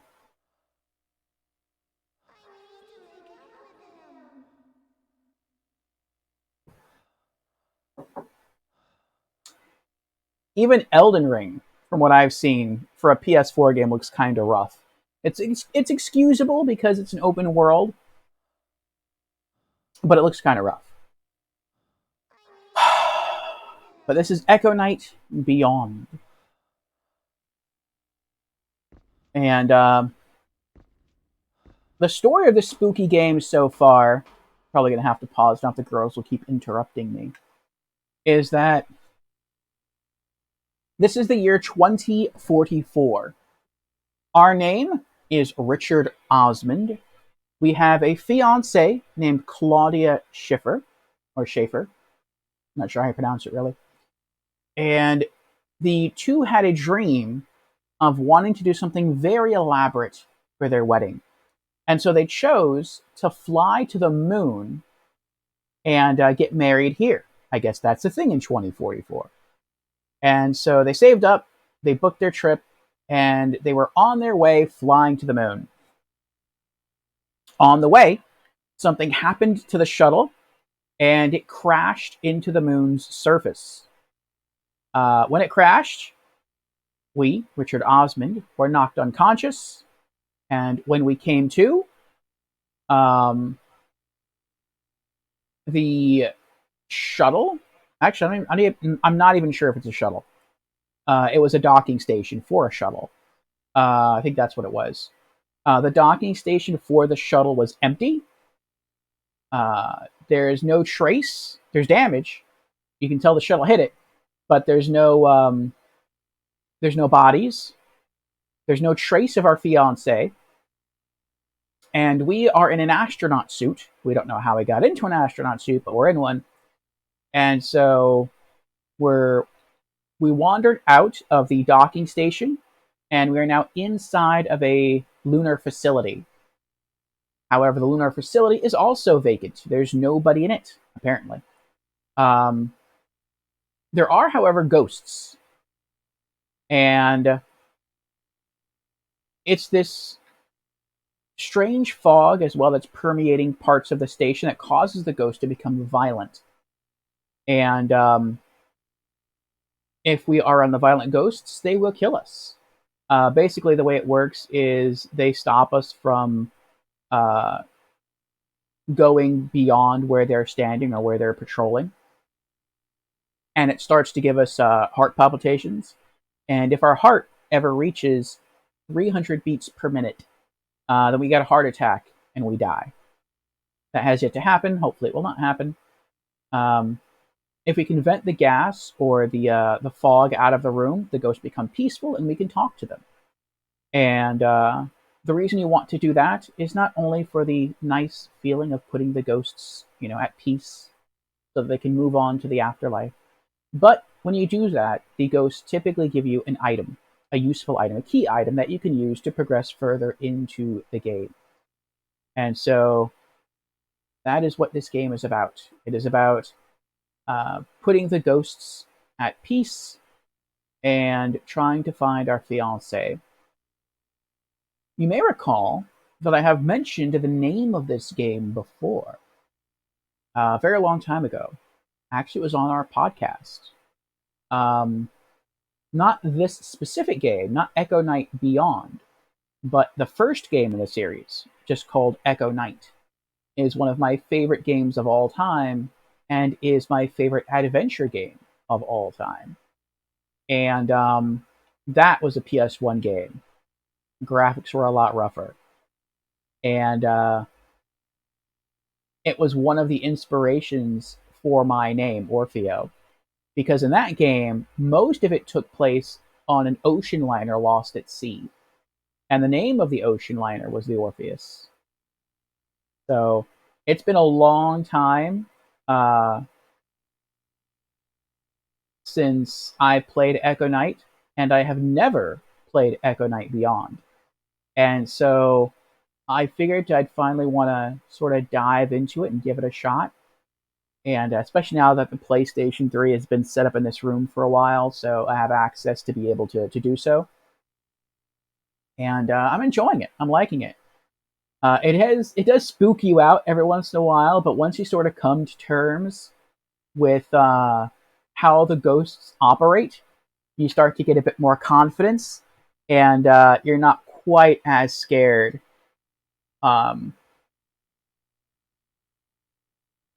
While playing through the game, you sort of build courage over time the more you play this, and I like that. Though that can lead to mistakes as well.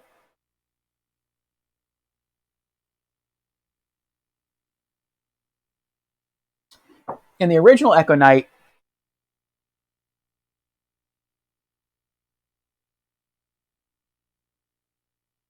there was no fog in the game. You never really knew if the ghosts were peaceful or if they were murderous until they tried to attack you. But typically, if you entered a room and a ghost saw you and it approached you, that means it was murderous. If it just stood there and kind of just ignored you, that meant it was peaceful. But the weakness the ghost had in the original Echo Knight was light. And so if light was on in the room and the ghost was violent, it could not follow you into the light. It would have to stay away from you. And so as you learn this, you start to sort of abuse this mechanic, and it starts to make you fearless. Like, you'll run into a room where you think a ghost might be, and the first thing you do is you search the walls to see if there's a light switch, and you flick on the light switch, and then you're safe. Or if a ghost is chasing you, then you run into a hallway that you know is well lit, and it leaves you alone. And so after a while, the game becomes less scary, and it becomes more like a game of tag, or hide and seek, or a combination of those two. And it starts to become fun almost in a different way. And I remember at the very end of Echo Knight, or close to the end of it, I was fighting the third main ghost. Because in Echo Knight, there's like 3 big ghosts that try to murder you, and they follow you throughout the area. The last guy is dressed like a king. And I was getting cocky, because I'm like, there's nothing he can do. And I had to go into a large room with him in it, pick up a key item, and then run back out into a well-lit hallway. And so I went in and got the item, and the king ghost was like, he floated very, very slowly. And so I got the item, and I ran back to the door that led to the well-lit hallway, and I stood there, and I turned around, and I was just kind of like doing a little dance in front of him while he was floating up to me, like, yeah, you're not going to do squat. Come on, come get some. And then once he got close enough to try to hurt me, I turned around and went into the well-lit hall. And then as I started walking down the hall to go into like the end, and you had to turn, like go through another door and do something with the key item. As I get to the end of that hall, I hear a laugh, and I turn around, and all of a sudden, it's like he's slowly starting to like float through the locked door. And as he's getting closer, the string of light bulbs that's lining the hall just pop 2 at a time. Psh, psh, psh, and darkness just starts to move closer towards me. I'm like, no, that's not fair. No ghost in this game has had that ability. Ghosts do not have the ability to pop light bulbs. This is a new mechanic. This is the end of the game, and you're introducing a new mechanic. That's horrible. And so like that got you like ultra scared, and then you started sprinting like mad because you didn't know where you had to use this key item at, but you had to figure out something quick, because even though he was floating really slowly, you now realize you have a limited amount of time to figure out what to do and to do it. And That's part of what made the game fun and scary at the same time. And this game is sort of doing that too. It's still easing you into it. This is I would say this is like the second real scary encounter. There's been more than two, but these are like the second. This is the second encounter with scary ghosts that you can help. You can't help all of the ghosts the moment you meet them, but these you can.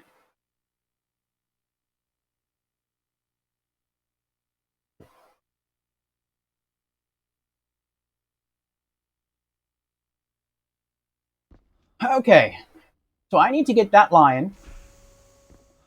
I don't know how to get that lion, but I have to get that lion somehow.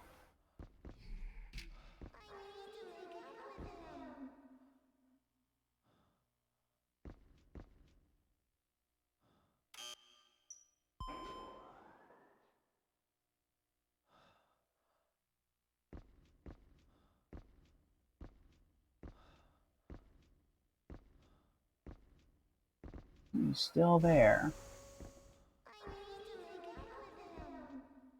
Can I cause them to rotate somehow? Maybe you can. Maybe I was just pushing buttons at random and I didn't notice. Now let's try to push one in the far left and see if it pushes it or rotates it into the center. Let's see here. That's what's going on. It's moving it. I see, I see. So I need to get the tray that's here now, and I need to rotate that down here. I got you, I got you. Okay, okay. Move that up. And then move this over. Move this over. Move that down. Move this over. Okay, so now the one I need is right there. Move this up. Move this over. Move this down. Move this over here. Move that up. Move that up. Move that over. Move this down. And eject.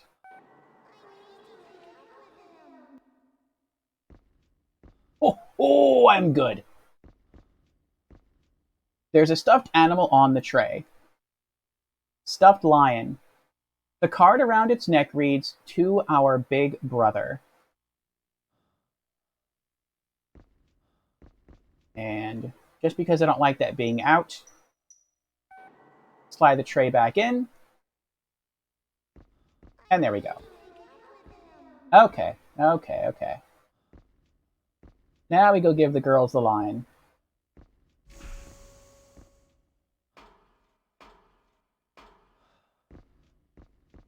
Oh.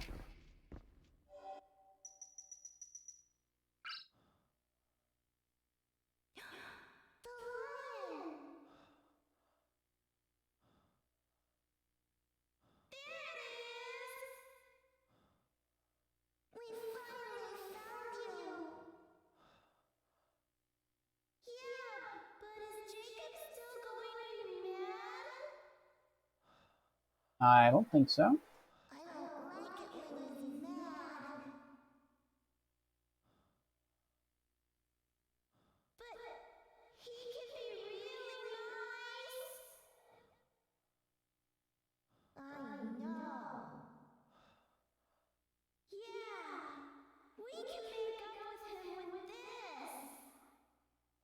What are they holding, though? It looks like they're holding large blue eggs.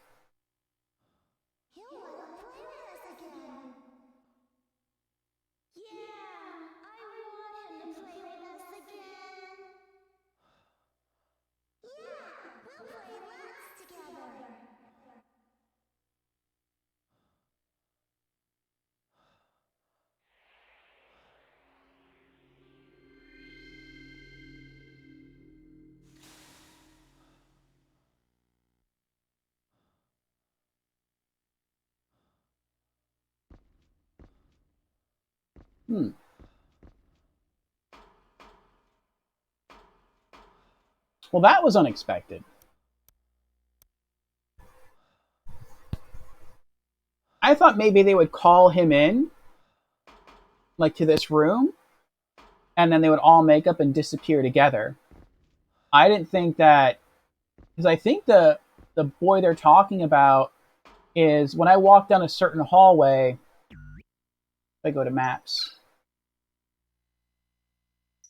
right now I'm in the vegetable control plant, but if I go into the research area hallway, or even the men's restroom or the ladies' restroom, there's a little mischievous boy who follows me, and he jumps up, and he like, it's like he jumps up behind me, and he takes his hands and he puts little handprints on my helmet visor, and it takes a while for them to disappear, but it makes it hard to see. And so I feel like that's the boy they're referring to. So I don't know, maybe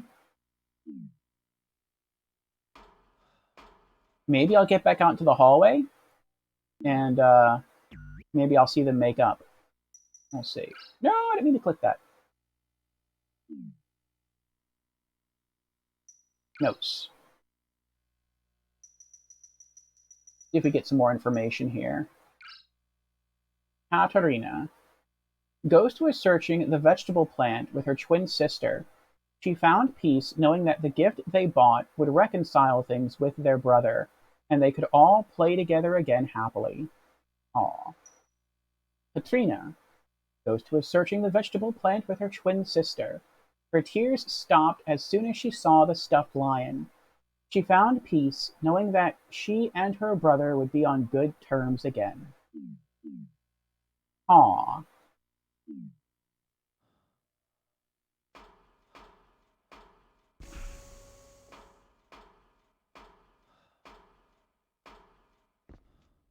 So this is the broken one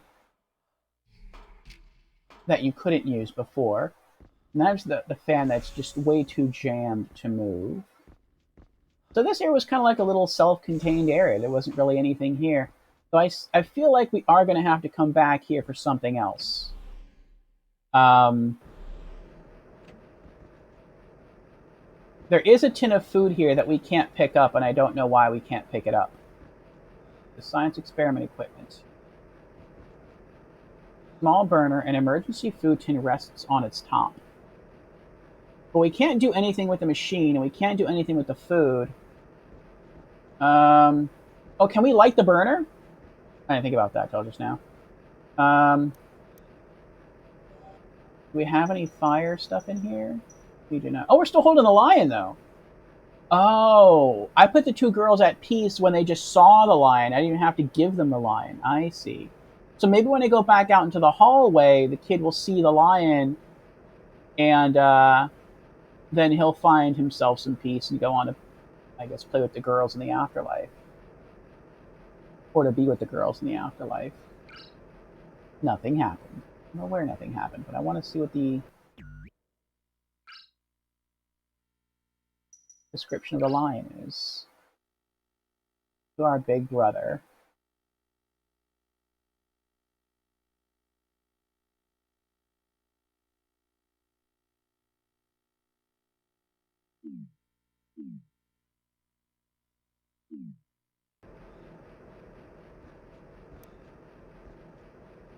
Can I use the computer?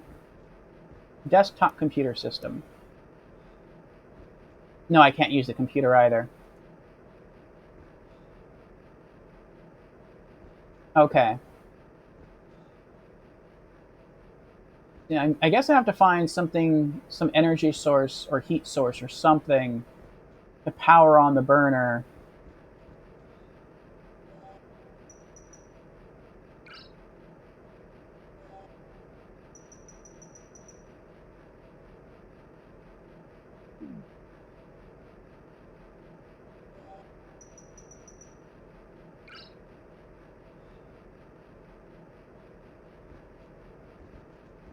And then I can heat the food. And then I can take that to someone else.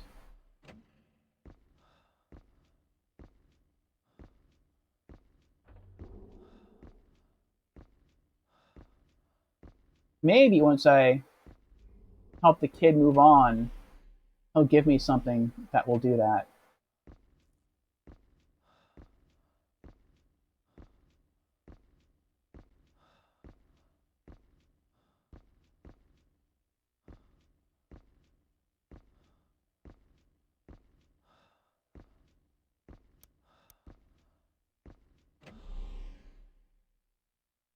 It should be right in here. That's when my heart rate's going up. I can't see him, but he keeps messing with me.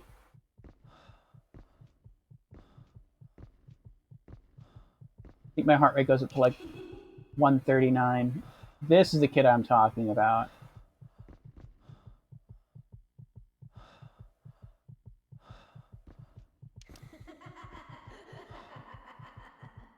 What happens if I just bring this up and just click on the line? Nothing happened. Okay. Trying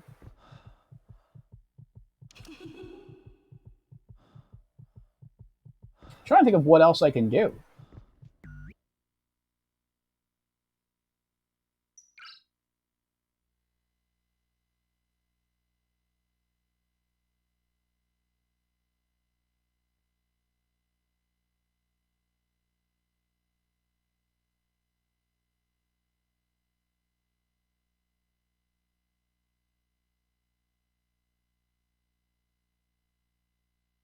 I guess head back down the hallway and head to through the one door that's left to explore. Okay. So I came out from here. That's food storage. Food storage, okay. So I have to go this way. I could keep my lamp on. That's on my helmet. Also, I walk way slower with this kid on my back. Oh,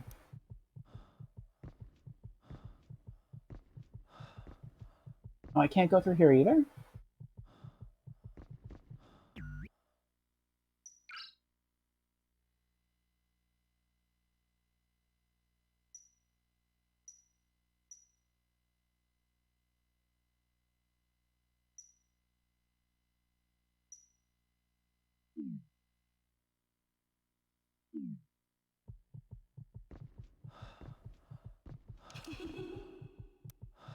That's the bathroom area.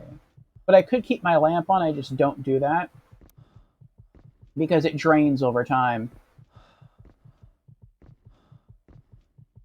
And if you don't find the batteries for it that you need, you are stuck in pitch darkness. And so I really don't like using the headlamp unless I feel like I absolutely have to.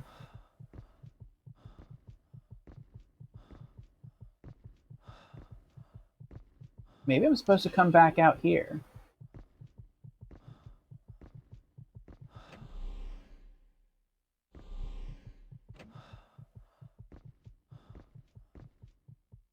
We calm down now because he chose to stay in the hallway. But there's nothing here, though. This is the room we originally came from. We haven't accomplished anything.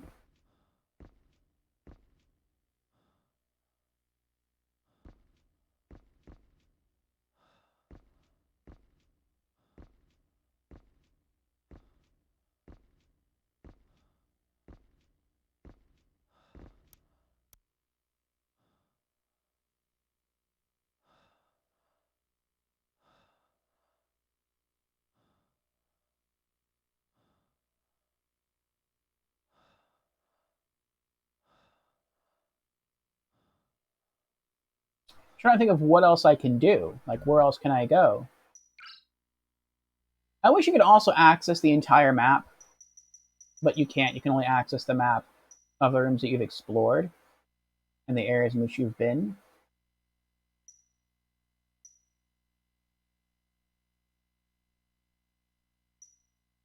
I don't know. I don't know where to go.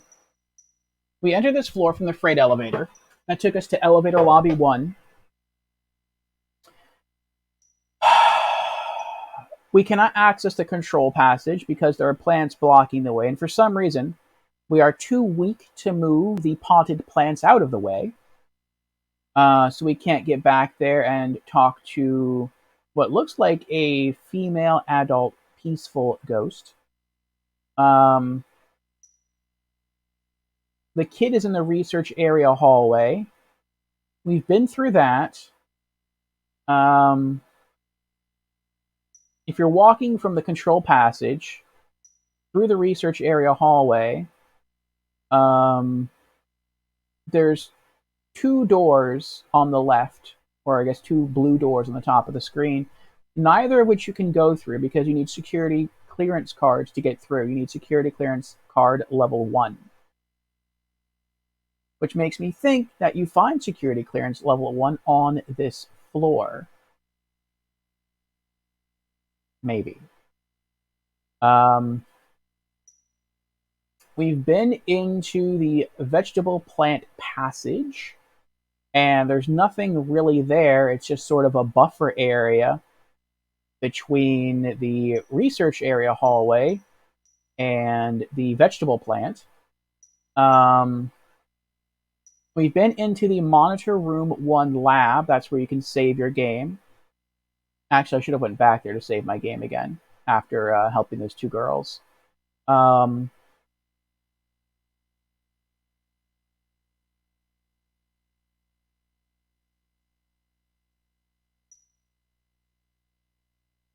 This is where we help those 2 girls at. There's nothing in here except for the stuffed lion. We got into the cultivation control room where we vented the gas so we could help the girls in the vegetable plant. And there is a piece of cookery in here, like a meal that we can cook. We don't have any way to I guess, turn on the device to cook the food. And we can't take the food. So I'm guessing we do have to cook the food somehow. And that's it.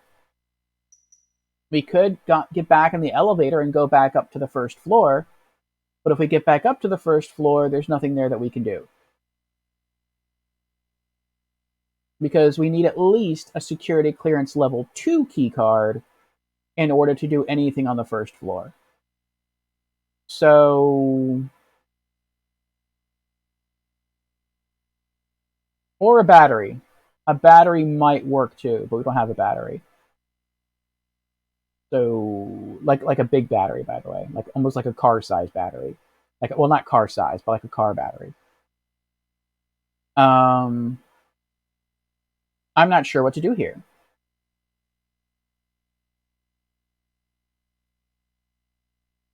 I think what I will do is I will go back to the monitor room to save.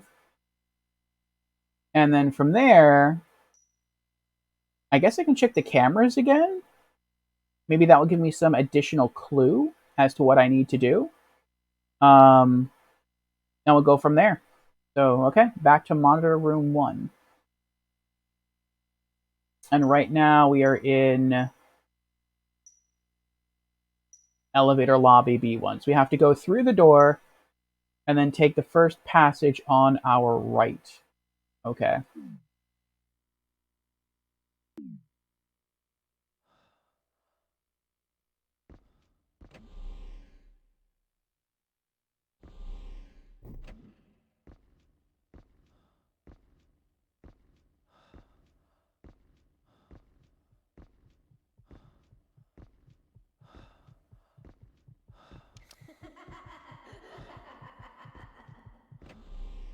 Something else that I thought was really interesting about this game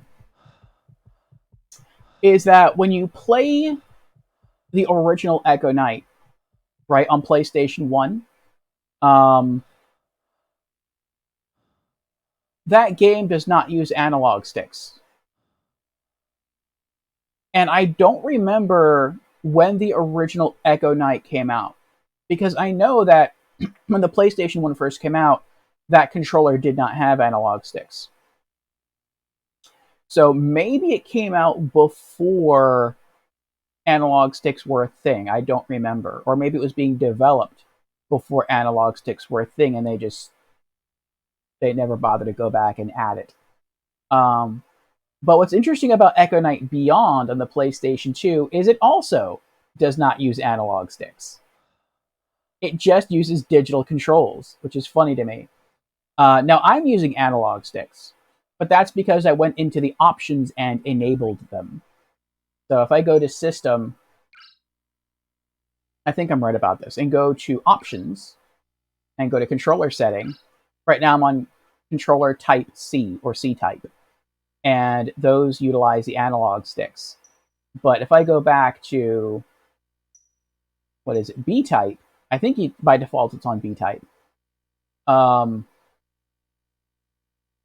You can see it doesn't really use analog. It uses one analog stick, just the left one, and it's to move and turn. That's it. It uses the D-pad to move. And when you go to A, it uses the right analog stick and the left analog stick as well. It's like they weren't really sure how to implement analog sticks with this game, even though this is a PlayStation 2 game. I find that interesting. It looks like Type A and Type C are pretty much the same controls, only the functions of the analog sticks are swapped. But yeah, even if, like I said, by default it was only on Type B, so you only got to use the left analog stick. You didn't use the right analog stick at all in this game. That's just so weird to me. But alright, there's the monitor room. Okay. So is there something in here? The wall panel has come loose. No. Alright. Let's check the monitor room, like I said before. And we'll see what's going on here. We'll see if there's... hold on. Let me save first. Because I haven't saved yet.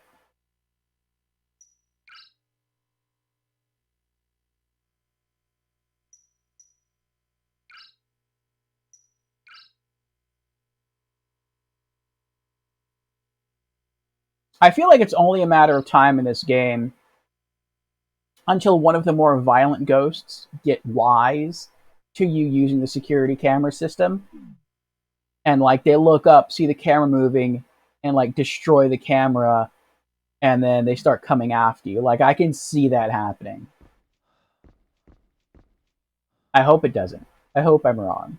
But I could totally see that happening in this game. Alright.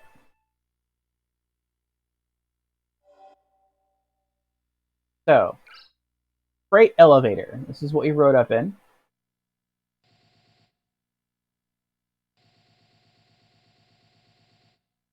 And there's nothing inside the elevator.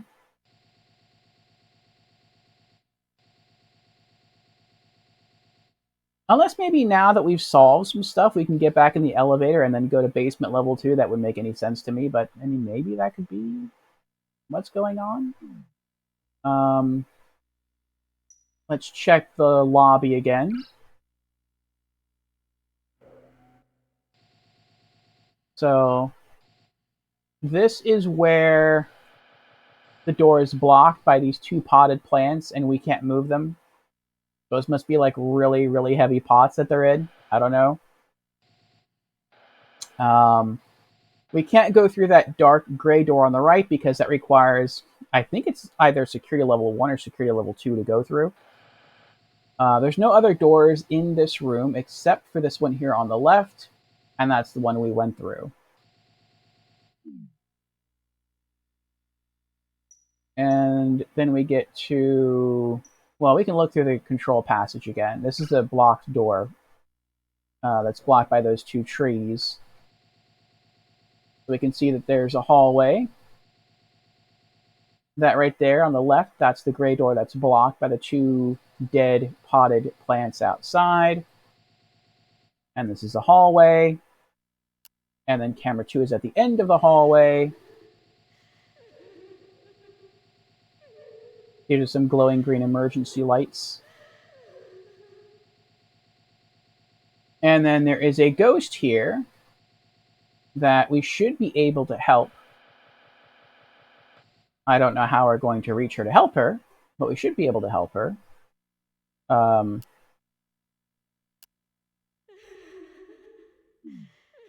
We got to figure out, I guess, how to get in there. This is the research area hallway. This is where the kid jumps in our back and starts messing with us.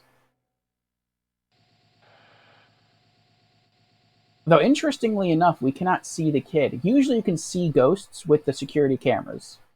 I don't know why that's how, I guess, that would make sense in, like, traditional ghost lore. But for this game, I guess it works that way. That's what we went through right there. That takes you into or towards the vegetable plant. And this is the door that's locked with security clearance. That takes you to food storage. So on the left, right, yeah, okay. That's the door we walk in from.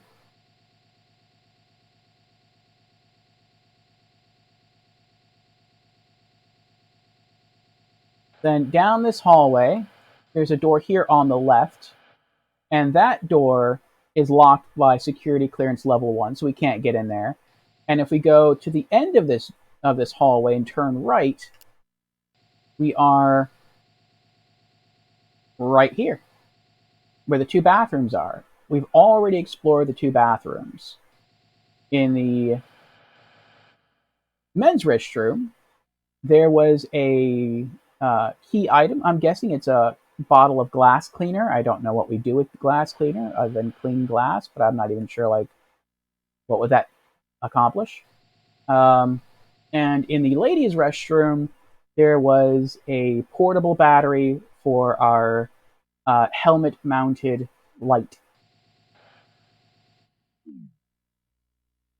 So I feel like there's nothing else for us to do in this hallway until we get a security clearance level 1 key card so we can open the doors that are preventing us from progressing further. This is the vegetable plant passageway. There's nothing in here. This is the monitor room that we're in right now. And that's the doorway that you come through to get into this hallway. If we continue down the hallway, that will eventually take you to the vegetable plant down there. And this is the camera at the end of the hallway from the vegetable plant.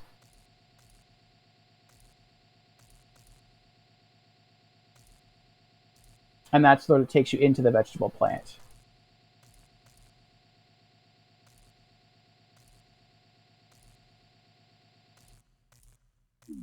So there's nothing significant in here in the vegetable plant itself. Maybe now that we've done some stuff here, we'll be able to look around some more. Let's see.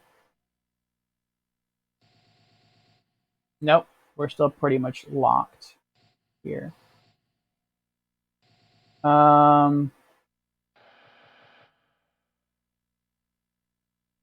Wipeout has redeemed hydrate. Very well.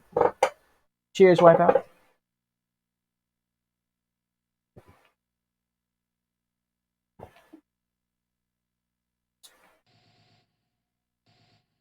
There's nothing here. Camera 2, it looks like a greenhouse. This is where the stuffed lion was.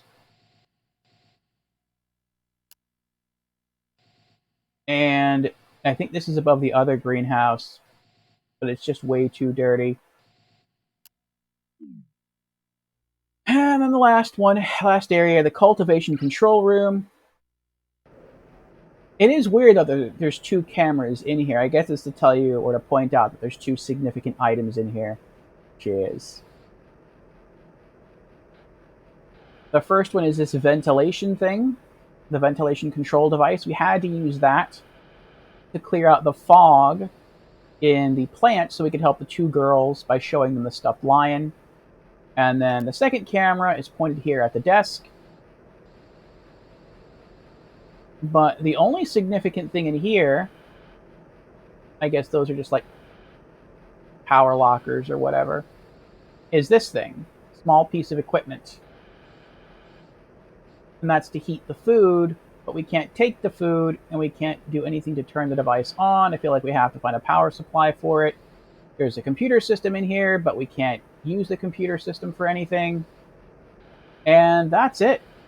So I'm not really sure what we're supposed to be doing now. Unless the game is being funny with me. Like, no, that's not it. I was like, unless like I really do have to get the greenhouse key and come back and put it in the chest, because that's what that sign says. When you're finished, please return the key. I highly doubt that's the case. You can't even get the key back out of the machine.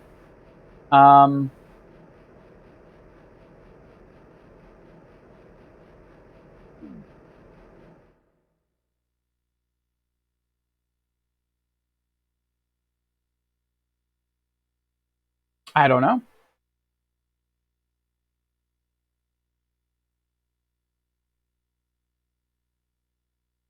Either I'm missing something, and by missing, I don't mean like missing a key item. I mean like I'm not understanding something, or I'm not seeing something. Or I'm just supposed to go back to the freight elevator and try to take that down to basement level 2. We were on floor level 1. It can only go down to basement floor levels 1 and 2. We tried to go to basement level 2, and the elevator would not allow us to do that. It said it's locked. We were able to get down to basement level 1, which is where we're at right now. But that's it. I don't know.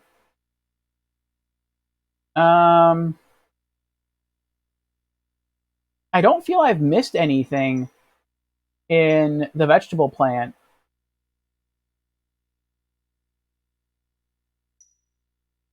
Or in the cultivation control room. I think what I'm going to do, because I'm kind of in the midway point, really.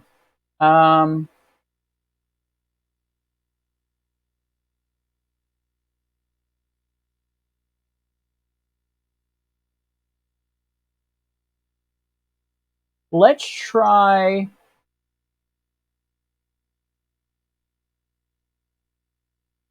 I guess let's try coming back into the vegetable plant. We'll take one more look around. And then if we can't find anything, we'll head back up into the elevator and try to take that down to basement level 2. Maybe it'll be unlocked for some reason.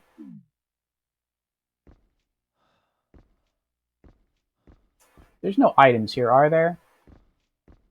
Okay. Wanted to make sure.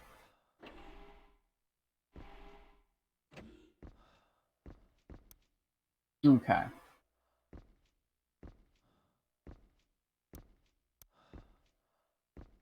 This should take us back to the area where we helped those 2 girls.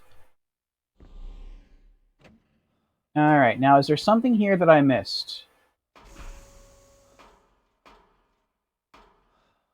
Are there any items on the floor? The girls didn't even give us anything, which is weird to me. Oh, that was the door. That was so scary a sound to me.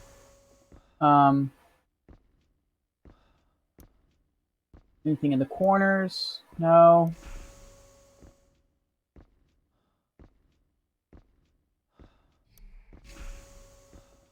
No. I'm not going to go back in there again because I know there's stuff in there, but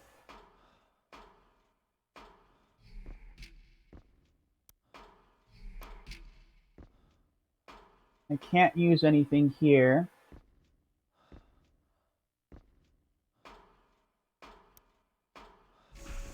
Nothing over here.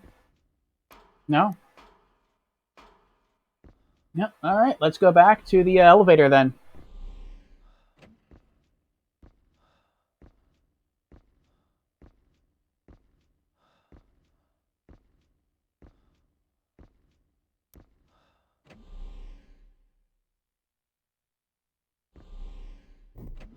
Here's a kid jumping on our back.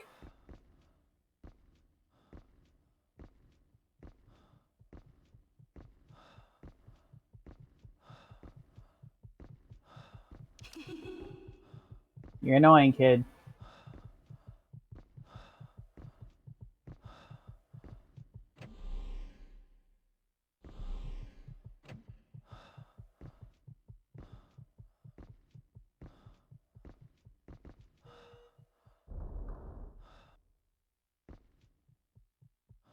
And then for some reason, our heart rate skyrockets when we are in this elevator. I don't know why. Your heart rate only ever goes up to 139 when there's a ghost with you, but they're not attacking you. Like, once you can talk to a ghost, you start to calm down because you realize it's not going to try to kill you. But until you try talking to it, you don't know, and so you're always kind of like going a little crazy. I can't do anything with the ceiling panel, so I'm not sure why it keeps saying stuff like that.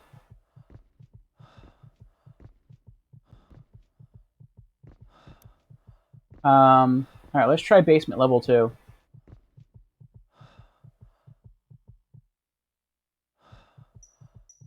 This floor is currently locked. Please insert key.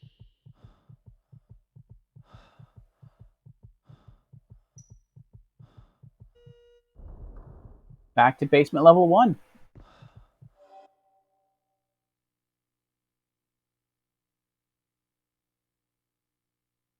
Wait, can I use the employee ID card?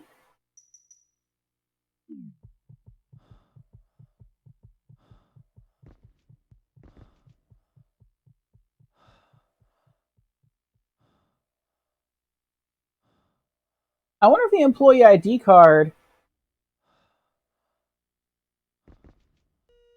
I want to try this again. I wonder if the employee ID card I have is security level 1. I never thought about that.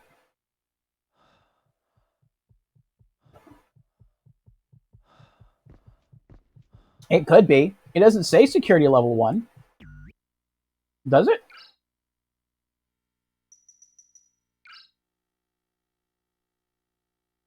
There is a magnetic strip across the back of the card.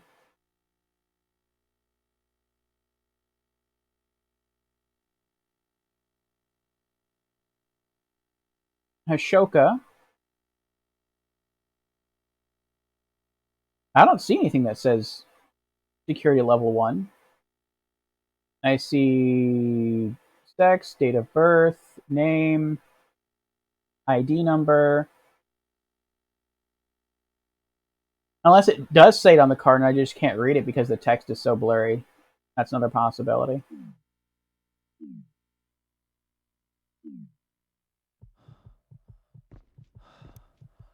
Alright, where's that number panel? There it is. Okay. Let's try selecting the card and see what happens. Nothing happened. Okay. Alright, let's try exiting the elevators. And now, let's try walking over to one of the doors that's protected by a security level 1 card. These are the gravity training room, or this is the gravity training room. Let's see what happens when I try to use the card. Nothing happened. Okay.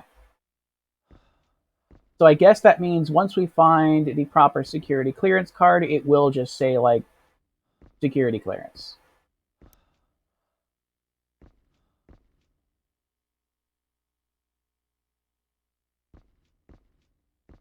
Oh, I didn't notice this before. A portable battery. Searchlight battery cell. Yay, charging! That makes our headlamp brighter and last longer.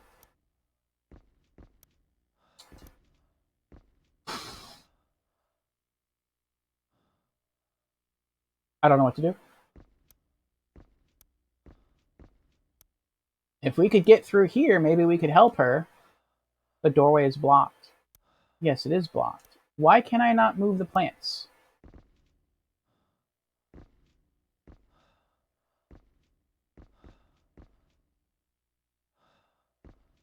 You can see what happened. The guy who left her in there to go find help dragged the plants from around the room and tried to use those to block the door. I don't know. Maybe the third plant was so heavy he just knocked it over and he couldn't drag it all the way over. I guess that could be the thing. I don't know. But how does that help me, though? Let me examine this guide here. Basement first floor guide. Okay, so we're in the elevator.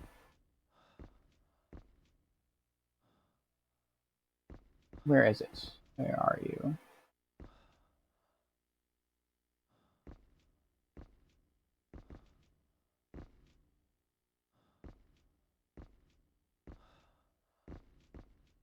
Maybe this map helps us somehow.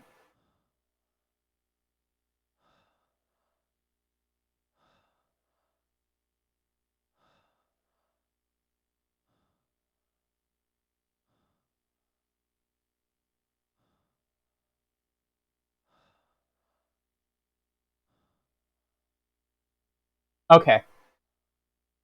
I think I can read it now. So this room here, right there, that's the room that we're in right now. And that little L shape under it is the elevator. So behind the elevator and down, I think that's the room where that female ghost is, the female adult ghost. Um, that's the door being blocked by the two dead trees. This room up here is the gravity training room that's blocked with security level 1 clearance card. You go down here and down, that's the monitor room where we can save our game. And this is the plant area, and that's the small little room that we had to get into to flush the gas out of the plant room. The door up here is locked with a security level 1 clearance card. That's probably a monitoring room, that little door right there. And then over here at the end of the hall, those two long rectangles in the bottom there are the bathrooms. And then the big room right here, I'm guessing, is the laboratory with its own little room in the back. Its excess office room in the back. So, okay. I know where we are. I can read the map. I still have no idea how to proceed. Like I said, we could take the elevator probably back up to the first floor. But we've completely explored the first floor, with the exception of the locked doors, and the locked doors require a security level 2 clearance card. So I'm not sure what to do. And the only thing we have on us now that we didn't have back then is we have glass cleaner, we have a stuffed lion, we also have yellow chemical, but we picked that up before we actually took the elevator down. What does that say on it? The warning label on the container reads, "Do not mix." And you cannot mix items in your inventory, by the way.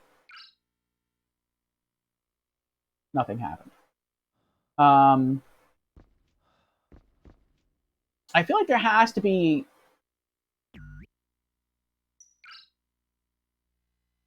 something down here that we can use, or a level 1 security card that we can obtain to explore the rest of this floor. And maybe somewhere else on this floor is another elevator key. And that elevator key would allow us to go down to basement floor level 2. And then maybe somewhere on basement level 2, we'd find a security level 2 clearance card. Then we could go back up to the first floor, and we could explore more of the first floor with that level 2 security clearance card. That's what I feel like is supposed to happen. But I don't know where the level 1 security clearance card is to explore the rest of this level.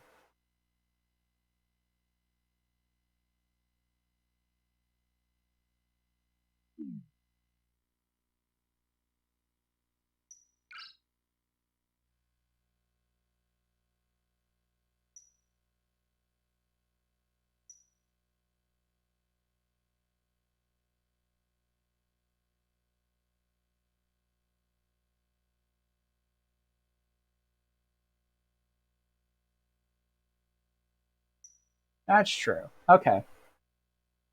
Our character keeps notes of everything. So he kept notes of all the characters.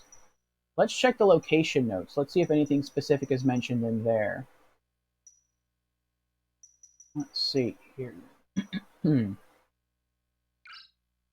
Energy area hallway, passage leading to the lunar facility's power transfer, solar panel room, or solar panel control and battery rooms.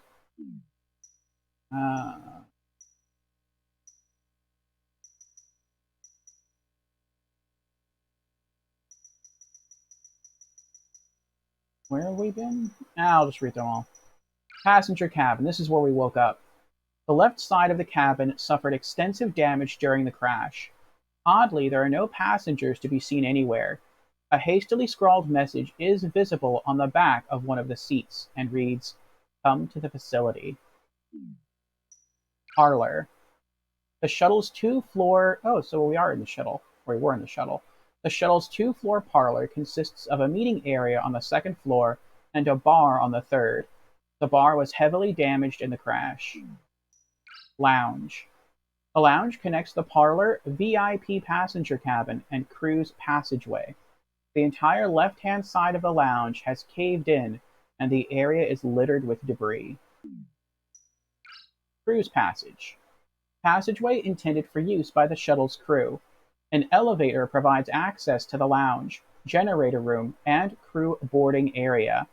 The passage is deserted, even though the emergency lighting system has been activated. I feel like in the end, this is how we have to escape the facility. Because there is a generator room here, but it lacks a battery. And I feel like if we can find a battery somewhere in the lunar facility, we can bring it back to the ship, plug it in, and that might give us just enough power to leave the moon and plot a course back to Earth. That is probably the good ending. I don't know what the other endings might entail. The original Echo Knight had 3 endings. I guess you could say it really had 2 endings, but I consider it to be 3 endings. It had an extended ending if you did something extra. I think it's if you saved all the ghosts, you got an extended ending.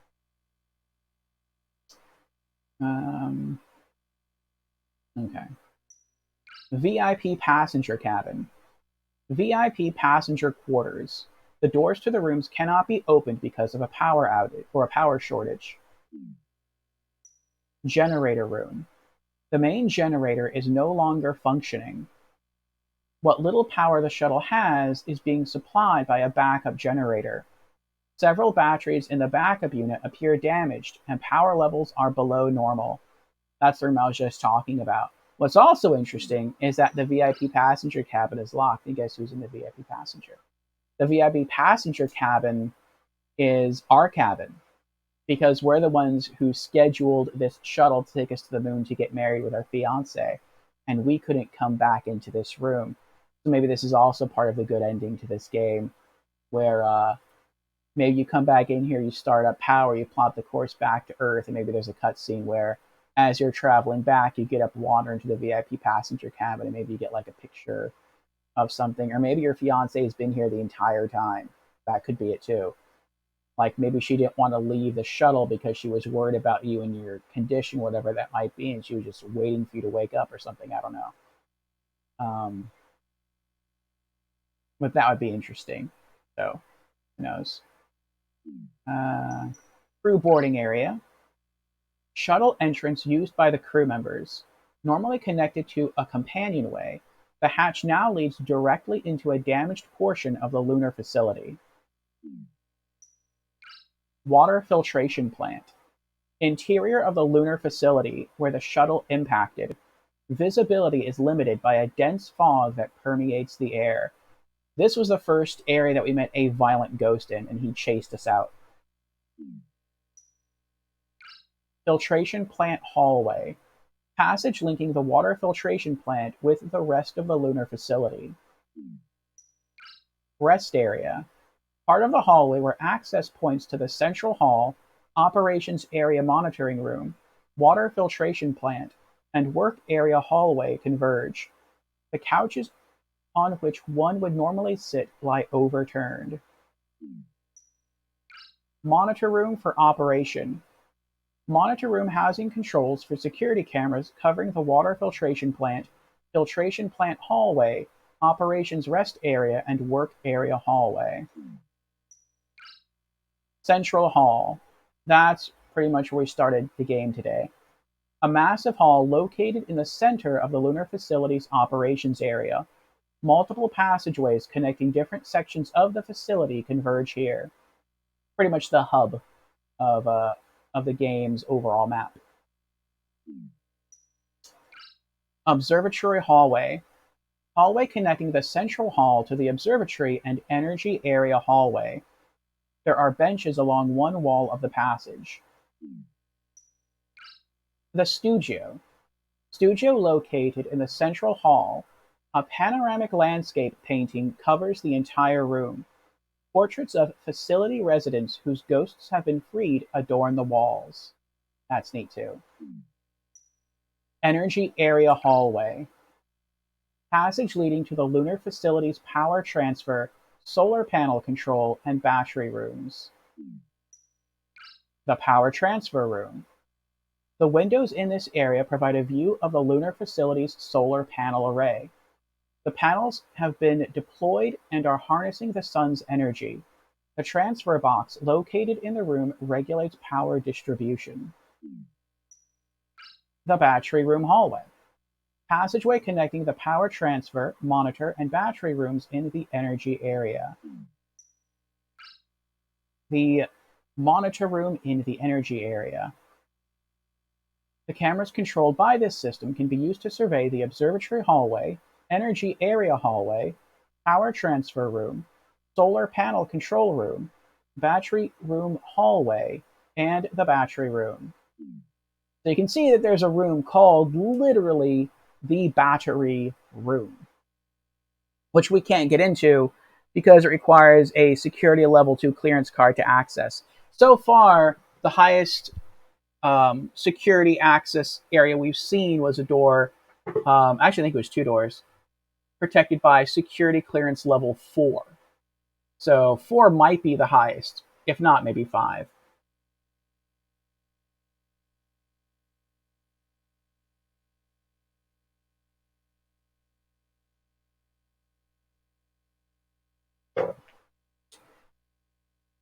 But it's 2 that I think we can get a battery. And maybe we can just get a battery and just try to leave early. Just try to go back to our shuttle, slide the battery in, and jet out of here. Maybe that's a possible early ending to the game.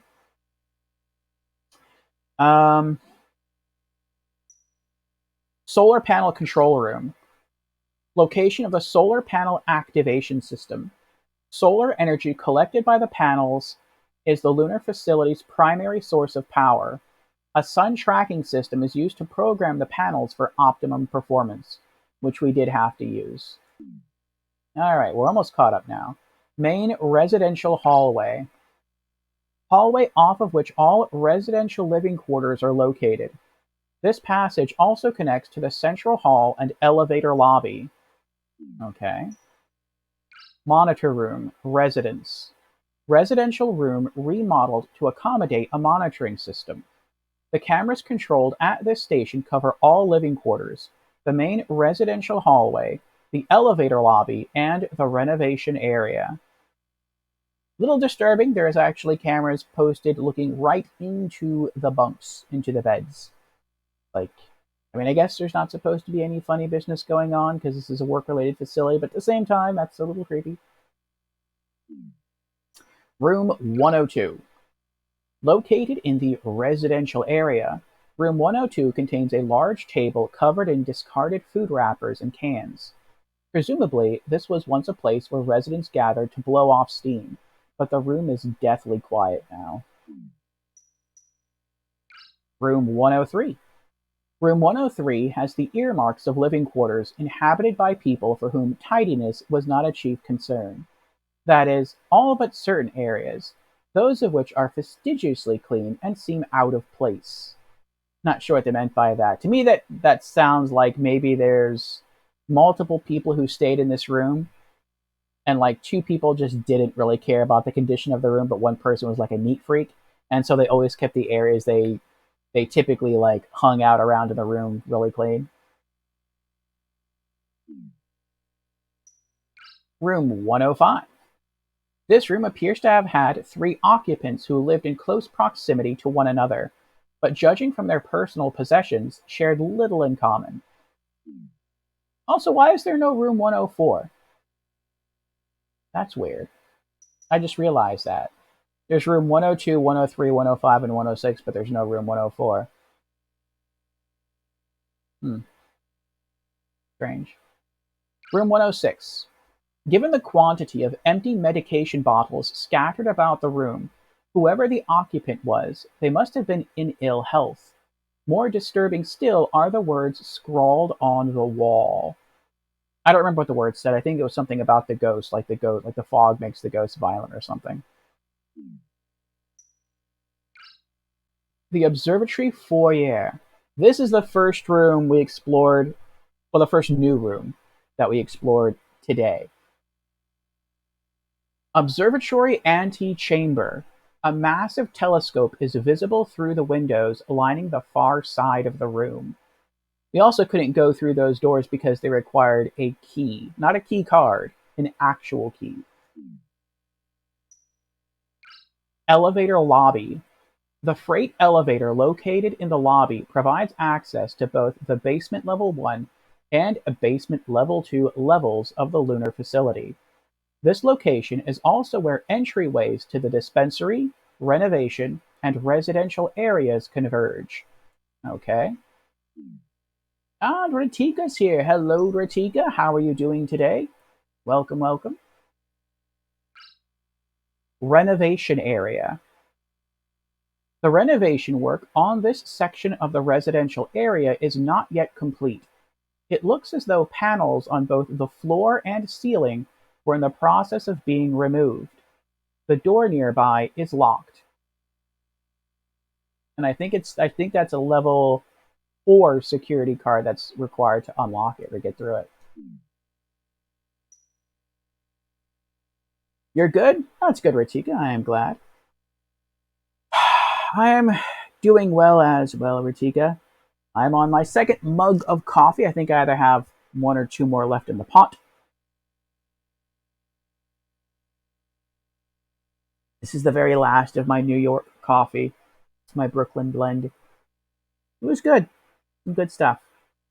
Probably starting a new bag on Monday of a different kind.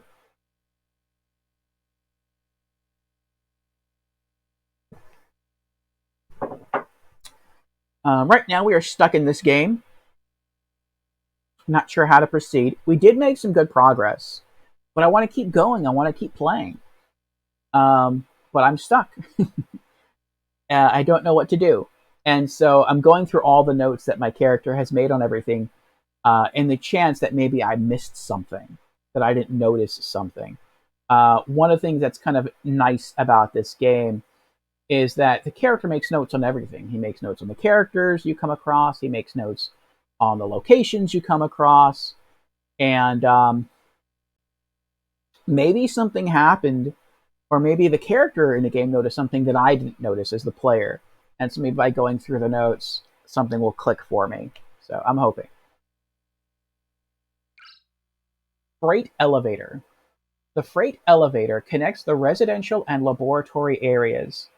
There is a card slot located underneath the buttons on the elevator's control panel. Okay. Elevator lobby, basement level 1.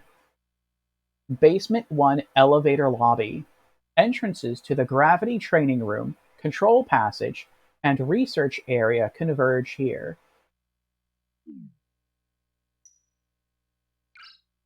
Research area hallway. Main research area hallway.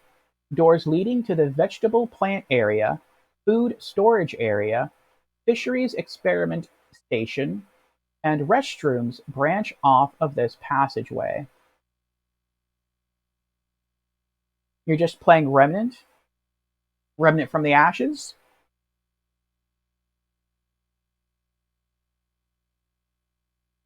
Yeah, Remnant 2 hasn't come out yet, right? Yeah, okay. Yeah. How's that going?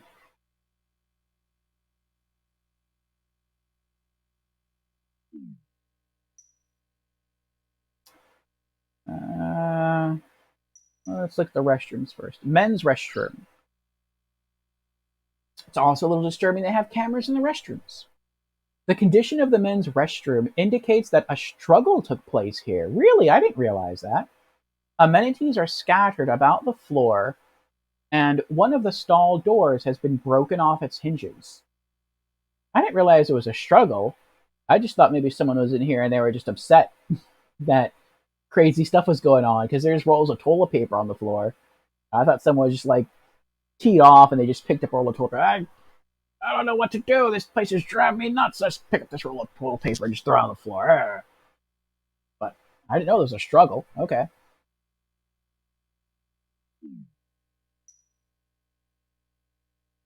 Oh, they misspelled something. Did they misspell something? Yeah, they did. Interesting. I guess that was a translation error. That's supposed to be ladies' restroom. But if you're using the apostrophe like that to show ownership, then it should just be with a Y. Otherwise, it kind of looks like it's a laddie's restroom. Ladies' restroom. Except for the broken mirror, the ladies' restroom appears clean and very well maintained. The large fragment of mirror still attached to the wall is covered in a layer of dust. Oh! Maybe that's what it is. I bet that's what it is. That's why the kid follows you into the restroom. When you walk into one of these rooms, into the research area hallway, your character like hunkers down. It's because there's a ghost of a small child who jumps on your back and you can't get him off of you until you leave this area, and he keeps getting his hands and he puts them on your helmet and it leaves his handprints there, and then he takes his hands away, and then over time the handprints kind of like filter out, and then he does it again. And whenever you go from there onto other into other rooms, he stays in your back. It's only once you go into an area that would have fog on it, which would make him violent, that's when he gets off of you. I bet that's what it is. So we have to go back into the women's restroom. He's still going to be on our back. We use the glass cleaner to clean part of the mirror, the large part of mirror, and then through that mirror, we'll be able to see the kid that's on our back. Then we give the kid the lion, the stuffed lion, and then he will go and be peaceful again, and maybe he'll drop the level 1 key card. Boom, we got it. Going through the notes solved it. Well, if this all works, then it solved it. But let's keep going, though. Let's keep going. Maybe I missed something else. Vegetable plant passage. Passageway linking the main research area hallway to the vegetable cultivation room. Monitor room lab 1. The cameras controlled by the system located in this room monitor the freight elevator, basement 1 elevator lobby, control passage, main research area hallway, vegetable plant passage, vegetable plant and cultivation control room. Okay. The vegetable plant.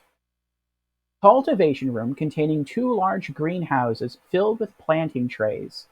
The walls of the room are overgrown with vegetation. Cultivation control room. Control room associated with plant cultivation and harvesting research carried out by lunar facility scientists. And that's it. It goes just fine. You're playing survival mode. Cool, cool. All right, let's go try that. I think we have our solution. I don't remember where I am right now, though. Oh, we're in the lobby. Okay. Okay, so we have to go from here. We have to go through this door.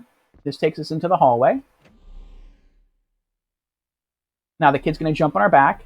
There he goes. He just jumped on us. And now he starts putting his handprints over our helmet. You should see those soon. There they go.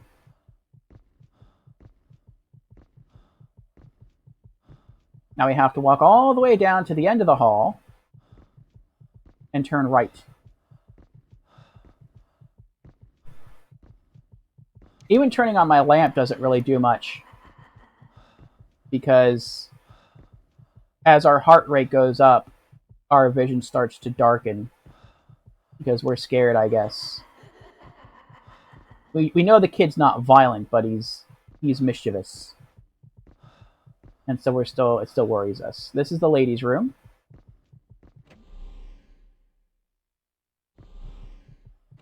Okay. Let's go where the broken mirror is.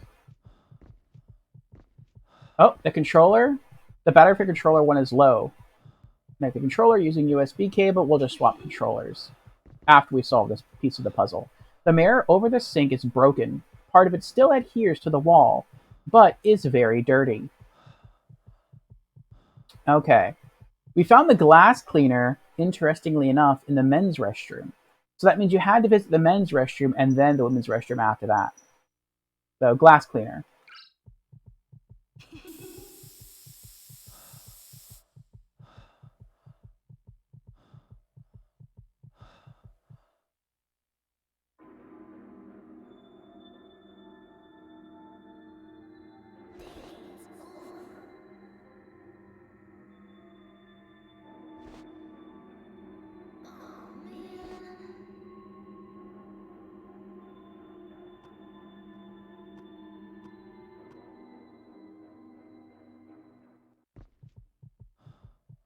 Oh, we could have actually done this before the interior is reflected. We could have done this before finding his stuffed animal to set him free. That's interesting. It's also really cool that we can look in the mirror. Like, this is the first time we've actually seen our character.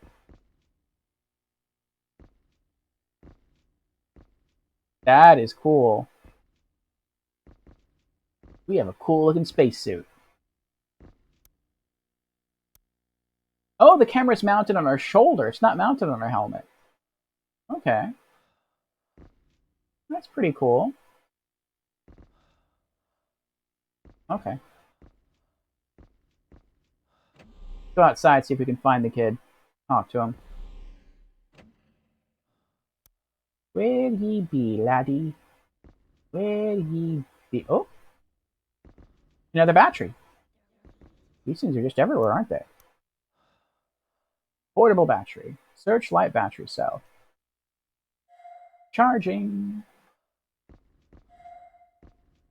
Alrighty. Now, where are you? I hear him. He's here somewhere. We're probably just going to walk right into him. There he is. They're late. And he's standing right by the vegetable plant room. You know what? I bet he has the card. Because I guess he was supposed to meet up with his sisters. And this door is also protected by a level 1 security system. But it's the only door that was unlocked when we got in here.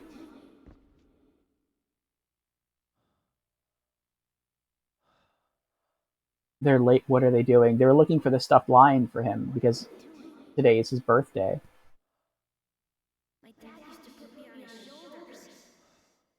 Oh, that's why he climbed on our shoulders. Aw. It's not important anymore. That's sad. Hey, did you meet my sisters? I did. They're over there. I want to go home. What are they doing? They're always like this. Selfish. Both of them. Aw, they're not selfish. They were doing something for you. My parents spoil them too much just because they're younger. Hmm. I don't want sisters. They need to go away. Aw. They're late. What are they doing? That's cool. So you were actually supposed to do this first. And then he sends you, like, he points you to go through the doorway, and then you deal with his sisters. who can almost kill you. Actually, they can kill you if you're not careful. And then you put them at peace, and then you come back out here and talk to them again. They're not still looking, are They were. they? I can't believe Dad bought them as a stuffed animal. I didn't do anything wrong. They're late. What are they doing? They're not still looking, are they? I can't believe Dad bought them as a stuffed animal. I didn't do anything wrong. Oh, he thinks that his father bought the girls a stuffed animal but didn't buy the boy a stuffed animal because the boy did something wrong, or maybe because the dad liked the girls more. When really, the dad bought the stuffed lion so that they could give it to him, to the son, or to the brother. Aw, he misinterpreted it. Okay, now we go into our inventory and give him the stuffed lion. This should be mine. Mm-hmm. The lion's my favorite animal. Catalina, Katrina, I'm sorry. Thanks. She was looking for someone who was in the shuttle with her.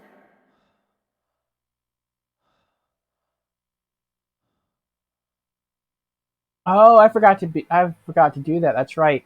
Every time you meet a peaceful ghost, you can show them the picture of your fiance, I think, and they might say something. I didn't do that with the girls, and I didn't do that with him. But I guess maybe if you don't do that, at least for him, it triggers and he says something anyway.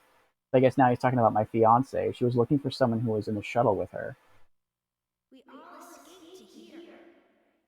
Ah, so they all made it. But then monsters appeared, so we ran and lost each other.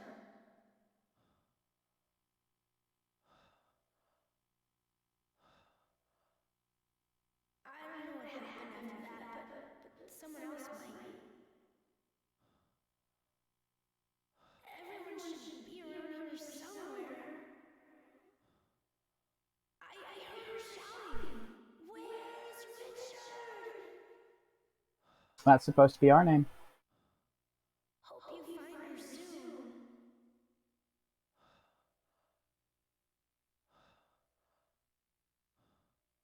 Bye, kid.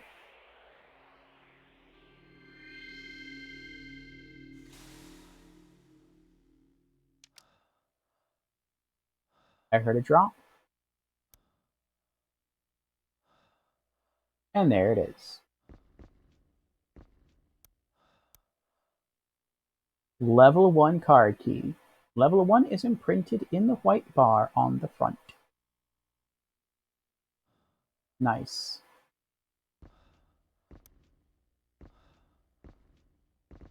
Alright. So now, we can go just about anywhere we want to.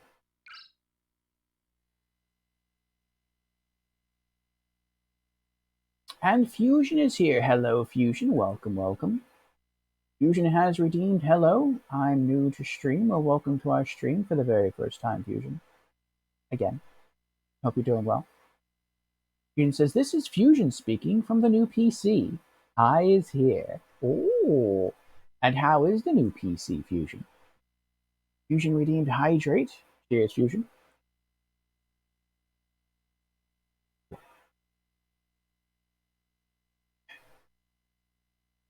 Had some trouble, but fixed it. Good for you, Fusion. I think we're going to backtrack. Well, no, not yet. First, we're going to go into Monitor Room 1 lab and save our game. Then, we're going to backtrack to the elevator lobby, basement level 1, and we are going to go through the locked door into the gravity control room, because it's just a single room, I don't think there's going to be any ghosts there. I hope there's not going to be any ghosts there. And we will see what happens in that room. Am I going the wrong way? I feel like I'm going the wrong way. No, I'm not going the wrong way. Wait. I am going the wrong way. That's towards the elevator lobby. I do not want to go that way right now. I want to go back through here. There we go. And then I want to go through here and save our game.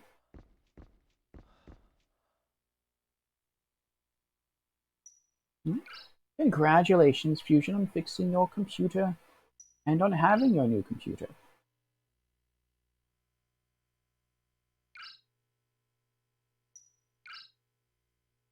Have you gamed on it yet? Save successful. Good.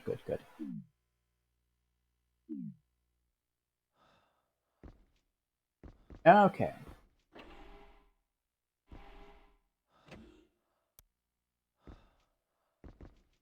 Now we go this way.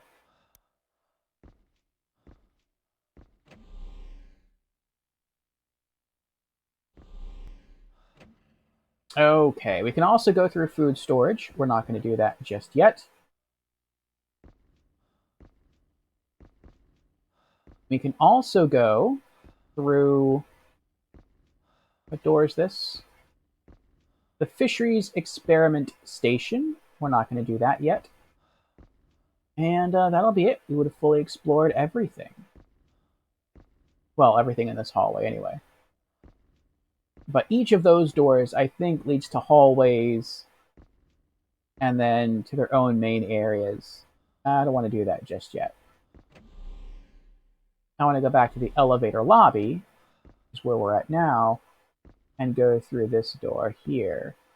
Oh, maybe when we get into the gravity training room, we'll find devices that we can use to make lifting things easier, like anti-gravity devices, and we can come back here and attach them to those potted plants that are blocking the door, and then we can easily push them out of the way, and then we can open the door and go talk to the other ghost that's in there. I bet that's what it is. That's what this door leads to. Okay. Level 1 security device. A card reader is visible on the front panel. Level 1 card key. Access granted. Releasing lock. Yay! We did it.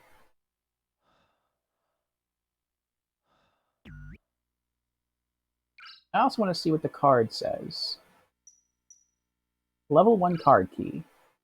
Level 1 is imprinted into the white bar on the front.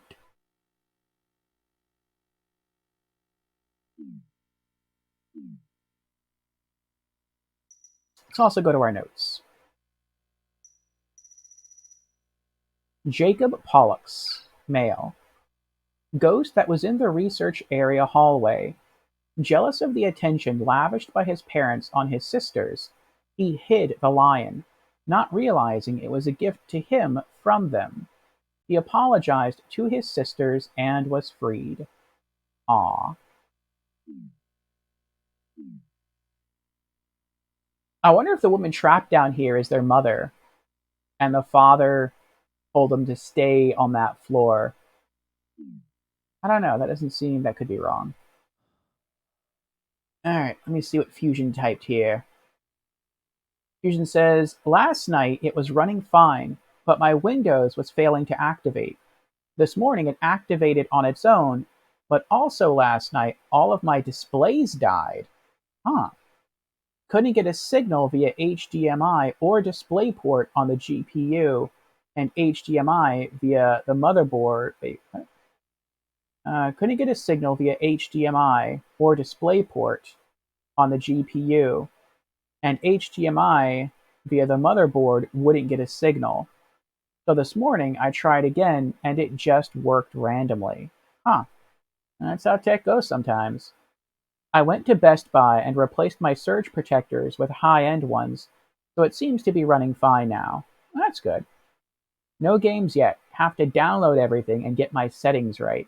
Ooh. That is fun. A new PC, having to go through all the settings all over again to get things right. Very nice. It is a process getting stuff set up, but once you do it, it feels good.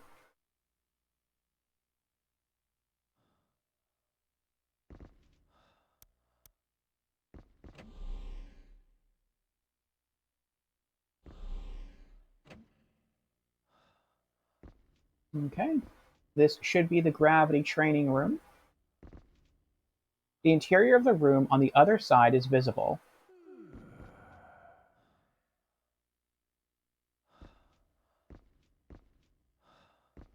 There's a ghost nearby, but he should be peaceful because there's no fog in here.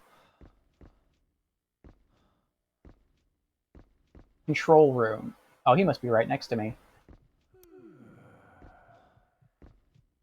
Where are you? No? I don't see him anywhere. Maybe he's through here? There he is! What are you doing in there?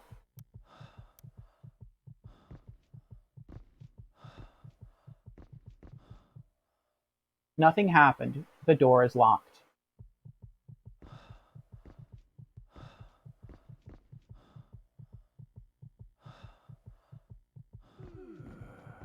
Huh.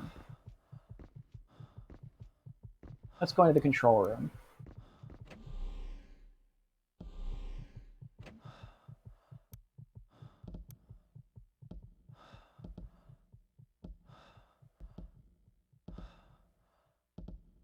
There's something over here.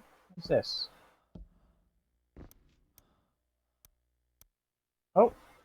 It was trying to display text to me, but there is something on the floor. Collar. Collar for a small animal. There is a key attached to it. Huh.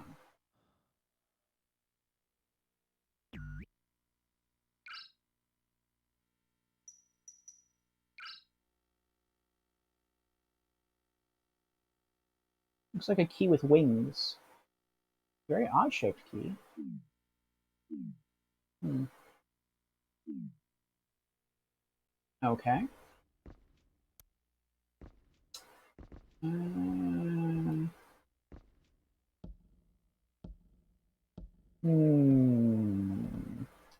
Well, let's mess with the controls.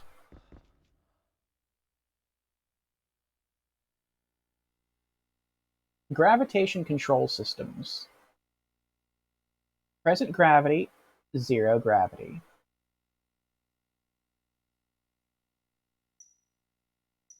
Start. Oh, it already started. Stop. Zero gravity disengaged. Sorry. Well, that's probably why I couldn't open the locked door, because it was maintaining 0 gravity in here. Start it again. Zero gravity engaged.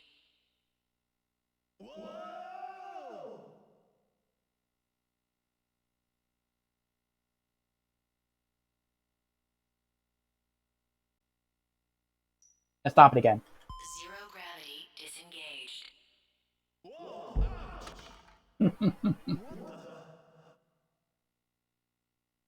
Oh.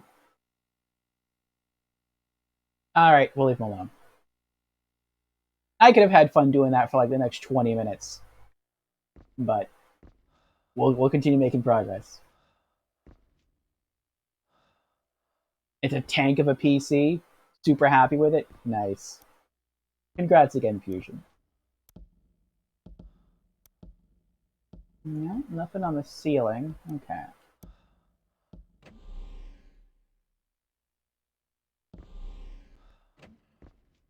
Gonna send a pic of it on Discord? Alright. Oh, is there anything under the benches? There's nothing under the benches. Okay. Just making... Oh. Yeah, man. I don't know. I don't know who turned off the gravity and just let you fall like that. That's messed up. It's a shame. Oh, can I eat any of the food? Where are you? There you are. Oh, he was eating food. How you doing? What? Go away! Hey, So, you want some food, huh? be nice. Well, you're not getting any. This is my food. Mine! Dang.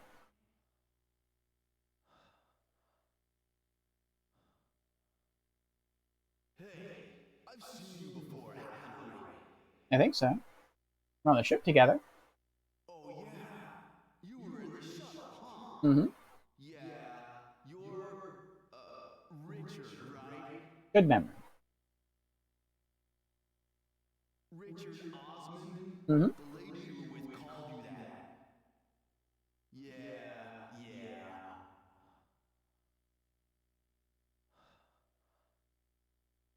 I have a good memory. That's what my dad always says. Yeah, the lady's name was, Claudia, right? Mm-hmm.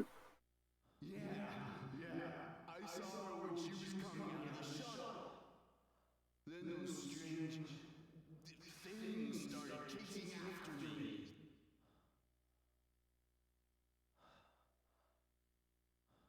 Hey, if you happen to find some chocolate, don't eat it.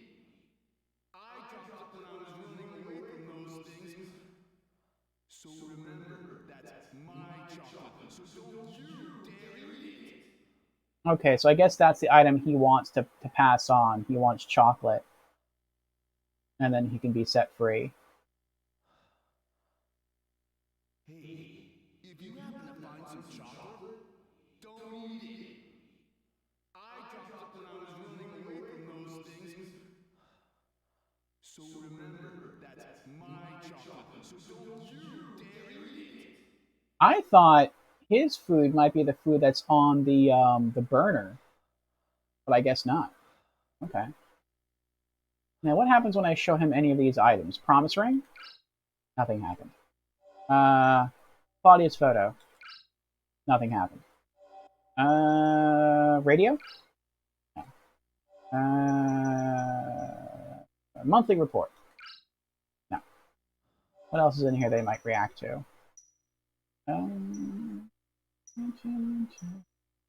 Oh, collar? Nope. Nope, I tried.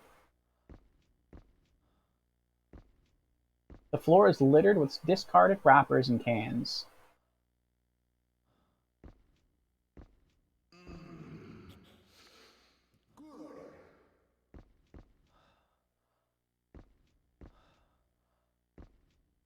I don't think there's anything in here I can use.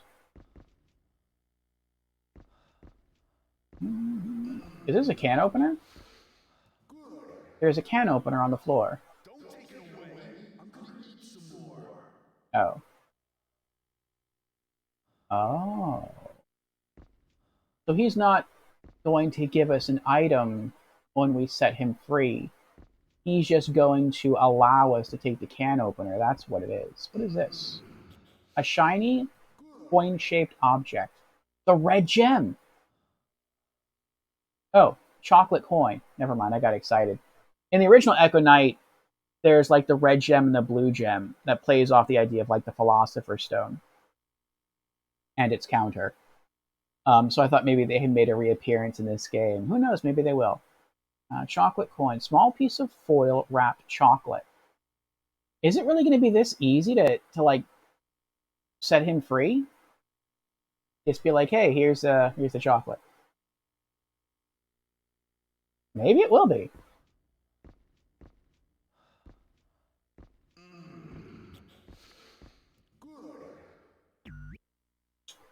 Look at my items here.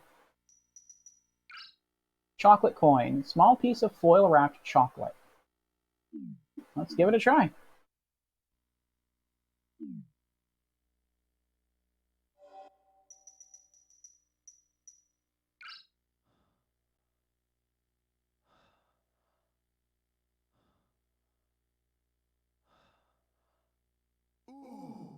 chocolate. Hey, you're not so bad, are you? It was really that easy? Say, that lady you were with, Claudia, that's the name. Mm-hmm. I feel like I've seen you before. Wonder where. You don't remember? That wasn't good. There should be some more left. Go find them. Ah, I see. So there's probably more chocolate coins scattered around this floor somewhere, either literally this floor or elsewhere on this level of the lunar facility. And probably every time we bring him a coin, he remembers more and more. Hey, if you happen to find some chocolate, I dropped it when I was. So remember. All right, all right, all right. So it's going to look like a small red gem. I see it on the floor. There's no more in this room, though. Okay. And then eventually he'll allow us to take the can opener.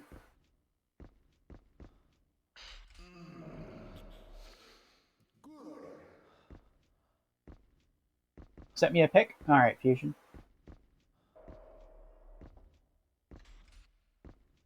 Let's continue. Oh, wait. There's no... I want to make sure I'm not missing anything. Now I know I have to pay attention. Look on the floor, on the benches, anywhere that a chocolate coin can be located. Let me know when you see the pick. Alright. I'll check it out after saving again. This is a save room. I want to make sure that there's no chocolate in here.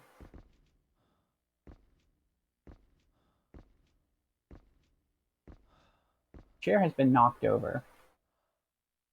Oh, we can do it to him again? I'm not going to do that. That's mean.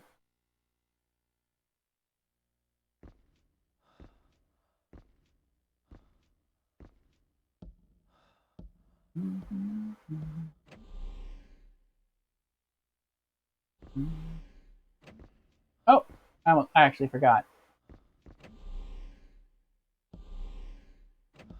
Oh, wait, is there a save point in here? Oh, there's not a save point in here. Never mind. I thought there was. My mistake.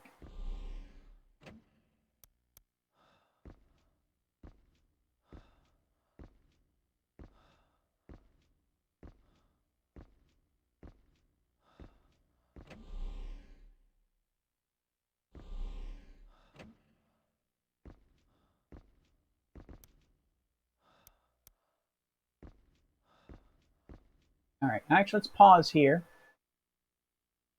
Because my controller's about to die. So I will swap controllers. And I'll also take a look at Fusion's pick.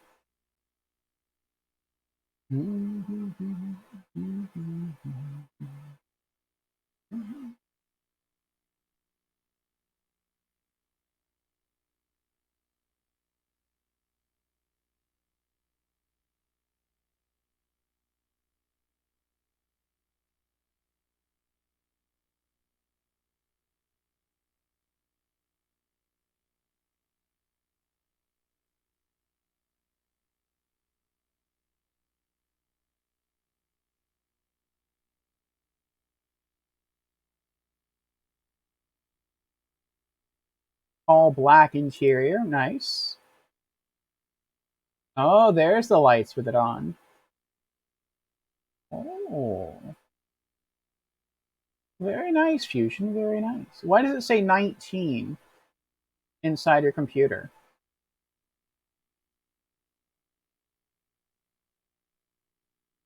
On a glowy panel.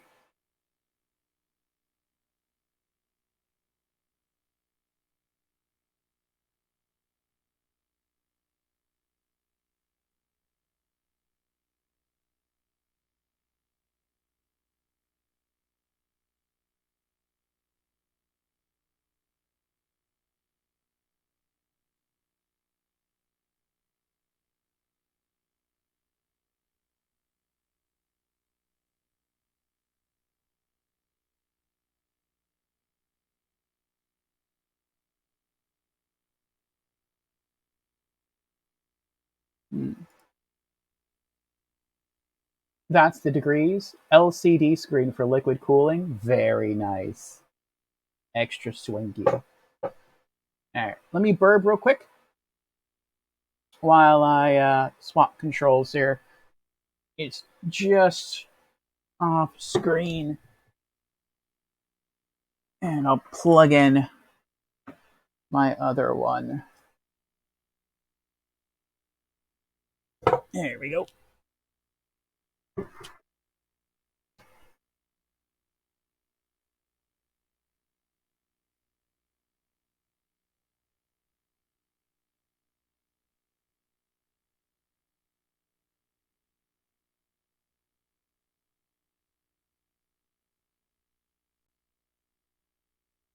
Okay, we're back. It was sideways, but you use the NZXT program to have it the correct way. What 3.5K gets you, LMAO? Very nice. All right. We have our new controller on. Let's continue through the game. Okay, so here are our options. Let's go back. I forgot something. There is a map of the entire facility on the wall in this room, and I want to check that out before going further. Okay. So that's what I thought. If we go left first, there's a hallway, and there's a small room on the left. That's probably another monitor room, and maybe another opportunity for us to save the game. And then there's going to be probably a puzzle room. But at the very end, there's a very, very big room. I feel like this is going to be a danger room. And then there's a little office area right there. Okay, I think we're going to go this way first, save the game again, and then we're going to go up and explore the other area that's across from it. Okay, we're ready.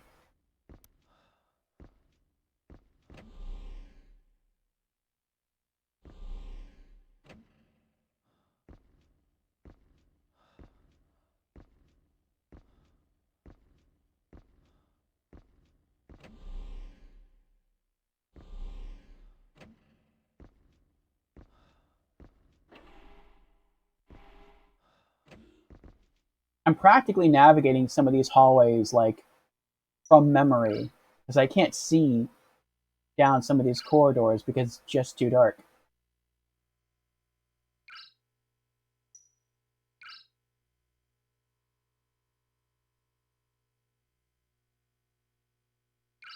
And like I've cranked the brightness in this game up to max. And then I cranked the brightness on my monitor up to max. And I still have to occasionally flick on the headlamp to see where I am. Because this is such a dark game.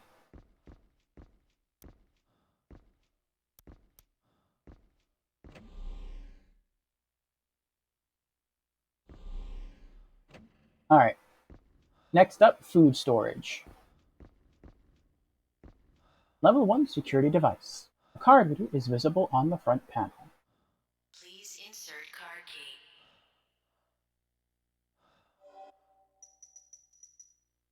Level 1 card key. Access granted. Releasing lock. Yay!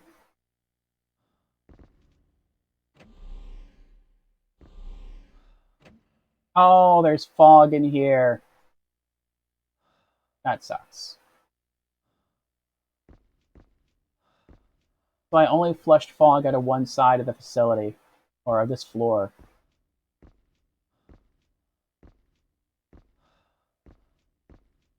Let's try the control room. Is this the monitor room? That's what I meant.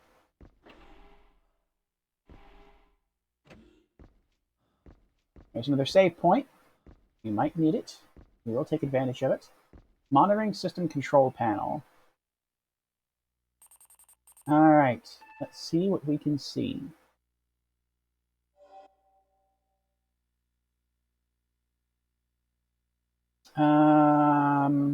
Fisheries control. Let's not worry about that yet. Right now, we are here. Well, we're not exactly there. We're in the monitor room, but that's pretty much what it is. That's interesting. Okay. Gravity training room.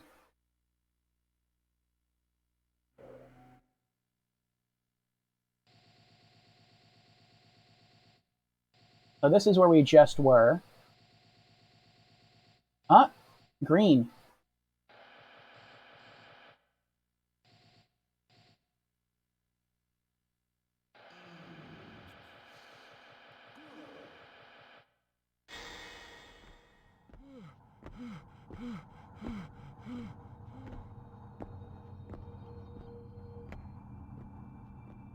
Chocolate coin.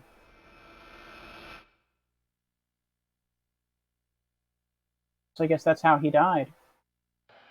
I looked under there, though. I didn't see a chocolate coin under there. Maybe after getting the flashback, I have to go back and look again. Could be it.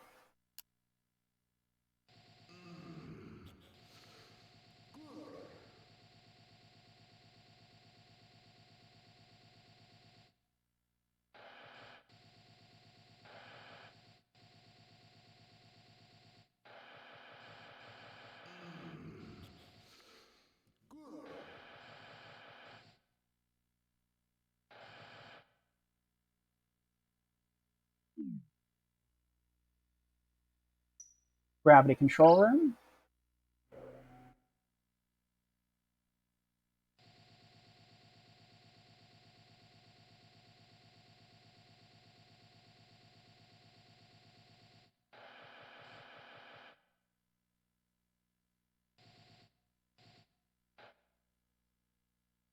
System control panel, which we've already deactivated.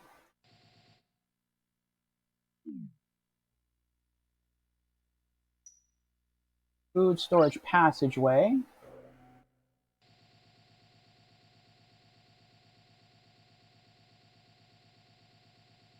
Yeah, there's fog in here, but there's nothing else in here.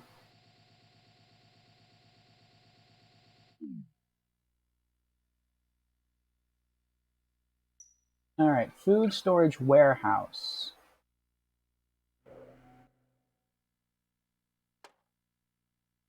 I heard something.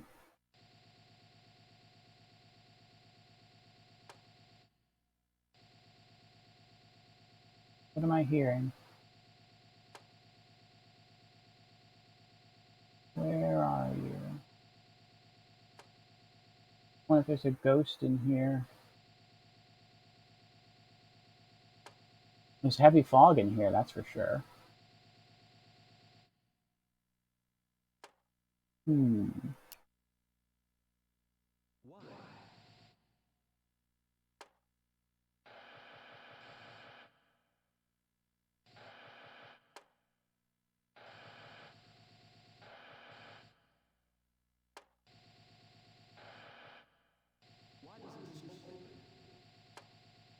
Why was what?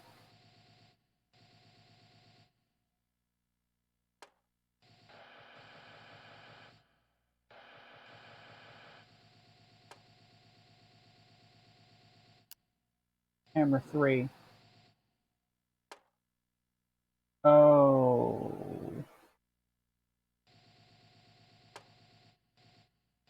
That's the noise I'm hearing.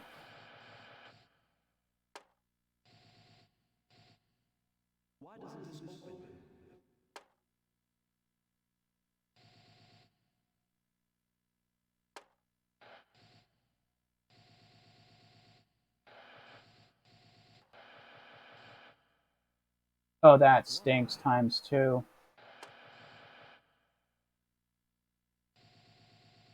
So that's the ghost. He's going to be violent because he's in a room of heavy fog.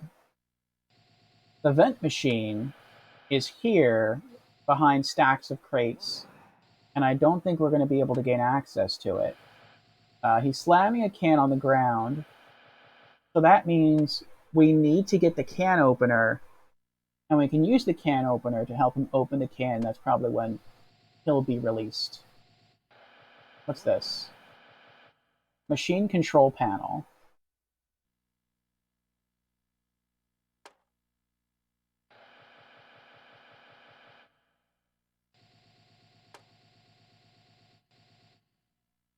Green.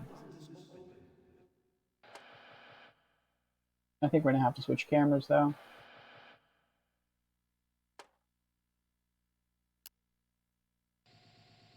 I think the only thing that's going to do is it's going to pull, if we activate that machine, it's going to pull this crate through and maybe, I don't know, somehow examine the crate.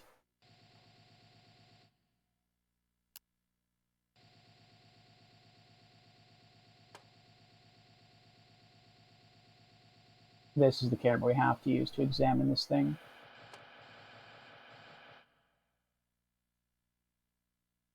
I guess this is how this guy died.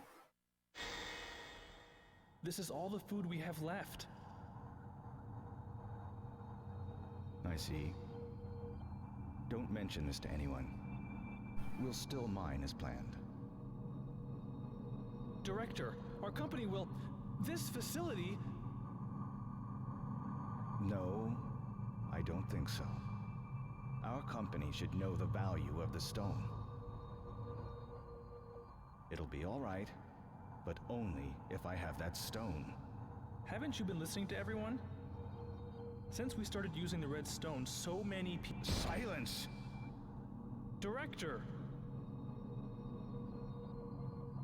The stone saved this facility and brought success with it.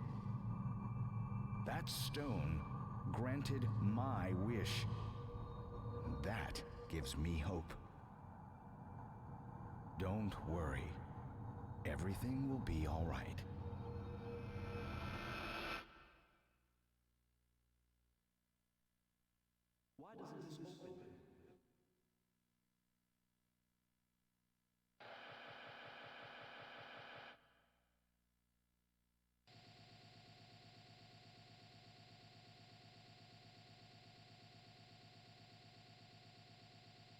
I guess the guy that's in here was in charge of food. That was a... So they are carrying the stone myth over. That's pretty cool. So in original Echo Knight, yeah, there's the red stone and the blue stone. And the stones also determined the endings at the end of the first game, too. So, like, with the red stone, it's almost like you can make a wish. Like, you can want something, and the stone will grant the wish. But it comes at a terrible cost, and you're not sure what that cost is until that cost hits you somehow. The blue stone on its own has no real power. The only power the blue stone has is to counter the red stone. And so apparently that's what's going on. Maybe this guy found a red stone here on the moon and then used it because the station wasn't doing well, and I guess their mining started taking off. The station started to become more popular. It was becoming more prosperous, but its cost was the lives of pretty much everyone here. That's what probably started the fog.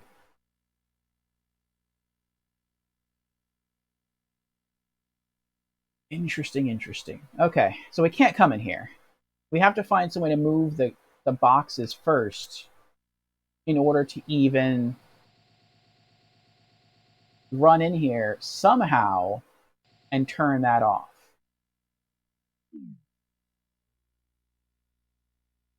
What about the fisheries?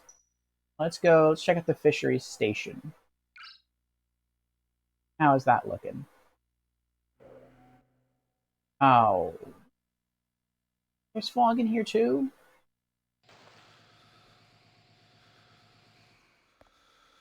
And a ghost. No, I doubt this is the director. It could be. But I feel like it isn't.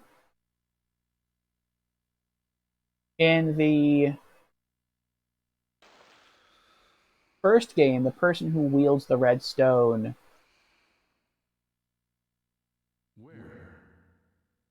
is the only person to remain alive. so long as the person who holds the redstone continues to hold onto it, they cannot die from the effects of the redstone, the adverse effects of the redstone. Unless they're fighting against someone with the bluestone.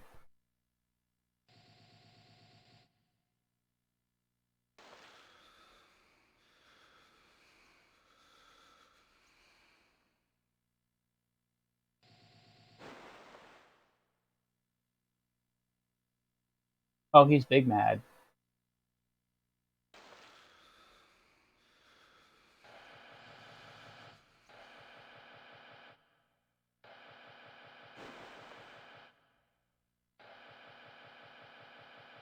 He saw we were looking at him.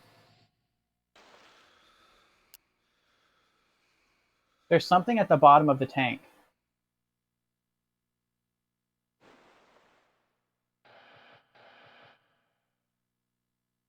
Is that the redstone? No, I bet it's not the redstone. I bet that's a chocolate coin.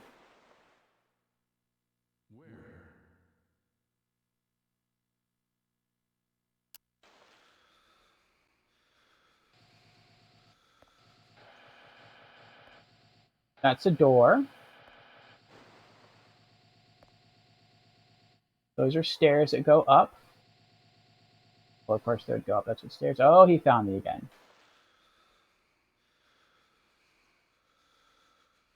Meaning. Okay, we got a ladder here that goes into a pool of what was that? That's another ghost.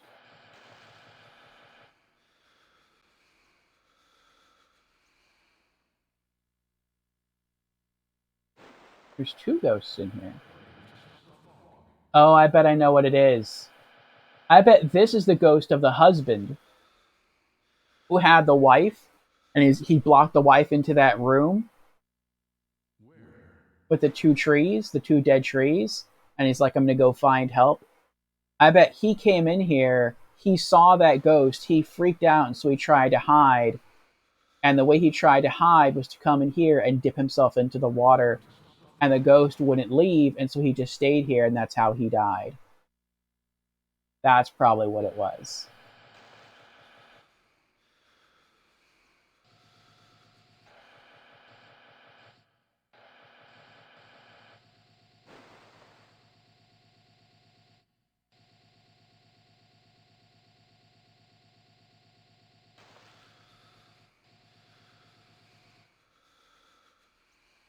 This stinks. I know what I have to do, and I don't want to do it. So I have to run. I can save my game where I'm now. I have to go back outside, and I have to go in here into the fisheries station. I have to bypass or run through the fisheries station to the fisheries control room, and probably once I'm here, I can flush out all the fog. Then I can help the two ghosts that are here, and then I'm still not sure how to help the other ghosts on this level, but probably have a better understanding of how to do that.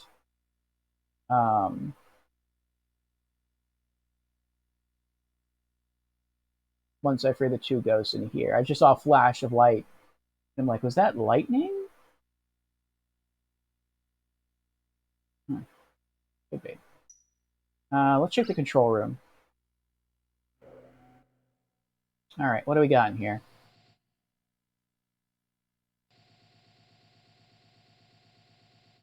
Some messed up panels. Aha. Ventilation control device. Yeah, so if we can make it, if we can run through that room without getting caught, we can come over here and we can vent out the smog and the fisheries, and it should be okay.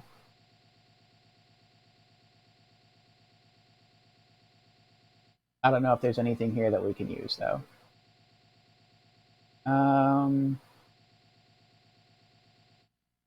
Okay. Oh wait, why are there two cameras? What do you want me to see that's over here? There is something written. Something fish. I don't know. That might be a clue to solve a puzzle. Employee workstation.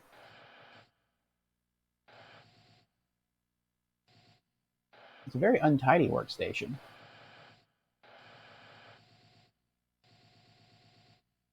Hmm.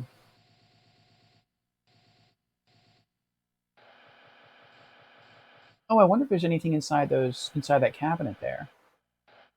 We'll check. All right, let me review this again. Okay. So in order to get into the control room, it looks like we have to go through the door, turn right, run straight.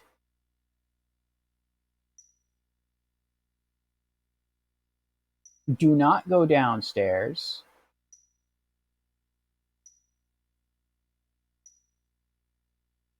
No, go downstairs. Wait, do I go downstairs? I wish I could rotate this. I so wish I could rotate this digital map, but you can't do that. Okay, go downstairs and it's on the left. Let me go back to the cameras. I should be able to see it from camera 3. Man. You're rude. You're a very rude, Ghost. I hope you realize that. Okay, that's a red light up there. And there's a green light down there. I'm guessing it's through the green light area. Oh, he's over there.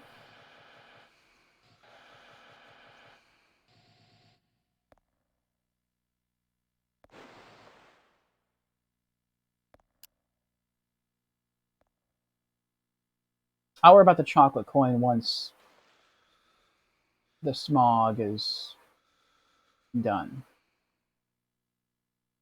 Okay. Alright.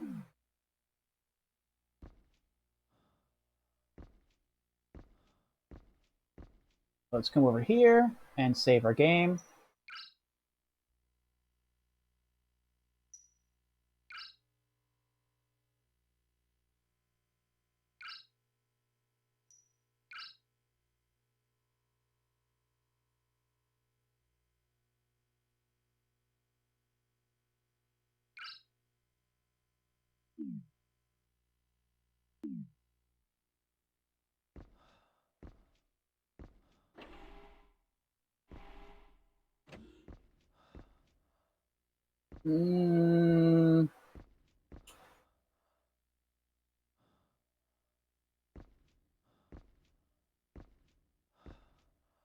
Yeah, I think this is where we came from.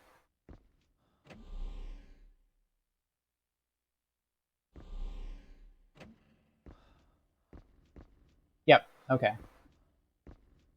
Now that we're back in the main hallway,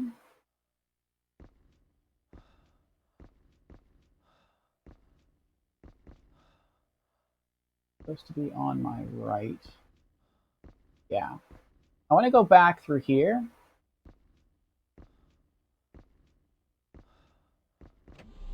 This should take us back to the elevator lobby. And now I want to go back to the gravity training room. And now since we saw a chocolate roll under here, there it is. Trainee seating area.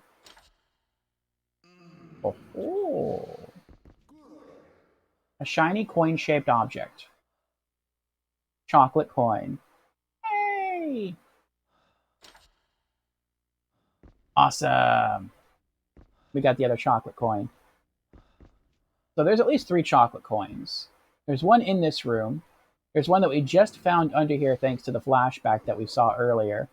And it looks like there's one taped beneath a crate in a very large, in the fisheries area. Alright, so let's give this guy the next coin and see what he tells us.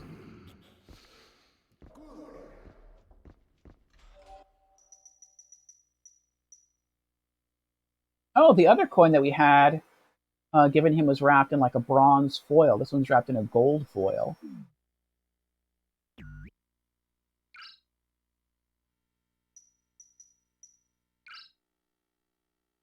Hmm. Interesting. Okay. There you go, guy.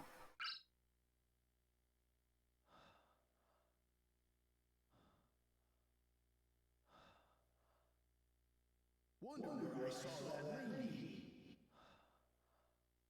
She was wearing a white dress.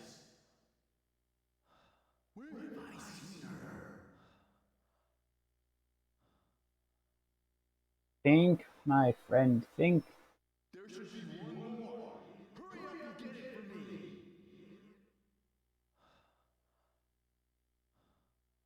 Alright. So I guess that chocolate in the fisheries is the last one.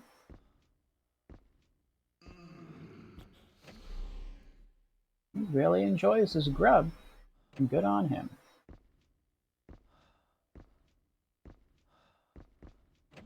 Alright, this might be our first death coming up here.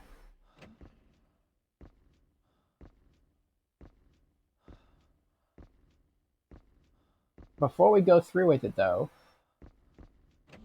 we're going to go back over here. Back over here. And save our game again. So, if we do meet an unfortunate end, we can continue just before we died.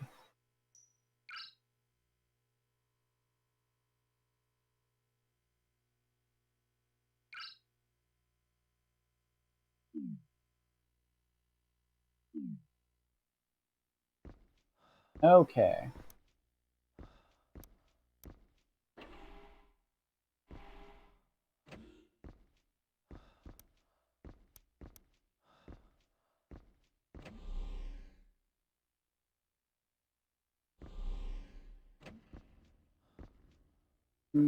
Okay, and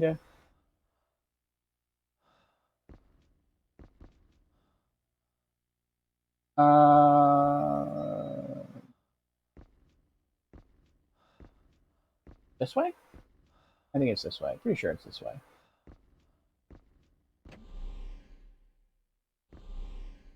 It's this way. Oh, actually, yes. This is where I thought I was going, but I was actually going the wrong way. Okay.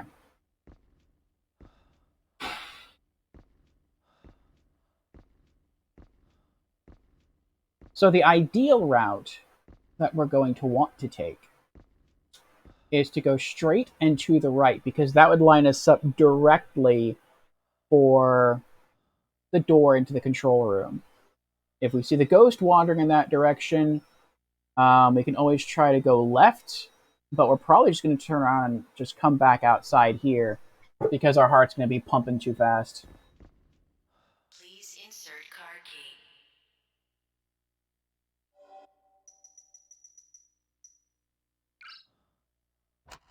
Access granted.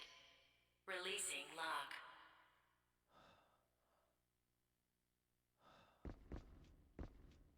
Here we go.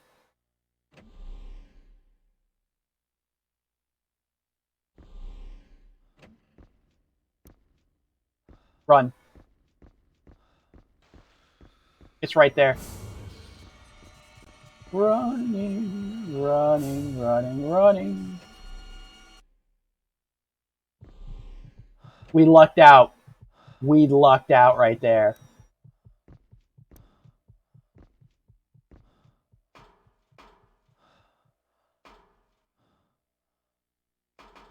He was exploring around the place, but he wasn't directly in front of us. He could have been, and that would have made things a lot more difficult. But, nope, we got lucky. Ventilation control device. A card reader is visible on the front panel. Please insert employee ID card. Employee ID card.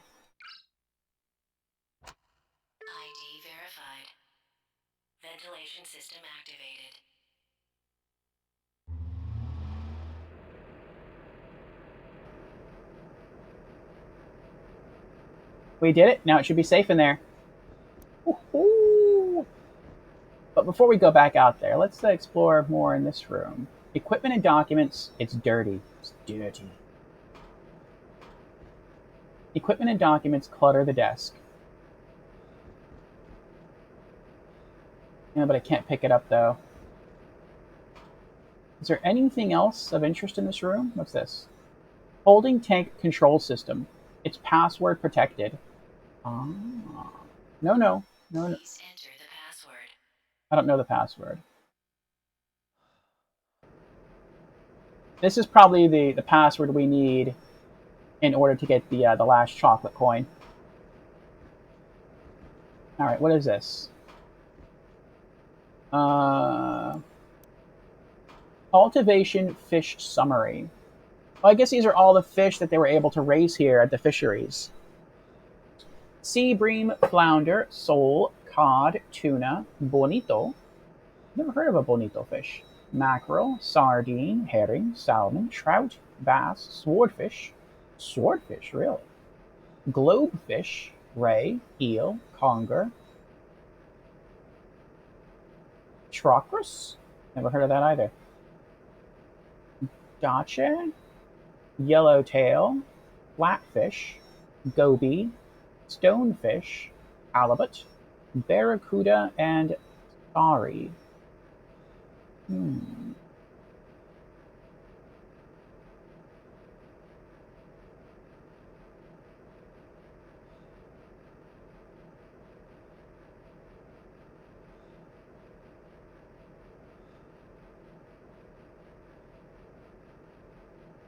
I bet I know what the password is. I bet it's Dace. I was just thinking, like, maybe the password is someone's favorite fish. But the letters on the password panel are A through E. So it would have to be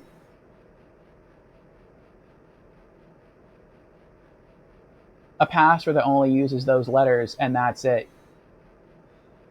I'm not going to type that in yet, though. I want to go back outside and talk to some people.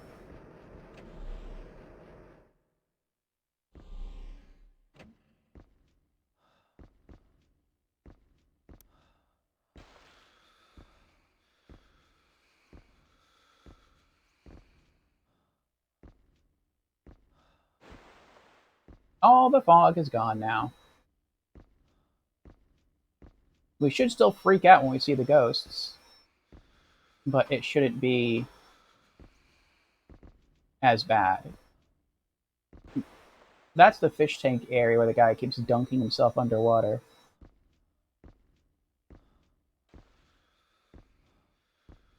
Now, where's that other ghost at? He should be in here somewhere.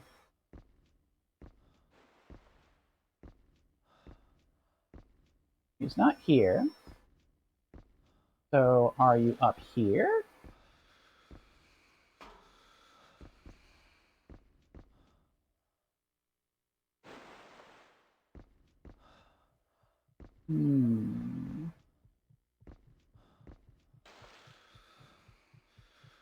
Oh, that's there. That's the guy in the fish area there, the fish tank area. I probably have to turn the wheel to let him out. I'll talk to him in a bit.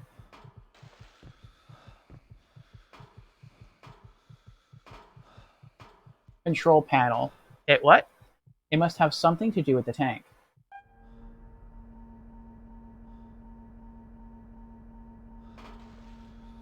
Oh, my fear's going away.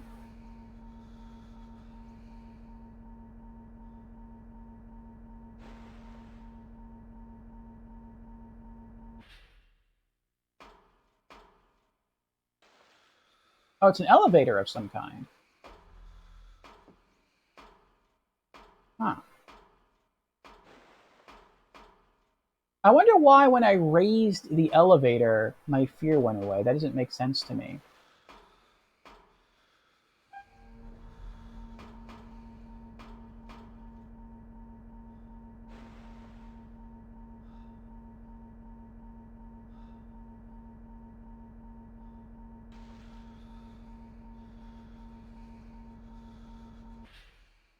Oh, whatever.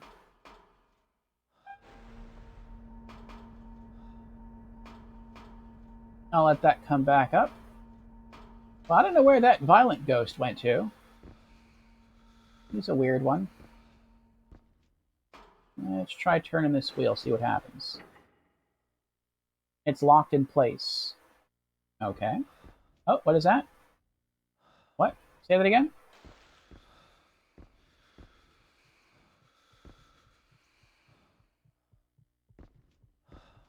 No, tell me what it is, though. Water transfer control valve. Right, but what is water transfer control vial? Dial? Dial. Probably dial. Why am I so scared? Why is my vision dimming? It's because the ghosts are near, I know that.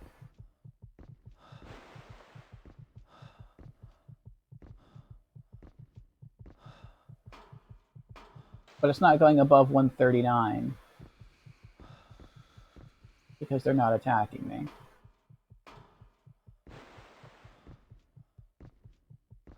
Oh, alright then, let's, I guess, go over here first.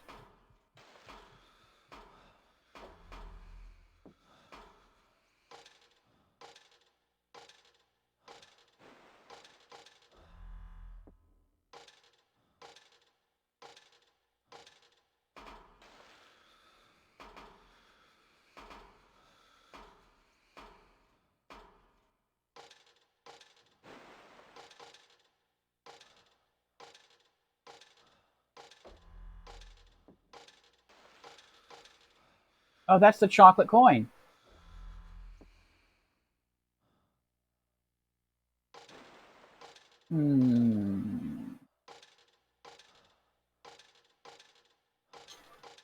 Is there a way from in here to lower... There is not.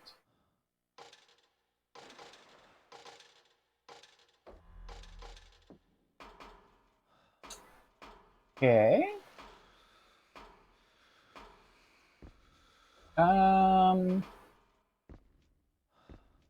What else is interactable in this room? There's the password thing. I'm aware of that. It's weird to me that that violent ghost left. Unless he's like standing on top of this pipe or something. That could be it. But yeah, that's weird.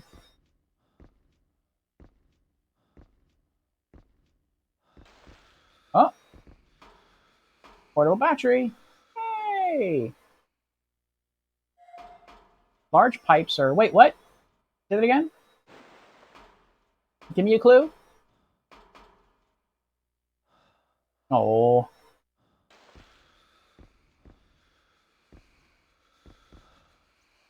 Aww. Large pipes run underneath the floor. They appear to connect the two holding tanks. Okay. I think I'm freaking out because I can hear the splashing. That's what it is.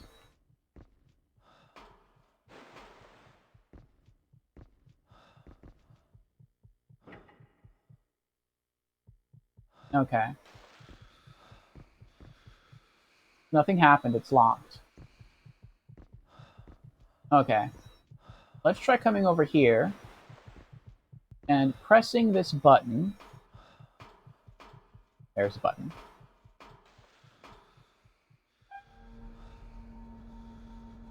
We'll lower this.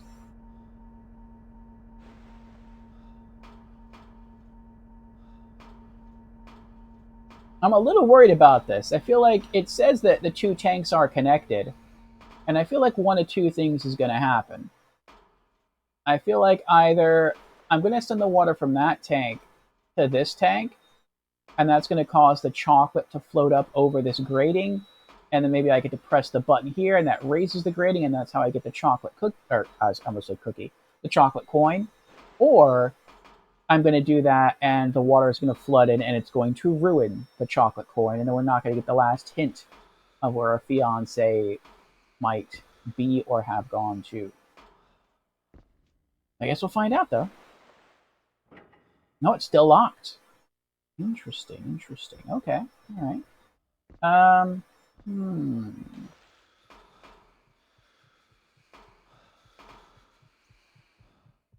Hmm. Hmm.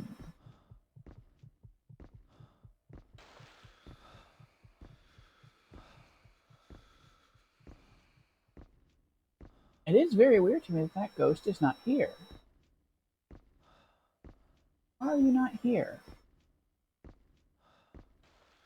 Unless maybe the ghost that was here that flew up to the cameras, maybe that is the facility manager.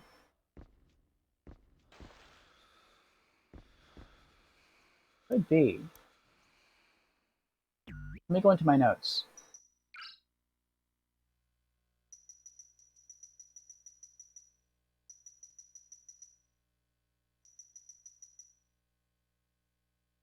Oliver Molybden, male. Ghost seen sitting on the floor in the gravity training room. He was a passenger aboard the shuttle and seems to remember seeing both Claudia and myself. He's consumed a lot of food, but still seems hungry. Unknown. Ghost located in the food storage warehouse. He is pounding a can on the floor in frustration, trying to get it open. Ghost seen wandering areas of the facility engulfed in the fog. He seems to be searching for someone, and there is much hatred for the fog in his voice. Yet, why does he continue to venture into the affected areas? Interesting. So this is the guy I was just talking about. We've also seen him in a couple of flashbacks kill people. Um, so it seems that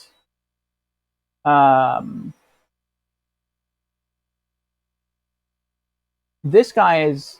A lot of other ghosts don't want to be around the fog because it aggravates them. This guy gravitates towards it. When the fog gets pumped out, he goes there. Or when the fog gets pumped out, he leaves, is what I mean to say. That might be the facility manager. Interesting, interesting.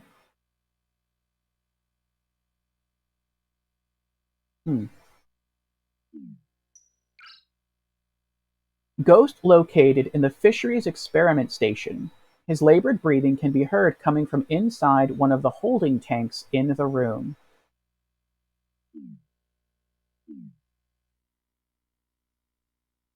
Okay. Hold on.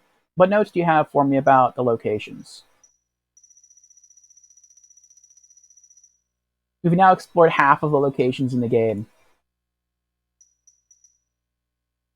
Gravity Training Room. A row of small, fold-out seats line the hallway outside the training room.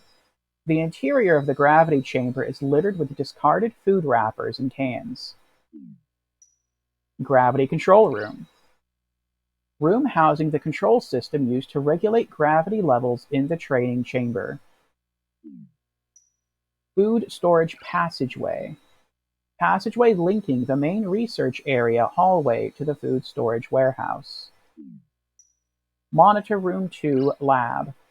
Monitor room housing controls for security cameras positioned in the fisheries control room, fisheries experiment station, food storage warehouse, food storage passageway, and gravity control training rooms.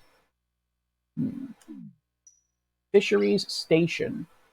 2 huge holding tanks occupy the center of the room. Large pipes connecting the tanks are visible beneath the grates on the floor. Fisheries control room.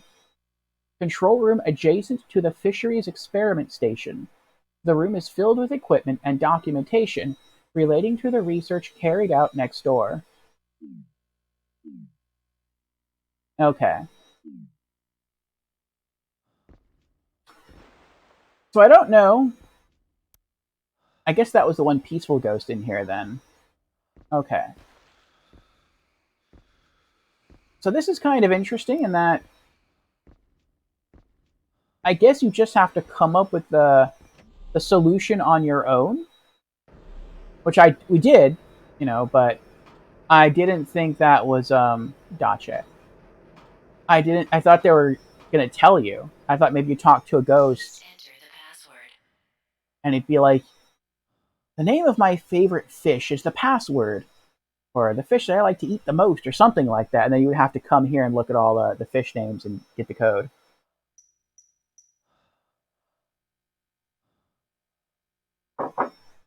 Like decipher it that way. D A C E. Enter. Safety valve released. Water tank security system. Oh.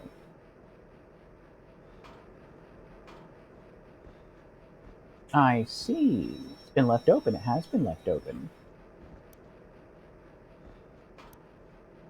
Shutter is closed. Can we open the shutter? We cannot open the shutter. Huh.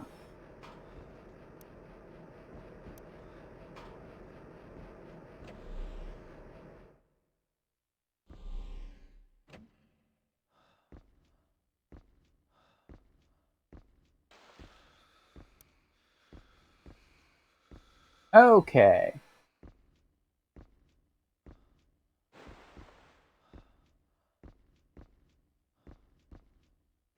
Now I think we can do this. Water transfer control valve.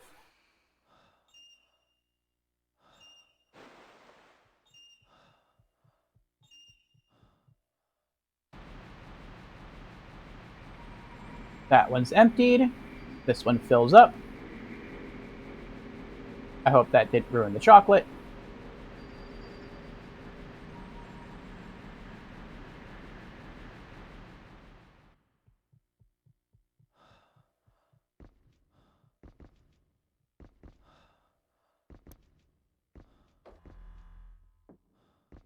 Alright, guy.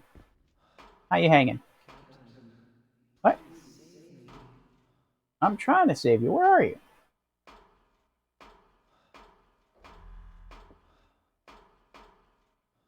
Are you this way?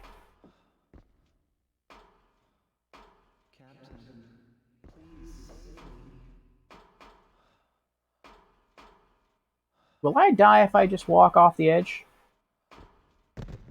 No. Is he down here? He is not down here. Oh, he is down here. Oh, poor guy. He's really shaken. Captain, please do something, Captain. Someone will find me. I was hiding. I saw the water gone. I turned it off. The amulet. I've lost it. A monster will.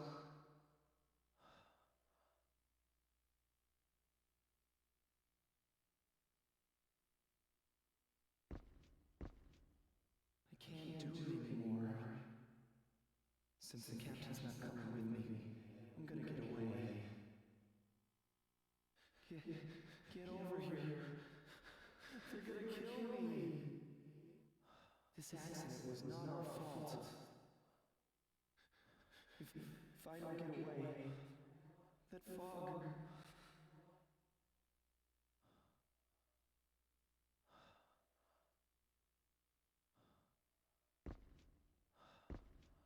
Wonder where the fog is coming from. I can't believe there's dead people roaming around here.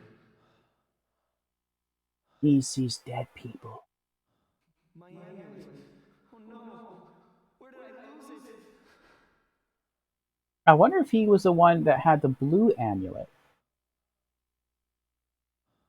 And that was protecting him and then he lost it. Captain, please do something, Captain.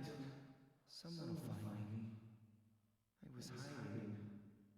Why is all the water gone? I might have to put the water back. The amulet. I've lost it. A monster will.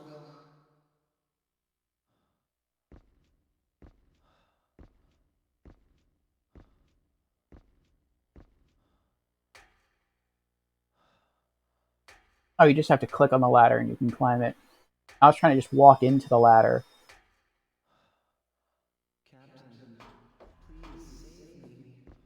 Alright.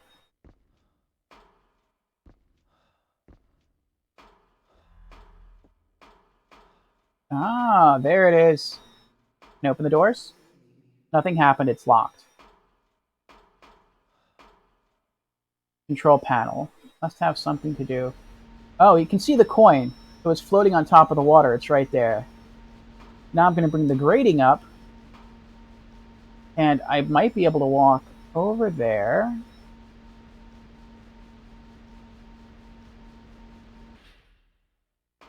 What? Can I get it?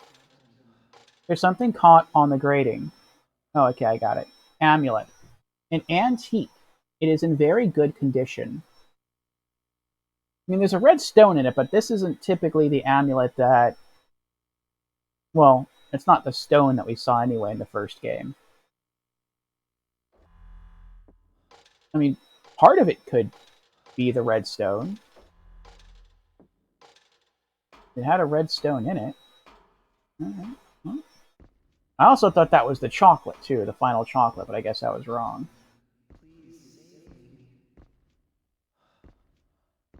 Let's go talk to this guy again. I'm coming. Whee!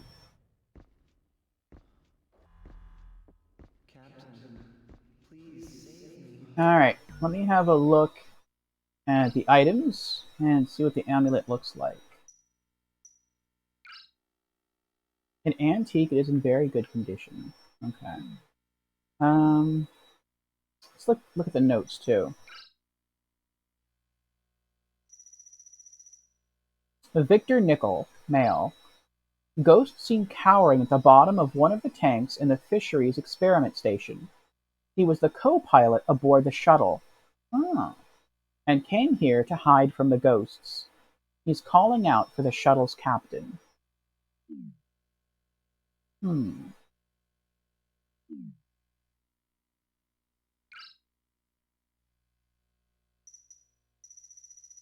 What are the other question marks about? Yeah, that's the evil one.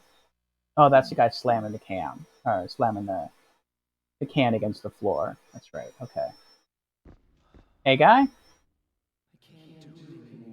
Found your amulet. Since the captain's not coming with me, I'm gonna get away. Get over here. They're gonna kill me. And they did. It's not our fault. If I don't get away, that fog...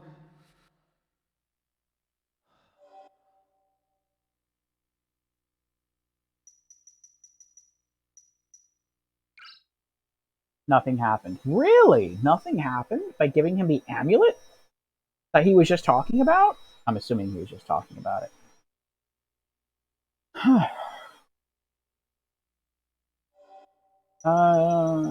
What about the dog collar? No.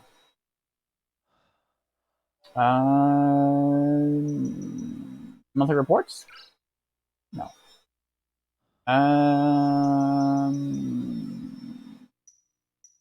Yeah, I don't know.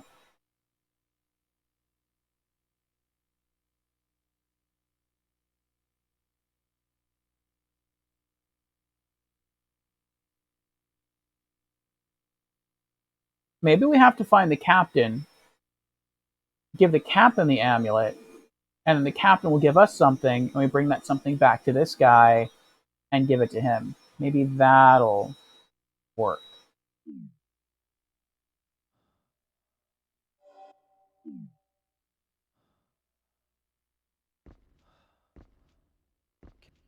Wonder where the fog is coming from. I can't believe there's dead people roaming.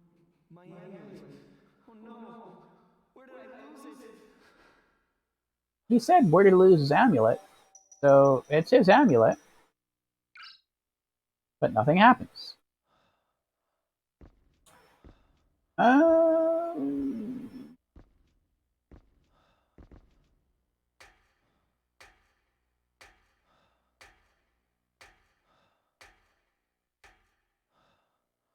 Captain,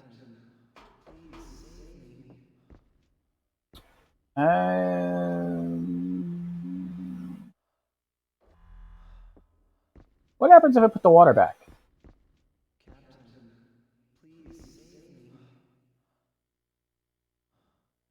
Oh, it's not letting me.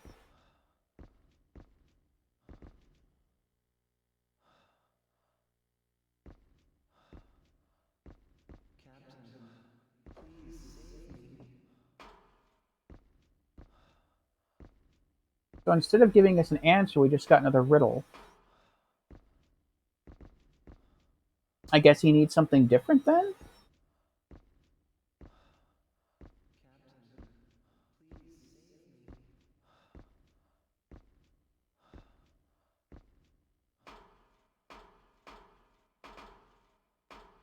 Hmm.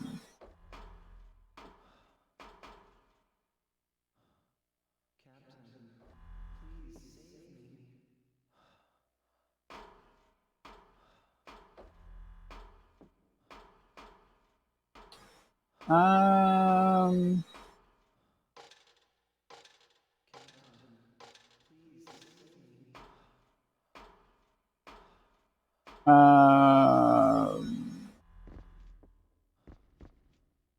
I don't know.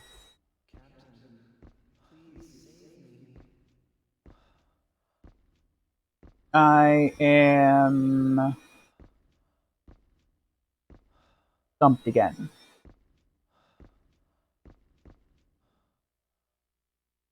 What new items do we have now?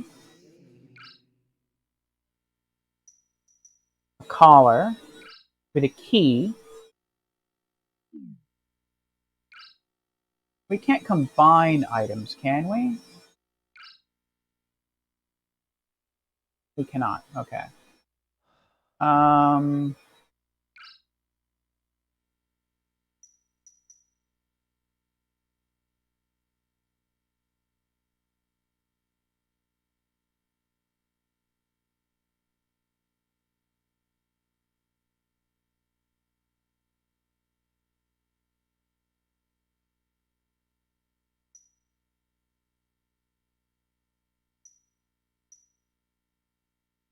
Hmm.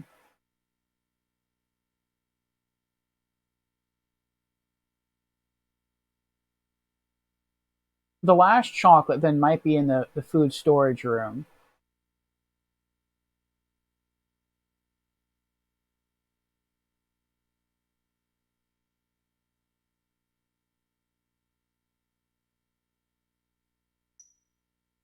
Not sure what this key is to. We haven't come across many doors that are locked where you need a legitimate key to open them.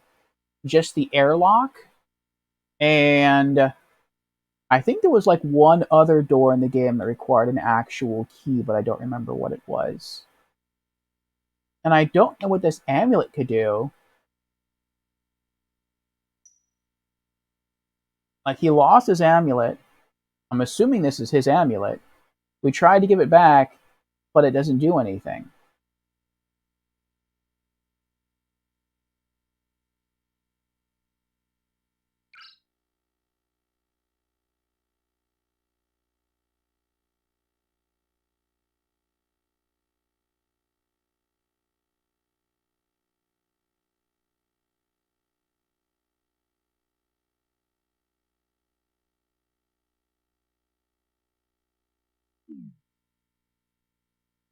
And no other item we have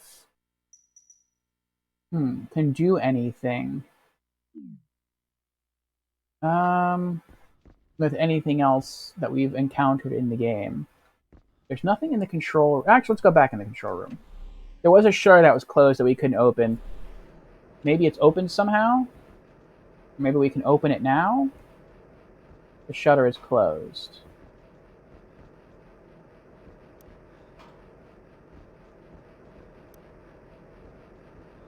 No.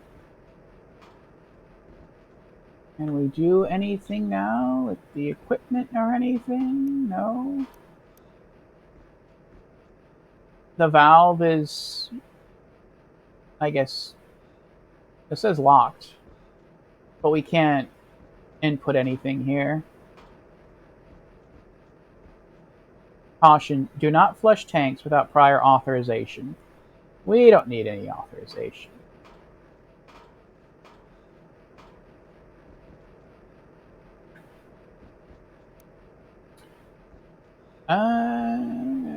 Yeah, I don't know. I am stumped. Alright. Back through our notes then. He's calling out for the shuttle's captain. It doesn't say anything here about him calling out for his amulet. It just says the shuttle's captain. So I'm guessing maybe we find the shuttle's captain. We give him the amulet. That'll remind him of this guy. Then he'll give us something. Then we come back here, give it to this guy, and then his spirit will be at rest. But he's the last ghost we encountered. No, I didn't mean to do that. Let's go to locations. Maybe we'll learn something from here.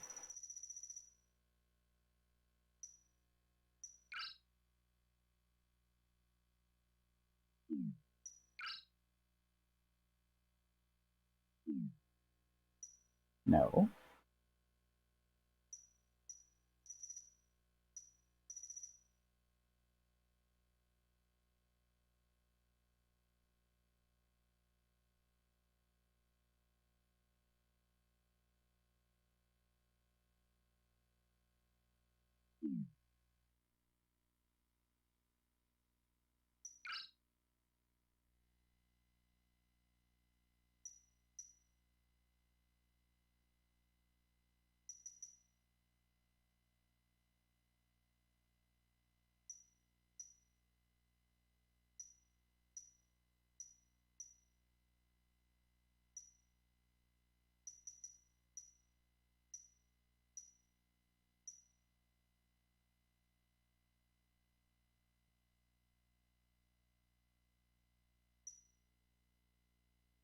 The only place we haven't been into yet is food storage warehouse, but it's covered with fog.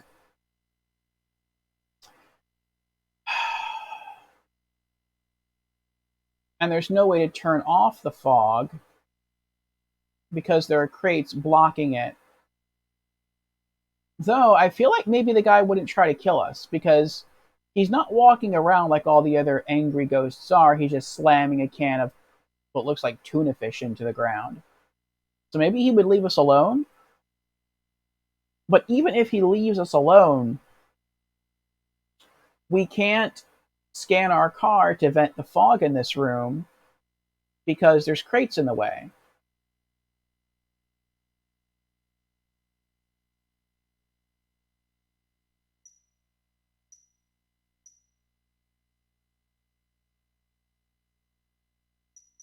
So we have to help the ghost in the fishery station.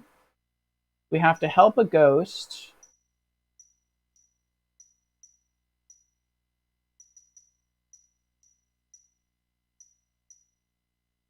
at the food storage warehouse.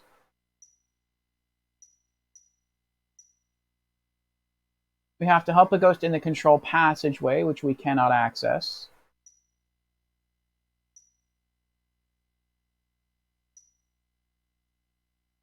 And we have to help a ghost in the gravity training room. He wants a chocolate.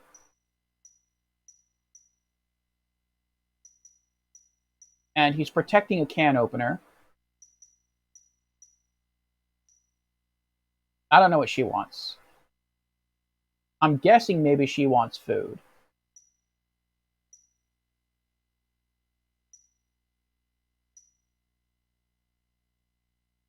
The ghost in here wants the can opener to open the food.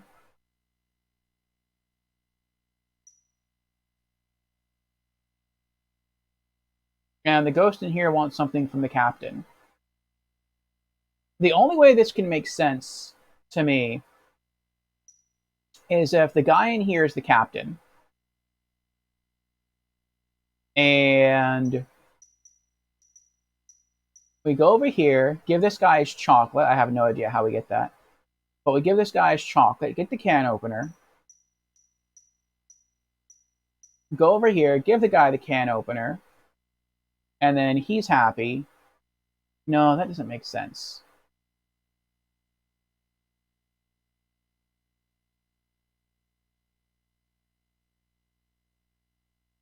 trying to think of what else we have. We have the yellow chemical. We have the dog collar. I don't know.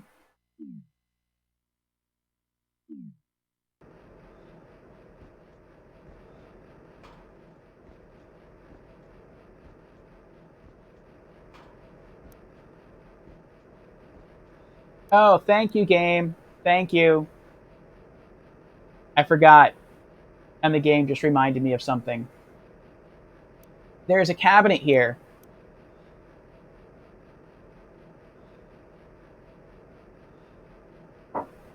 I even said when I was looking through the security cameras into this room, gee, I wonder if I can open that cabinet. I wonder if there's anything in there.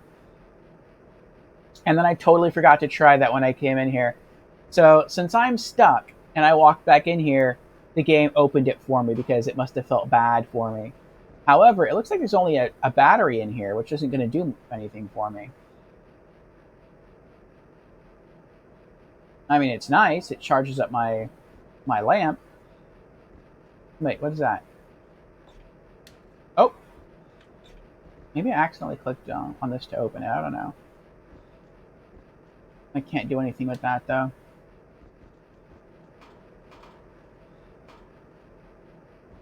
Yeah, I don't know. I don't... Is there chocolate anywhere here that I'm not seeing? Like, that's the only other thing I can think of.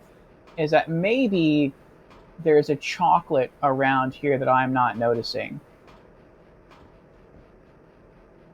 He said there was one more, and I'm assuming it's here. I'm hoping it's not in the food storage, so it would be appropriate for chocolate to be in food storage, because it's food.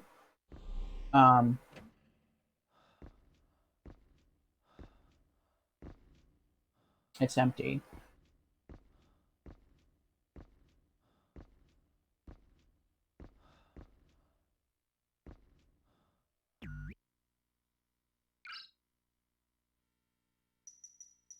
That's not a chocolate, is it?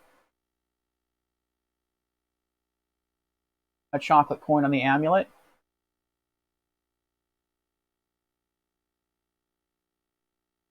I don't think it is.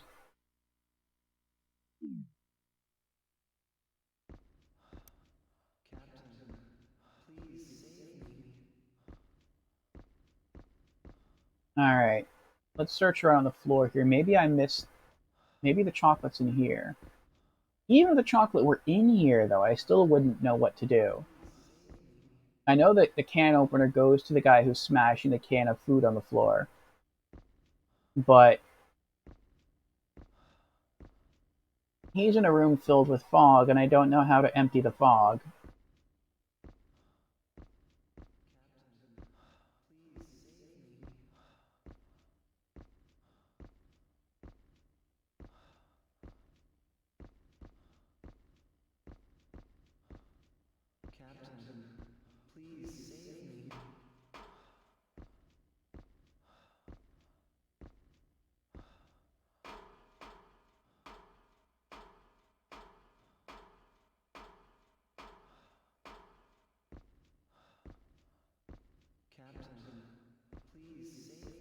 Anything under the stairs?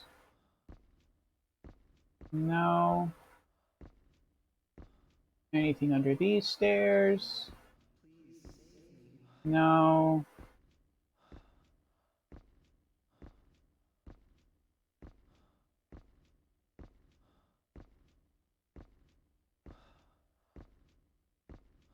I don't think we missed any chocolate cookies in this room.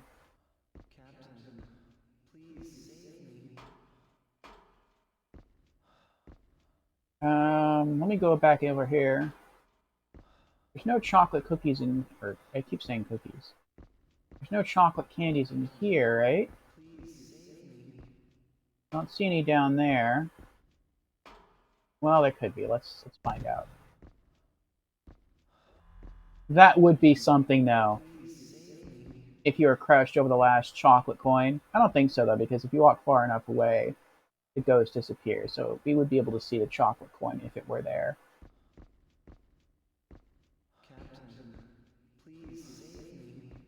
No. Okay, so there's no chocolate coin down here. Climb.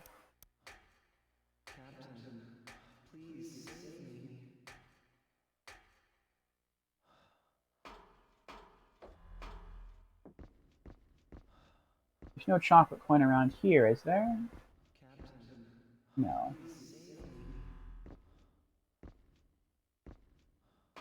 Alright, let's get out of here.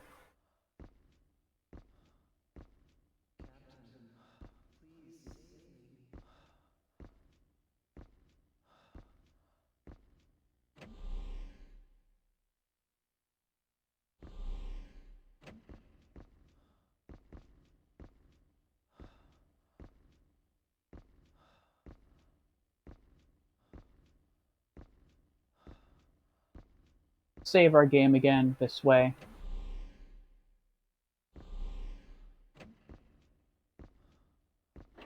I don't know where the angry ghost went. If you went to another room where there's fog on this floor, then the only other room where that could be would be the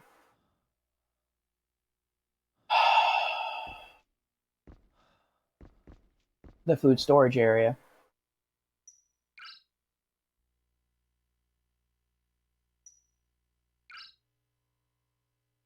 Though maybe that's what happened. Maybe when we flush the fog out of this room, maybe he went to go search the room that's the food storage area, and maybe he got mad because he's looking for something. And maybe he pushed the crates aside so that now he can run in there and access the card reader to flush out more fog.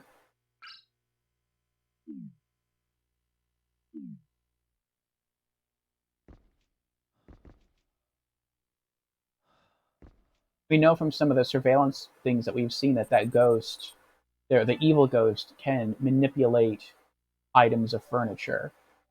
So it's possible that he pushed something.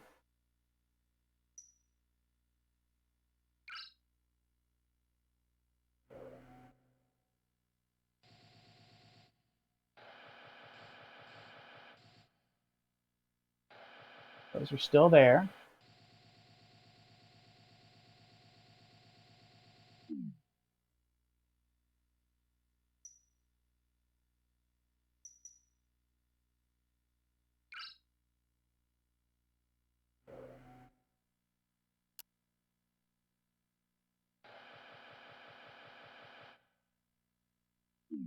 She's still there.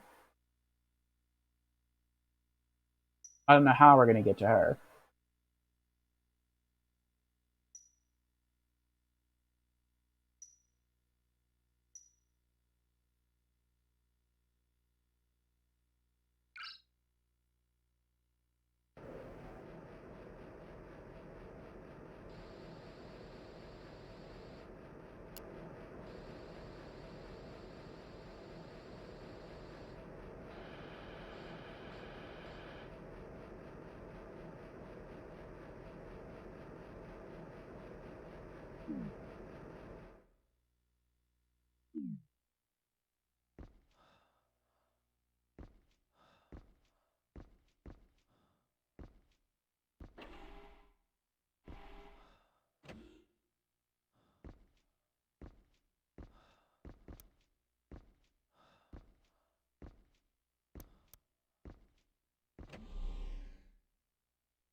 I thought that was an item there.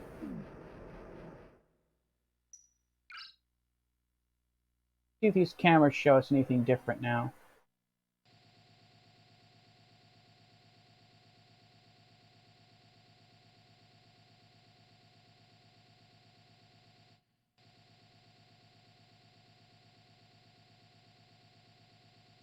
Captain, please save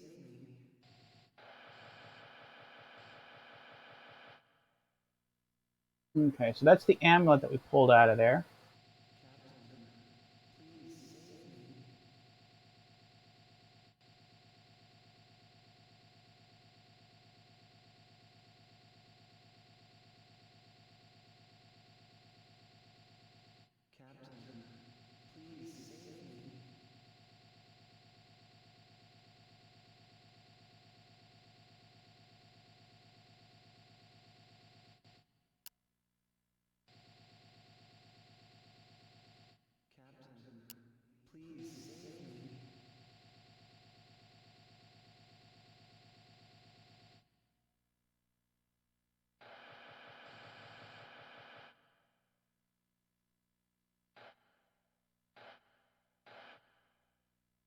Captain, please save me.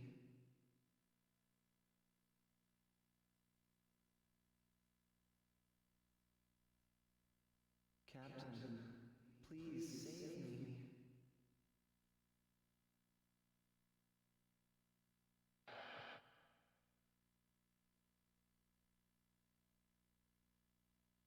Captain, please save me.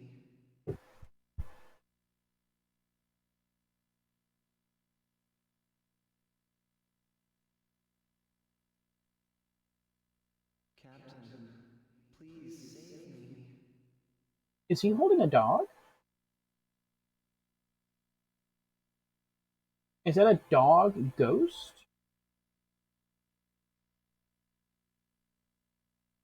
Captain, please save me.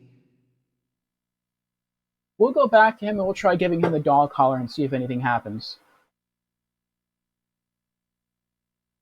I mean, those could just be like his fingers or his hands or whatever that he's just shaking because he's scared.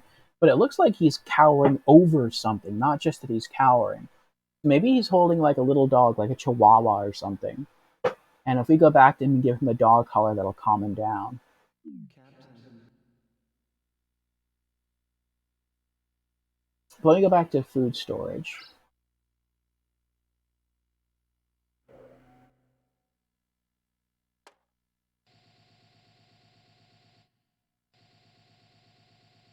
No, it doesn't look like the evil ghost is here, so that's good.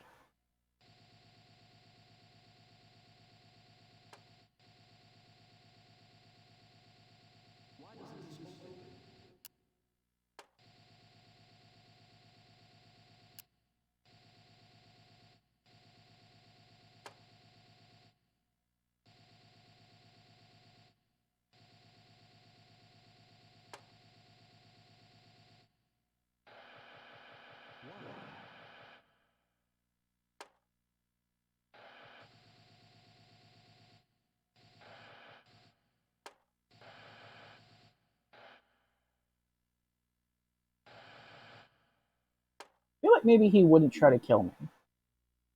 Because he's so preoccupied with the can.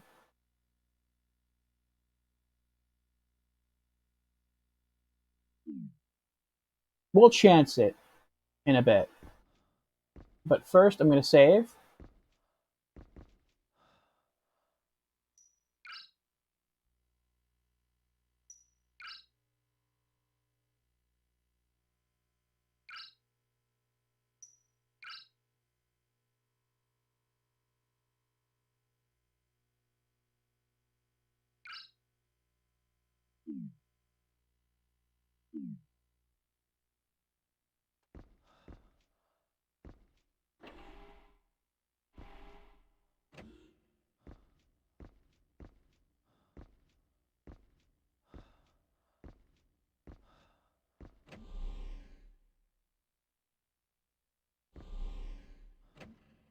Okay, for a moment I wasn't sure if it went the right way.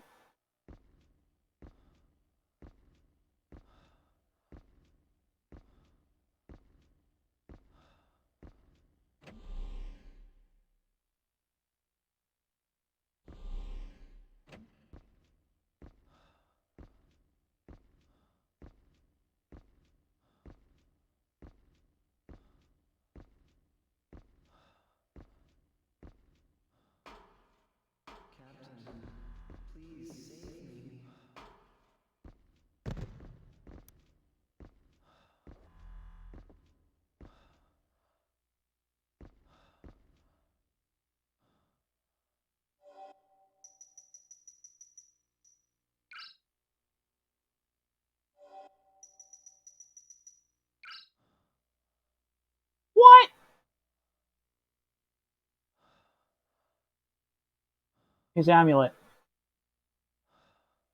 This is the captain's amulet. Thank you. Why didn't that work before? I'll be alright as long as I have this. Everything will be okay.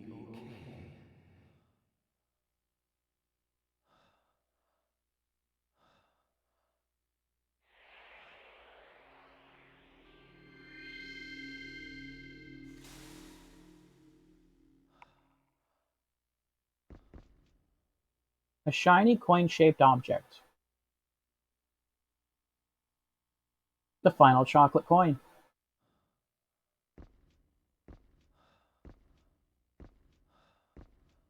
So he had the final chocolate coin.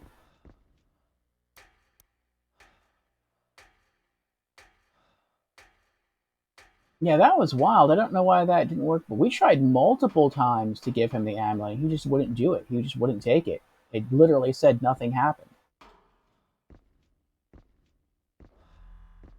Either I think it was we just weren't standing close enough to him, but that doesn't make sense because I could still interact and talk with him while that was going on, or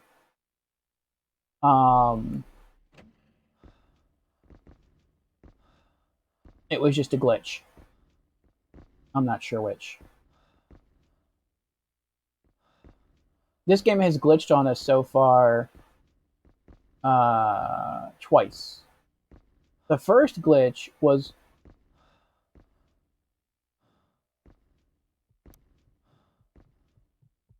an astronaut. Where are you now?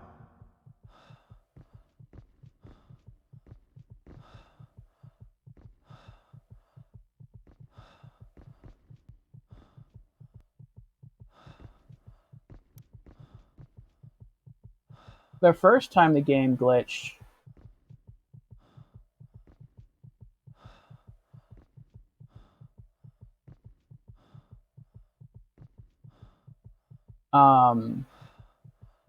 the game actually froze. We had to reset it. That was actually the second glitch. The first glitch, though, was I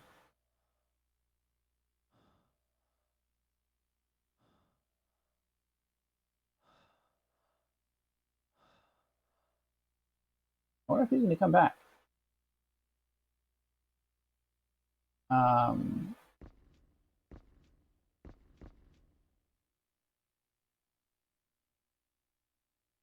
But the first glitch was we entered a hallway where we had never encountered an enemy before, and there was an enemy there, and we couldn't see the enemy, and it's like he was attacking us. So we ran through to the other side. We hung out in the safe room for a while, and then we came back out, and when we came back out, there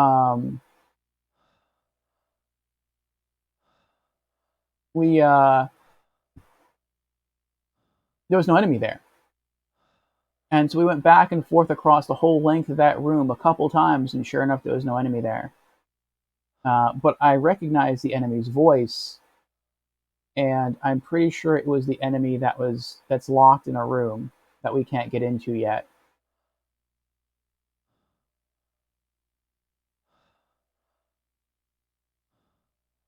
I don't think that astronaut's coming back.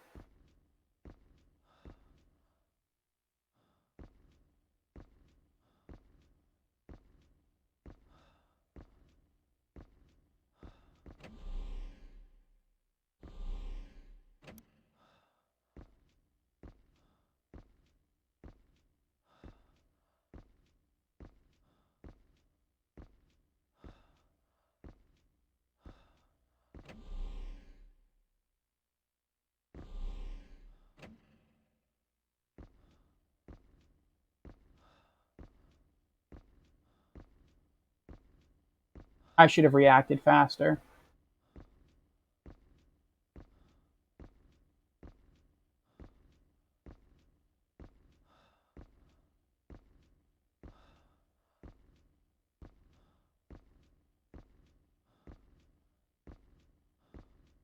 Yeah.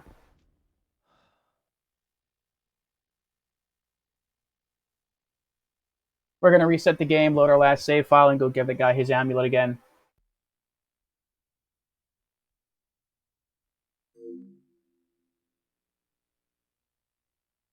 Then when we see that astronaut, we'll try to run up and interact with him, see if he talks to us.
Okay. Let's go give that guy back his amulet now.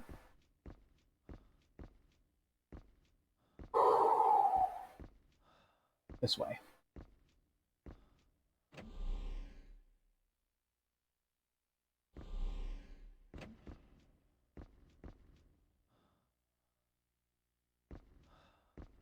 And this way.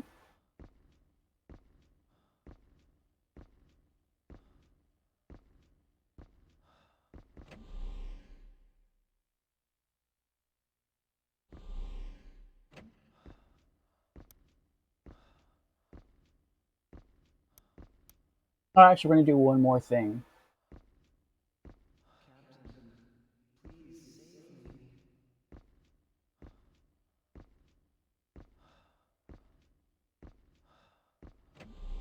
I think the battery is still available here. I don't think we picked that up. Oh, we did pick it up. Okay, never mind.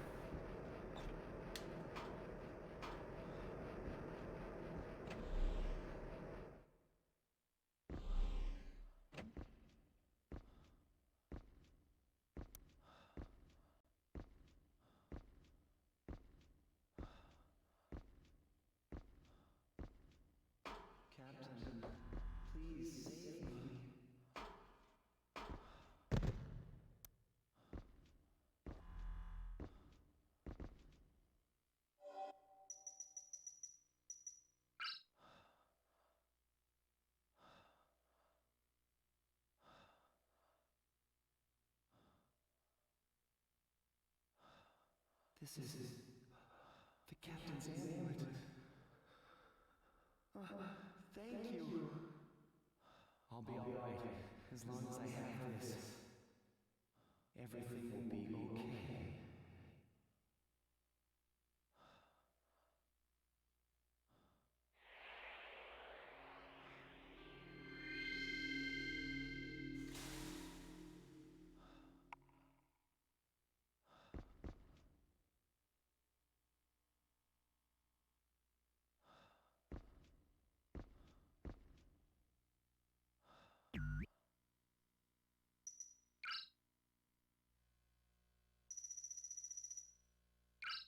Victor Nickel, Mayo. Ghost that was hiding in a tank in the fisheries experiment station. He was trembling with fear until I returned the captain's amulet to him. Having the amulet in his possession eased his fears, and he was freed.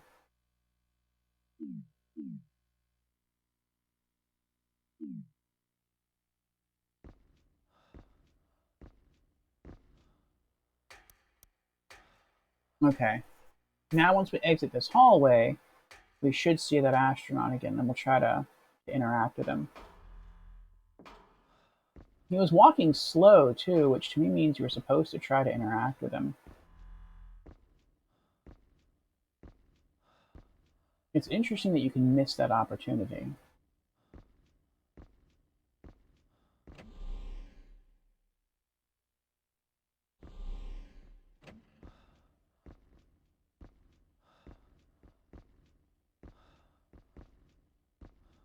There he is.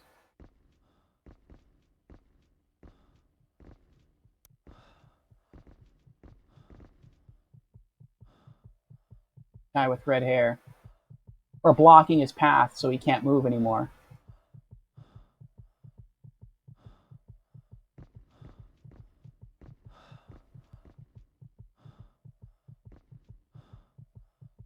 Astronaut like us, wearing red hair. Why won't you talk to us, though?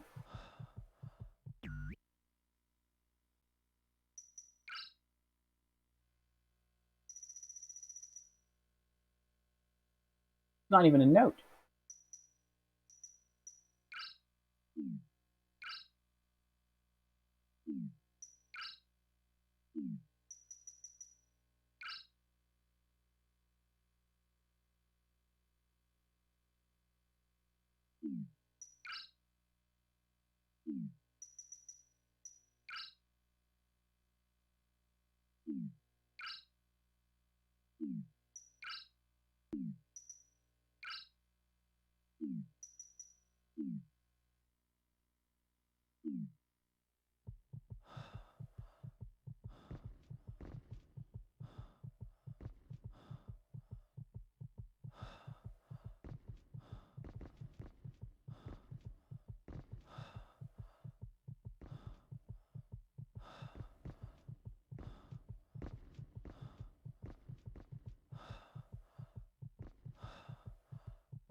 Seems like he's also searching for someone. The first time we saw him, when we didn't try to block his path, was he said something about, "Where are you? Where have you gone now?"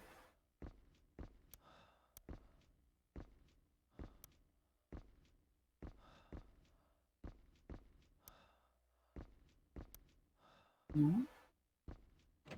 I don't know. We do have the last chocolate coin, though, so...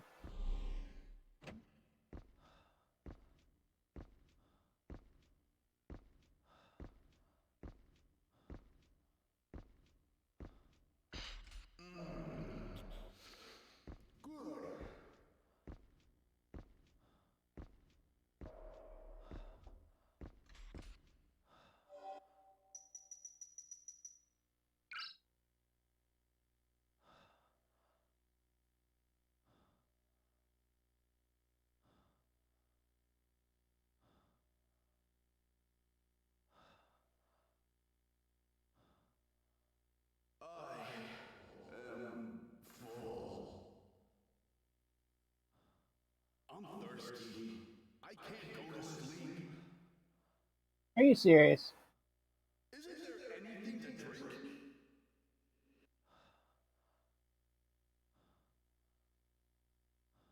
Boy, I'd sure like a drink right about now. Boy, I'd sure like a drink right about now. You're pushing it, bud.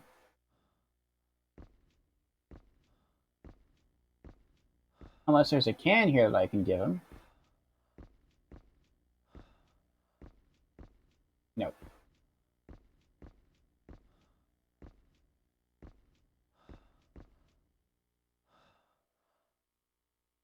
Can opener. Automatic can opener. Oh, this time he let us take it, though.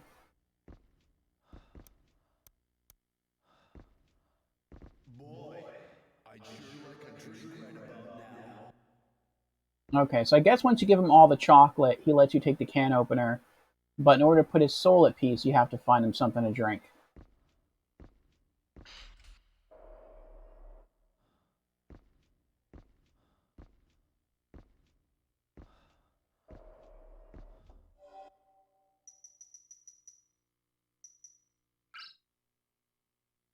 I didn't want to do that.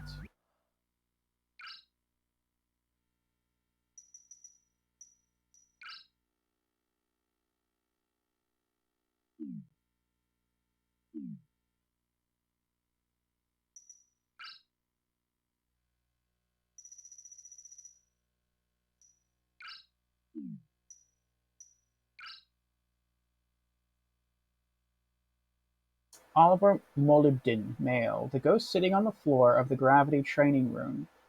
He was a passenger aboard the shuttle and lost his chocolates while escaping into the facility. He became thirsty after eating the chocolates I retrieved for him.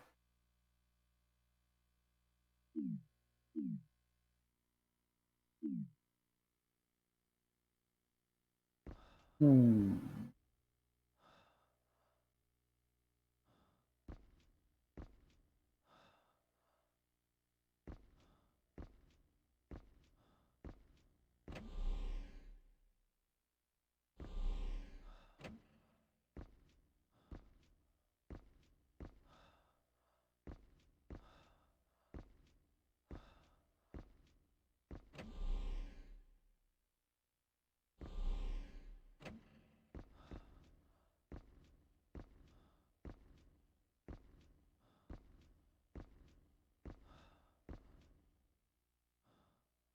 Try going back through here.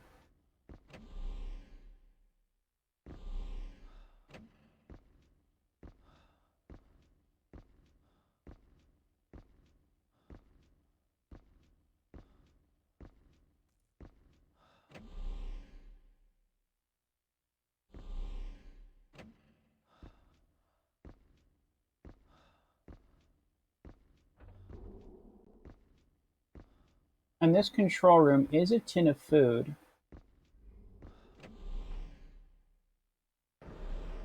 Maybe we're supposed to use the can opener on this. A small burner.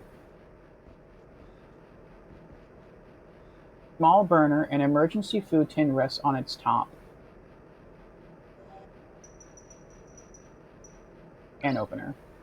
Nothing happened. Okay.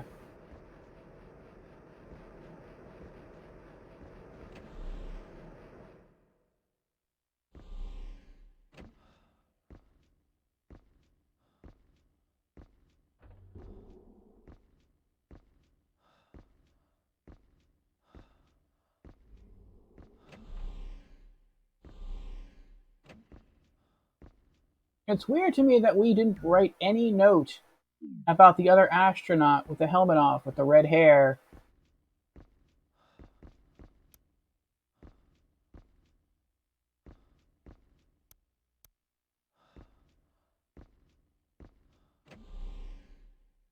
He makes notes about every other ghost he sees.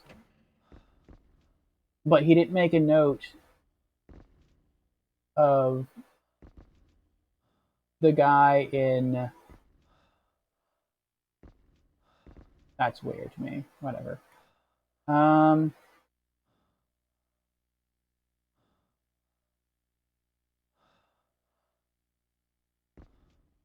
There was no drinks I'm aware of in the fisheries. We looked around, they're pretty good. The only other thing I can think of here is we're going to save our game. We're going to go into the room where the last spirit is, where there is a lot of fog, and we're going to see what happens. We might die. But I can't think of anything else to do right now. Maybe he's so preoccupied with the food tin he won't disturb us or attack us. I don't know. We'll see what happens. This is the only room we have yet to be in. Well, that's not true. This is the only room that we haven't been in that we can go in, that we're able to go in.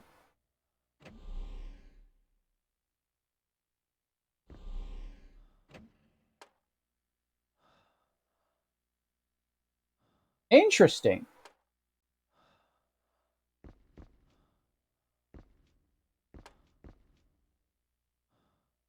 Our heart rate's not going up. The ghost is right over there. He's on the other side.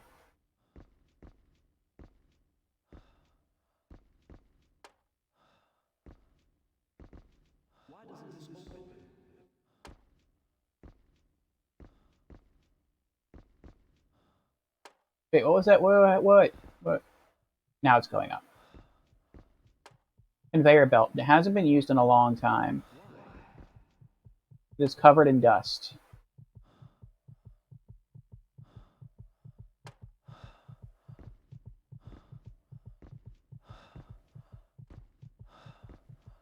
Okay, so he might hurt us. Our heart rate went above 139. Typically, it only hits 139 and stays there when the ghost isn't going to do it. Food storage.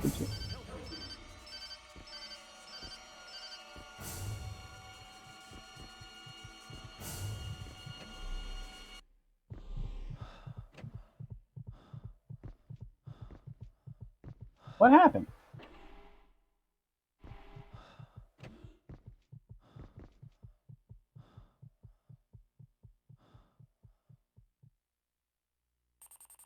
I should have read that more before opening it.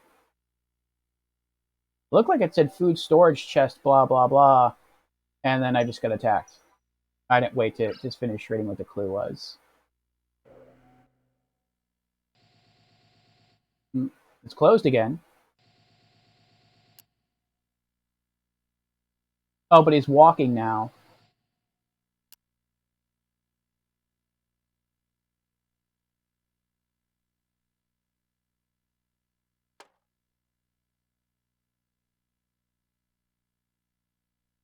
Now, is he going to stay there? He is staying there.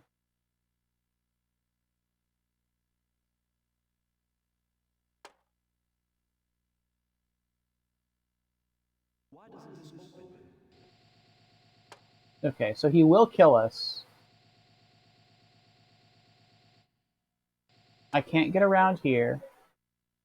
And for some reason, our character is incapable of stepping on that box to reach this side over here and push this button.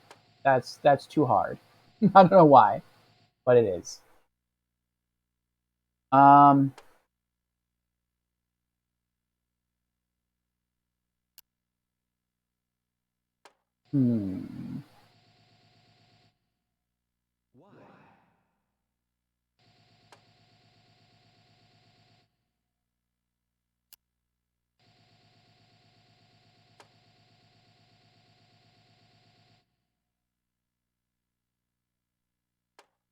I'm not really sure what to do here either. Wait, what's that?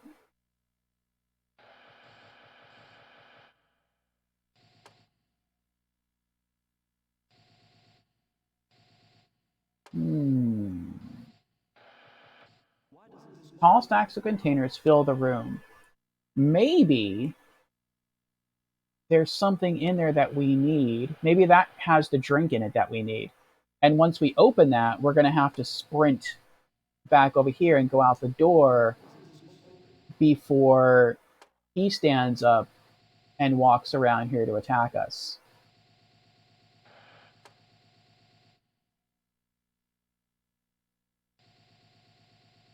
Then we can go give that big guy the water. And I have no idea what to do then. Because unless that guy, the chocolates guy, has some sort of anti-gravity machine, which he could, he was in the anti-gravity room, I'm not sure what to do. Like maybe we went to maybe we attach the anti-gravity device onto those two plants, move those out of the way, talk to the lady in the room next to the elevator, we can help her. But then we would still be stuck here. We have to get that ghost out of here somehow so we can vent this room and move the chest.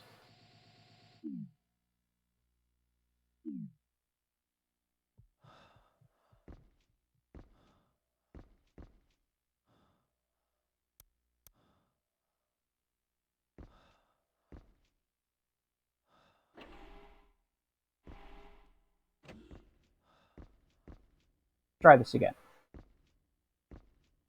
I do really like the fact that the ghost doesn't try to kill you until you, like, do something. Because it doesn't see you. Food storage container. The lid is covered in dust.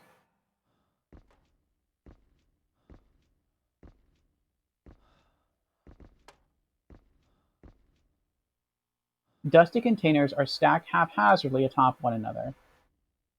One has to contain something. And so long as this door is open, we can't get to that button over there.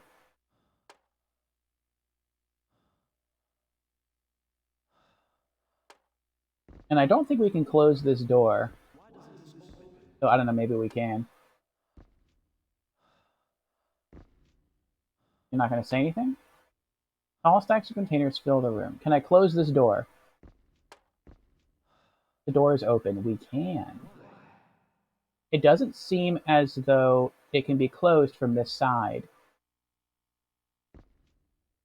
Ah.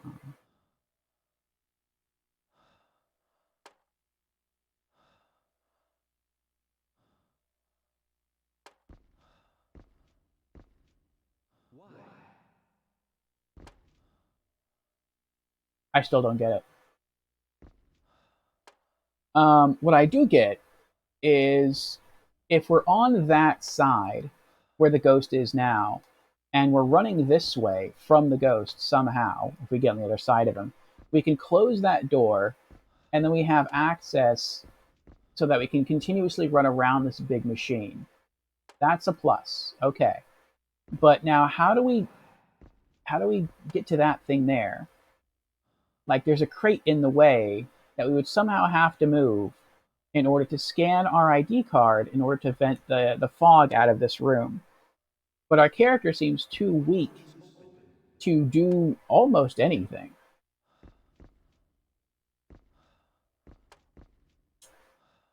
Unless maybe we try to interact with that box and the ghost gets up and he tries to come towards us and he closes that door for us. That could be it.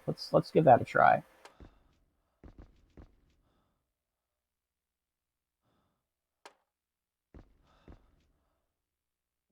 No. Nothing happened. Nothing happened.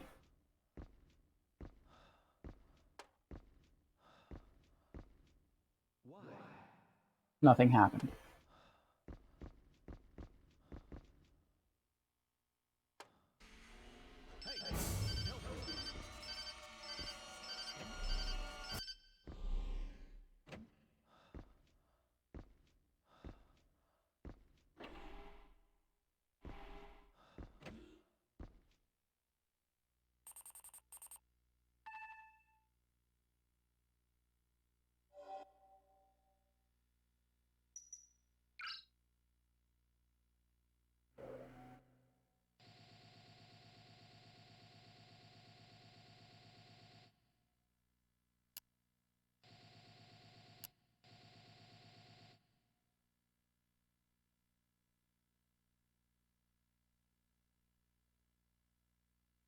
He sees that we've left and he just goes back and starts smashing the can again.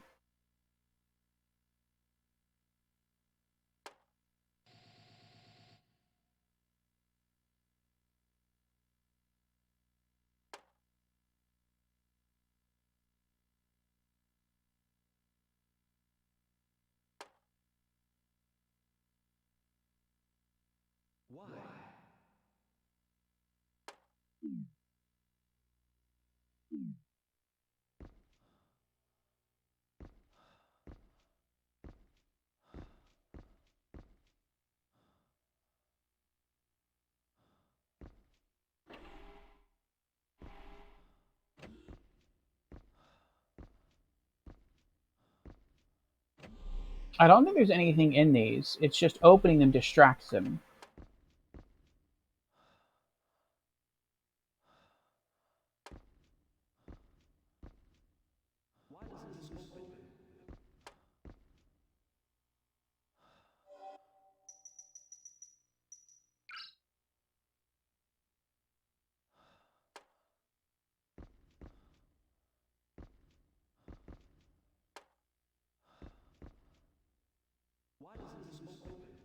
He's right there.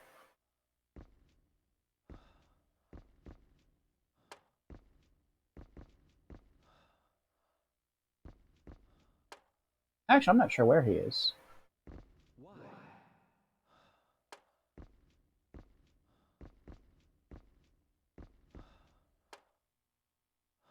There's nothing inside.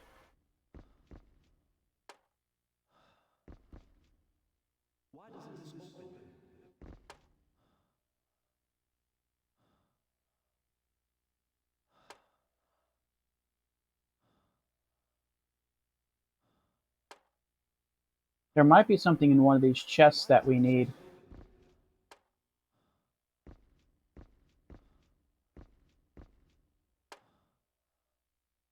That didn't open.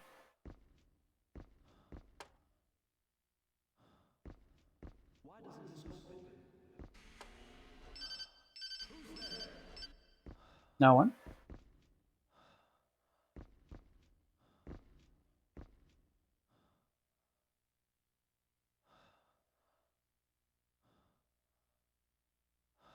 Uh-oh.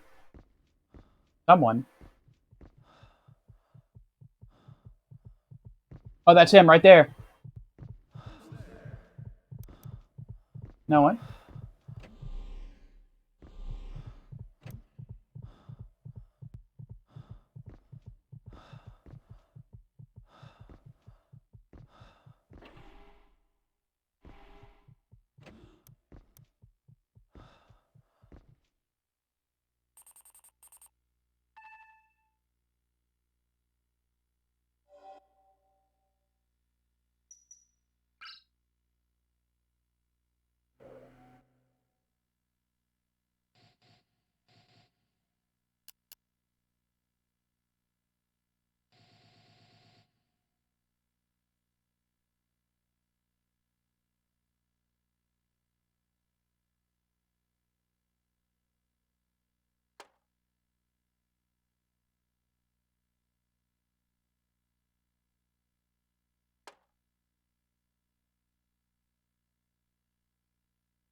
Why?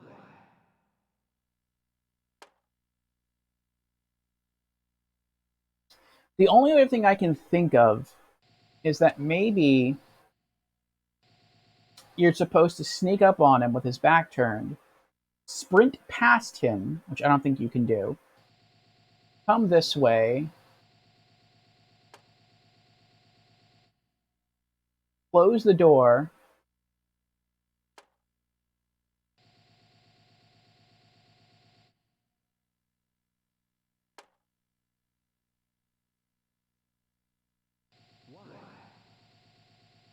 and then maybe have him chase you, and then come all the way back around, open the lid on that chest, and that would give you just enough room to slide the ID card to vent the fog from this room. We could press that button. That would probably start the conveyor belt. Maybe there's a chest containing the drink we need inside this machine. And then once it comes through, we can open it and then go back to the other guy and maybe.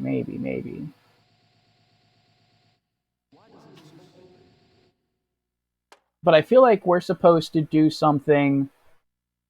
Like I feel like we're supposed to help this guy first. But I don't know how. Because our character can't move things. He's not that strong.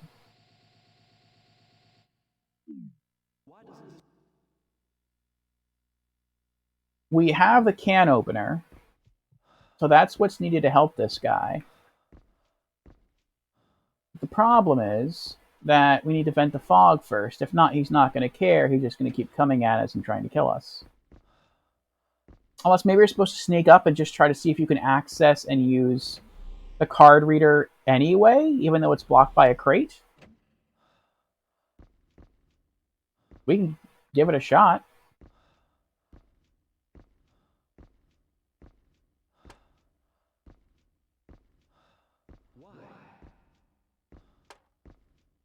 Right there.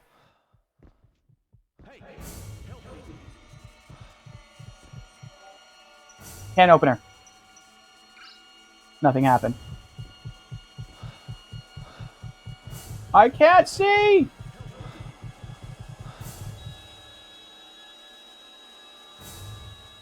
We died.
Yeah, this is we saved right here, right before we died.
Oh, Ratika says, now my settings are ready for stream.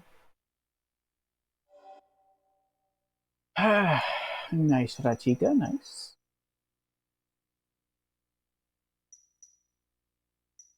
I am confused again, Ratika.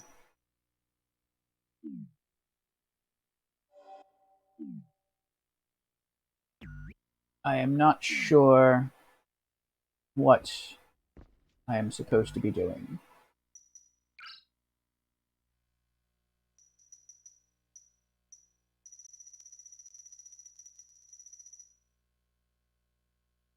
Oh, that's right. You may have a note now in the food storage warehouse, as we've never been there before. Food storage warehouse, lunar facilities food storage area. The conveyor belt in the center of the room is surrounded by crates. That didn't really give us a whole lot to work with there. Hmm.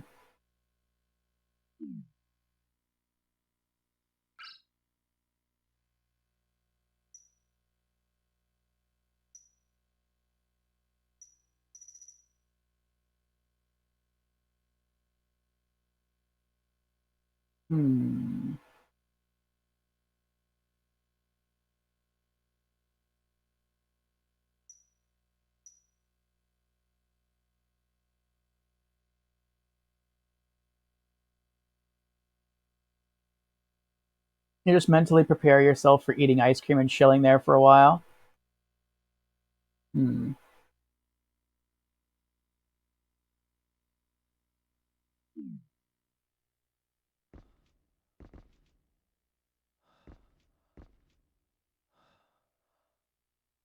I wonder what I'm missing. Now, what am I missing?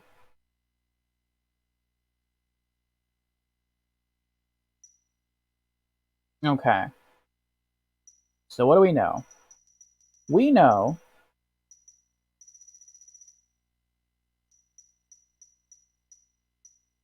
There we go. We know that there's a ghost in here. He's trying to get open a can of food. We can help him open the can of food because we have an electric can opener that he can use. But he's angry and he will kill us. So we have to vent the fog from the room. We cannot get to the place to scan our card to do that, though, because there's a crate in the way. And if the crate wasn't in the way, he's in the way. So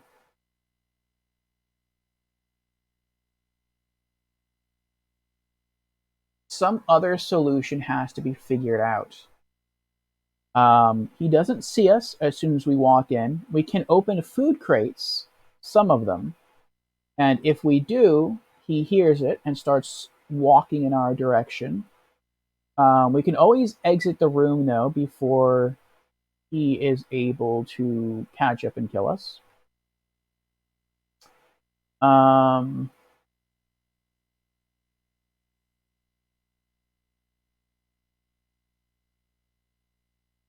Aside from him, the only other ghosts in the area that are stationary anyway, don't move, would be the ghost in the control passage, but we can't gain access to the control passage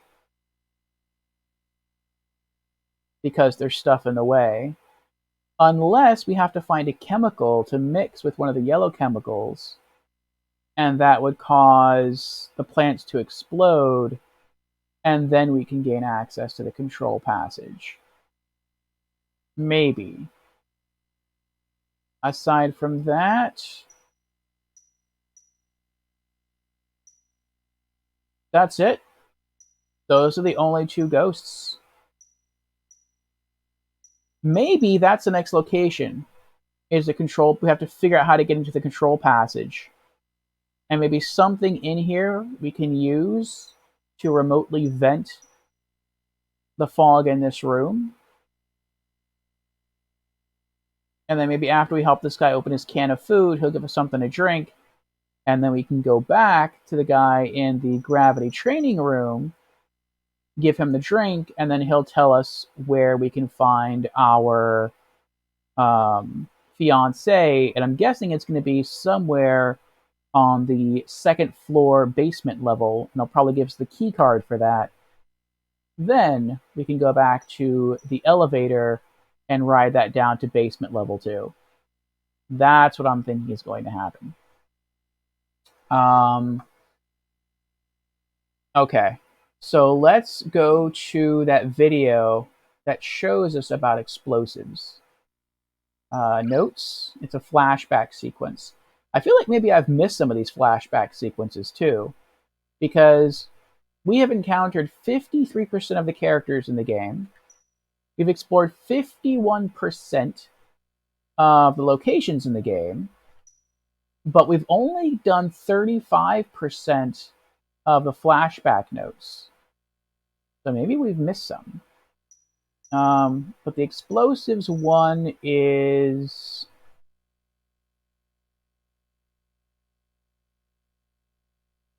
here, the chemical container mark. Footprint of a chemical container that was sitting on a shelf. A man is overheard warning another person about the dangers of storing the two chemicals so close to each other, as their contents react violently when combined.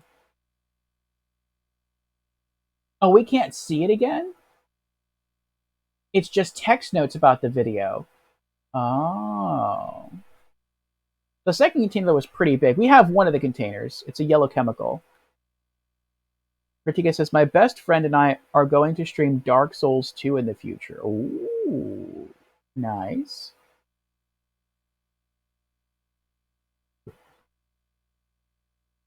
That's cool.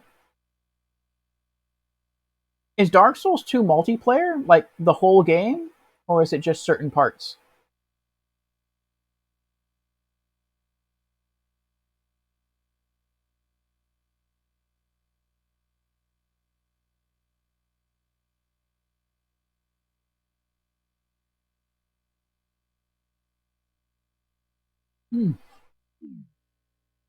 Well, if that's the case, let's read through all of our notes. Couch drag marks. Scratch marks left on the floor of the rest area hallway. A person is seen dragging a couch and muttering to himself. His voice is filled with fear. The sound of metal scraping on metal echoes throughout the hallway. Stairway footprints. Footprints on the stairs in the battery room. Two men are speaking at the bottom of the stairway. One of the men is asking the other to search for salvageable batteries, but the man being asked to go is frightened. Chemical container mark. Right, okay. Room sign hand imprint. Imprint of a person's hand left behind on a room sign in the residential hallway. Nikolai Ivanov is searching for a way to remove the fog when he hears Carol's laughter and slumps to the ground. Footprints. Footprints left on the passage in the back of the control passage. A man is speaking to an injured woman resting against a wall. She appears to be in great pain, and he tells her to stay put while he goes to look around.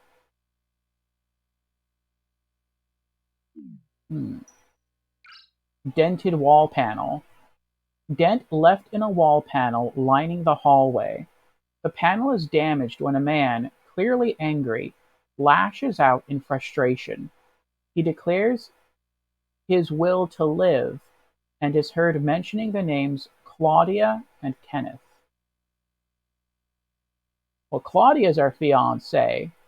I don't know who Kenneth is. Rolling coin trail. Trail left behind by a rolling coin. The sound of footsteps and heavy breathing can be heard coming from nearby. A small coin rolls under a seat as the sounds recede. Conveyor belt shadow. Shadow left on the edge of the conveyor belt in the food storage warehouse. Two people are heard talking about a food shortage and a red stone. One speaks of the stone warily, while the other claims it to be their salvation.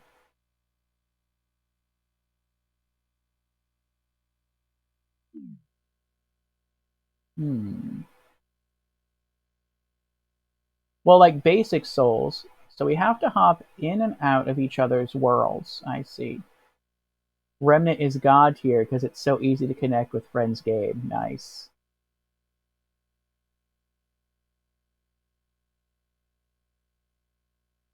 Hmm.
I'm out of ideas.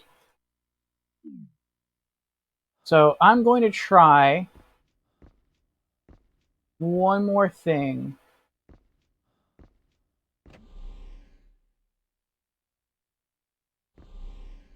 And maybe the solution is just to keep searching the chests in the area, and eventually you'll find something in one of them. That could be the solution.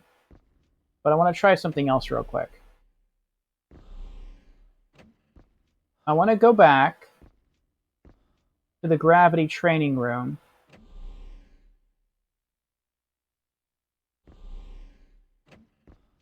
And speak to the guy in here.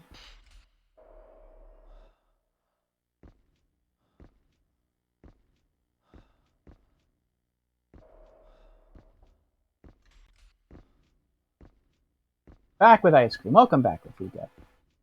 And I want to see if maybe showing him something from my inventory will get him to say something specific. Boy, I'd sure like a drink right about now. Alright, promise ring. Nothing happened. Claudia's photo. Nothing happened. Host radio. Nothing happened. I think anything would happen. Monthly report? No. Employee ID card? No. The yellow chemical? No.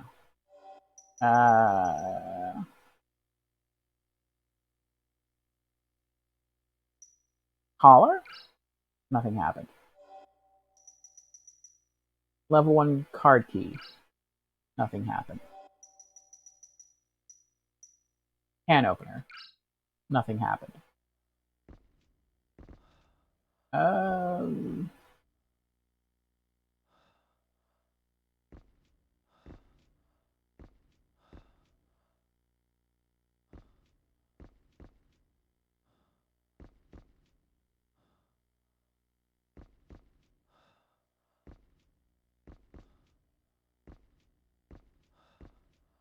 I do not know. Alright, well, let's go back.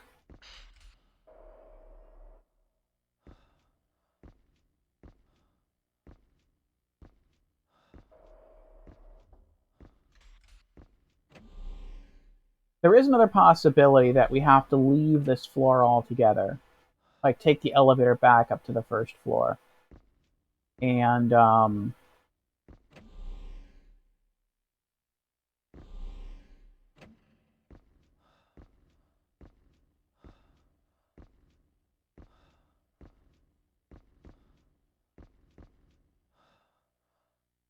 maybe if we do that,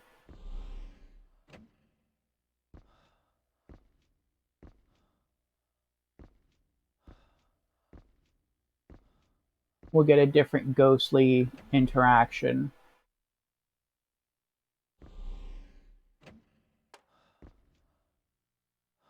Okay. We've tried opening this. There's nothing in there. We can open this one, but I don't think there's anything in here either.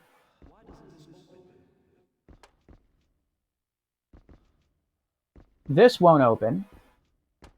Nothing over there will open.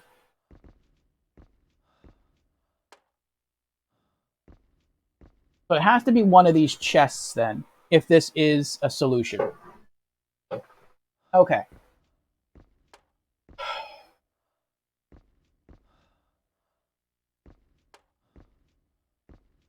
Alright. I guess let's try them one at a time. I don't think it's that one though. Let's go more so over here. It says that one's empty.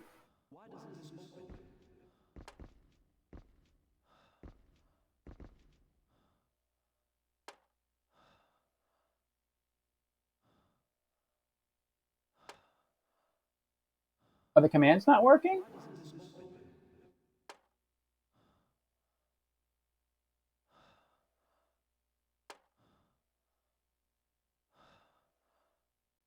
Try uptime. If you're looking for watch time, that might be it.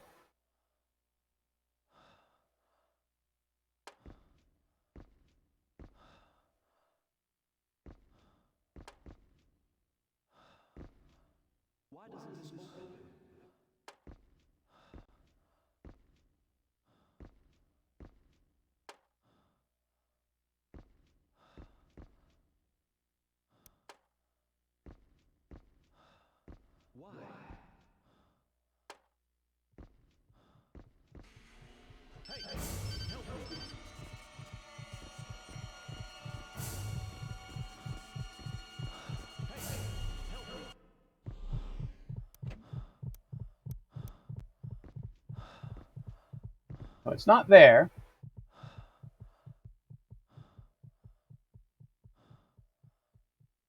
Did it work? If it is, I don't see stream elements kicking in for you.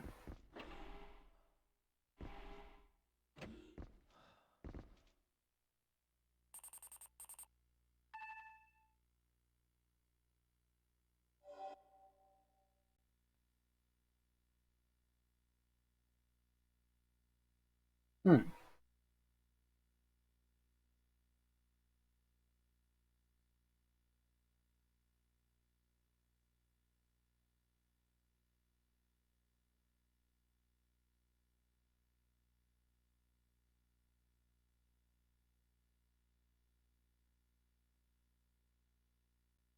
What about...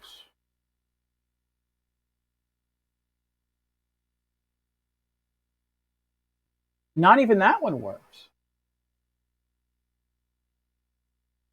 It seems all the commands are offline. I wonder what's going on. Maybe it's something going on with Stream Elements.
Hmm.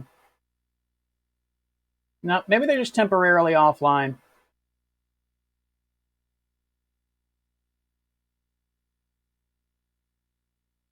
There is an issue. Ah. We are aware of an issue that is causing disruptions to our chatbot service. We apologize for the inconvenience and will follow up as soon as the issue is resolved. Thanks for your patience while the team works on a solution. Thank you, Atiko.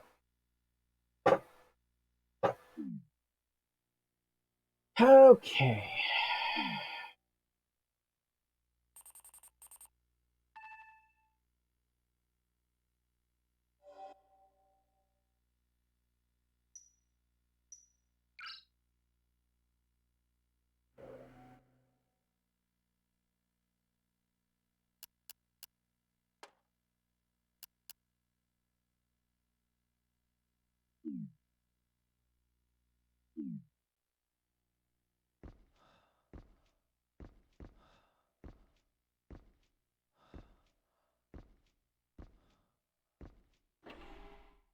All right, I guess we're going to be working our way from the most dangerous chest to the safest chest then.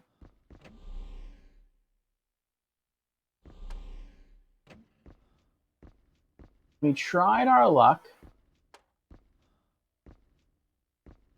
with that one right in front of us, and that did not work. Let's try this one. It doesn't open. This one's already open, but it's empty. Let's try this one.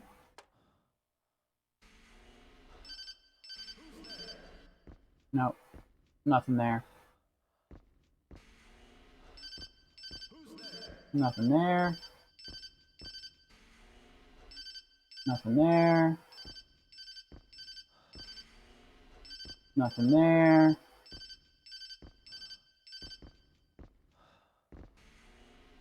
Nothing there.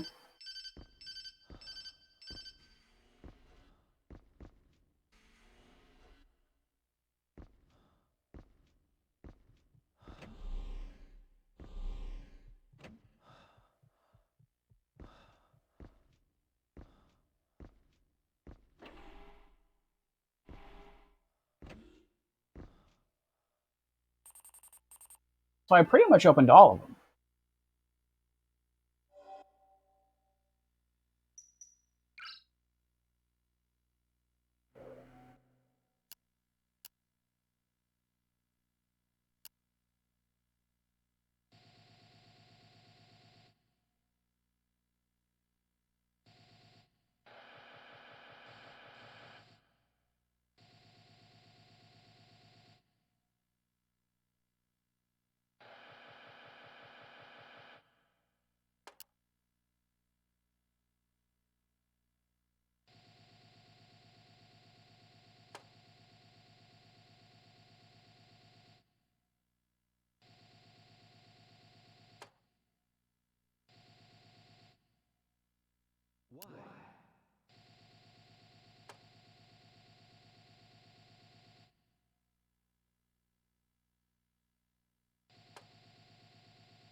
What am I not seeing?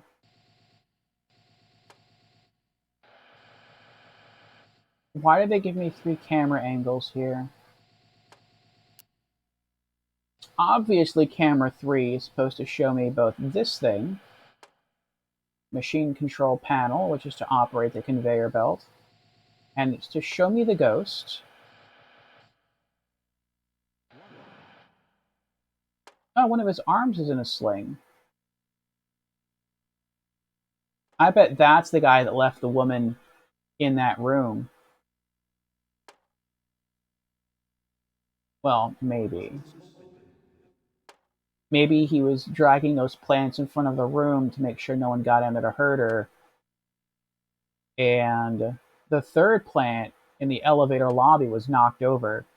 Maybe he injured his arm while doing that.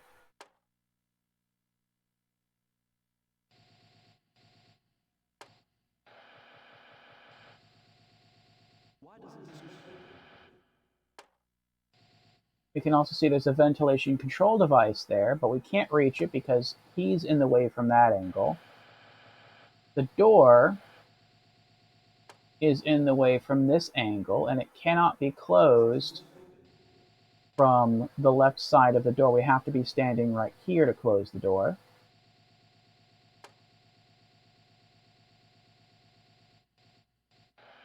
And even if we could get to the ventilation control device, we can't do anything with it because it's being blocked by this crate.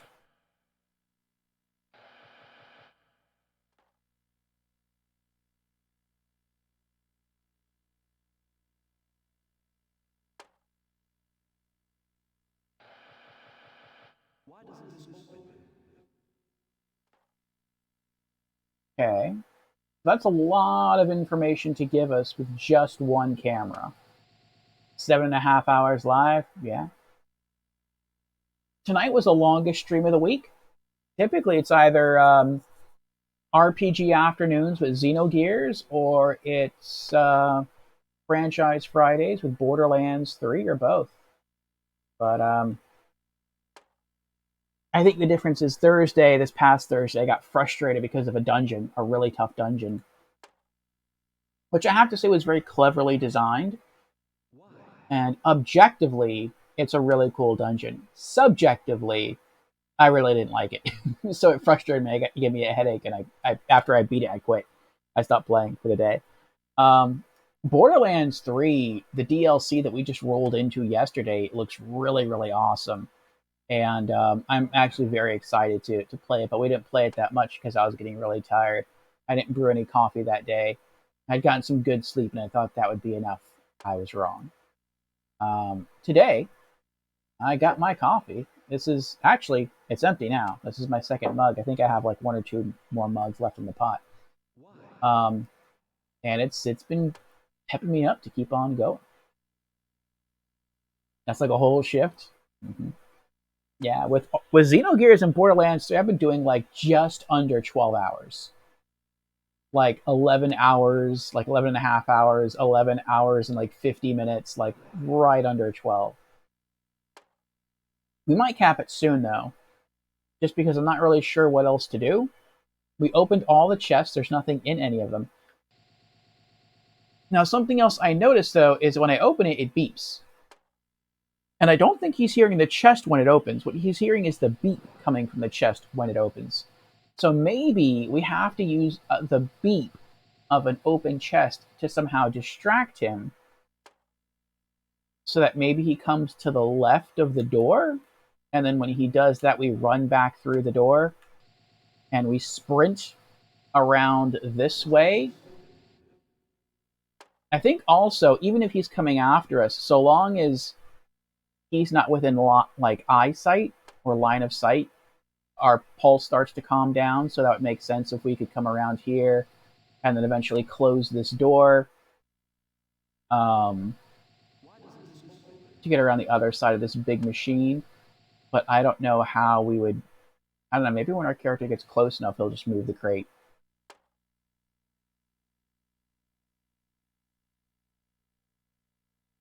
But let's check what the other cameras are giving us as far as information goes. So they're showing us that there's a dark crate here, but we can't do anything with it. There's other crates here that we can open that make noise.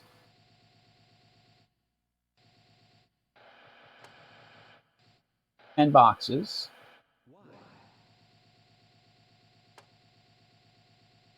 I don't see it really showing us much of anything else, though.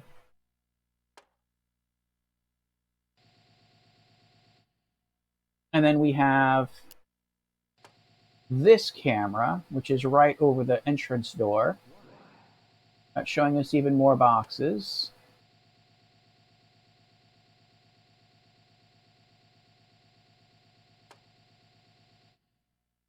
And that's pretty much all it shows us.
And I can't open that one.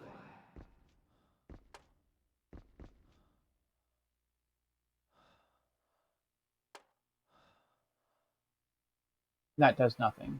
Can't interact with it.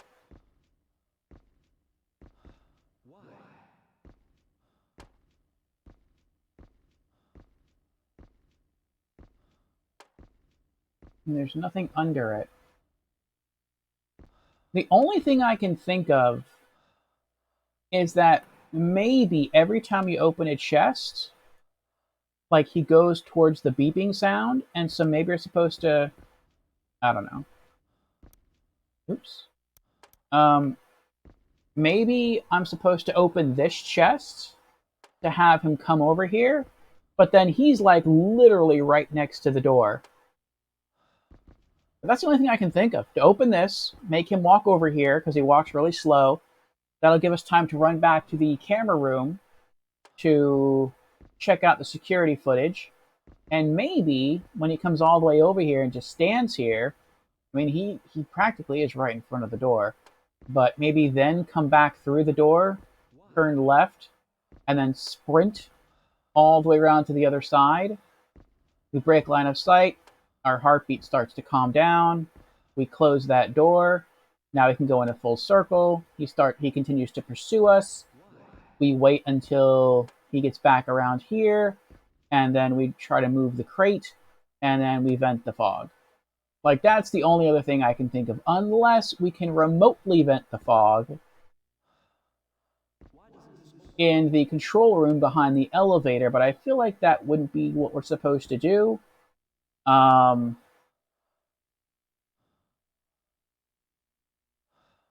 don't know.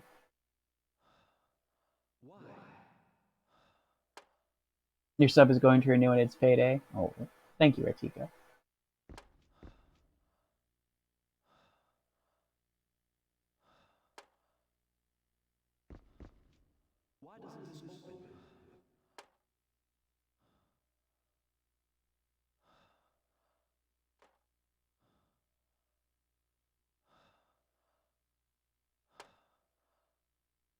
Let's see what happens.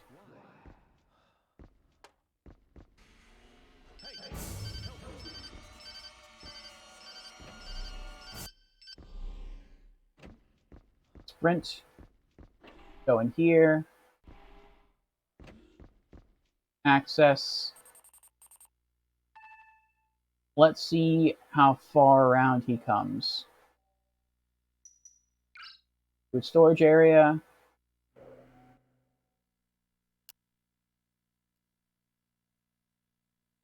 There he is. He's already walking away.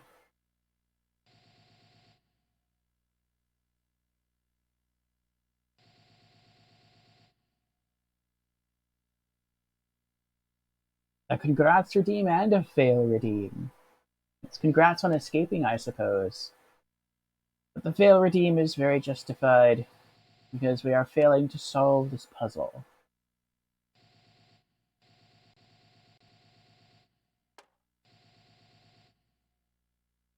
What is that emote?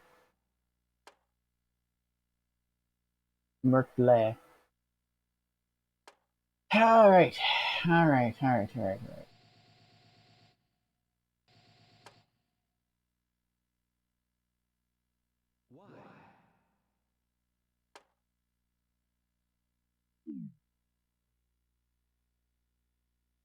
What am I missing?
It's from Finnish Streamer's channel. Ah. Oh yeah, I did say that I got all achievements from JoJo. Oh, congratulations, Ratika. Merc Party and all. Alright. I'm not thinking of something. What am I not thinking of?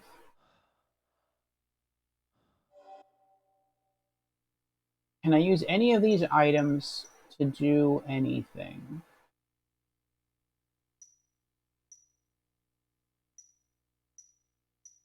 I don't feel like I can. Out of the items, though, the odd one is the collar. We got that, I think we got that from the boy. Collar for a small animal. There's a key attached to it.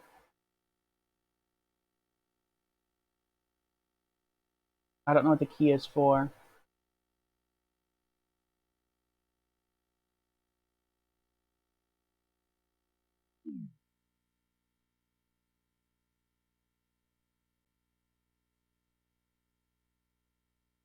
let's reread the manual, the monthly report.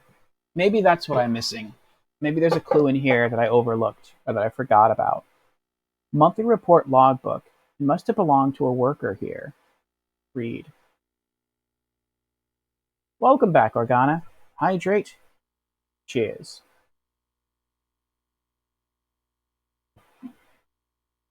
We're trying to figure out a new room. March 31st, 2040. Power outages and blackouts are becoming a daily occurrence. The equipment is too old to be reliable any longer. A thorough inspection of all equipment is scheduled for next month. This is 4 years before, well, now. A month later, April 30th. Inspection of all power-related equipment revealed faulty wiring as the main cause of the recent power outages. We'll ask the director to contact headquarters regarding the problem, but they'll probably just tell us to focus on mining efforts. In the meantime, we're looking into system modifications that will hopefully prevent future outages. A month later, a strange fog has been appearing in different areas of the facility.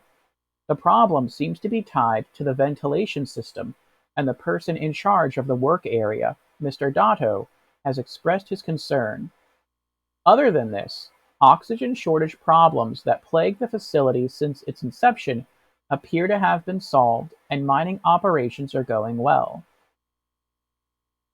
Maybe that's what's going on. That guy said that who found the red stone, who's the head of this facility. He was saying that things were going really poorly, and then he found the red stone, and things started going well. So I guess there was like an oxygen shortage, and due to that, maybe the whole place was going to get shut down. But since he found the red stone, that stopped happening. Mining efforts are going well, but the fog is creeping in, and slowly people are, I guess, becoming ghosts somehow, and then killing other people. A month later, the fog continues to fill the facility, but doesn't seem to have any impact on oxygen levels. A report regarding the situation has been sent to headquarters by the director, but the response was just to push ahead with mining operations. I have a bad feeling about what will happen if things remain as they are. And that's it.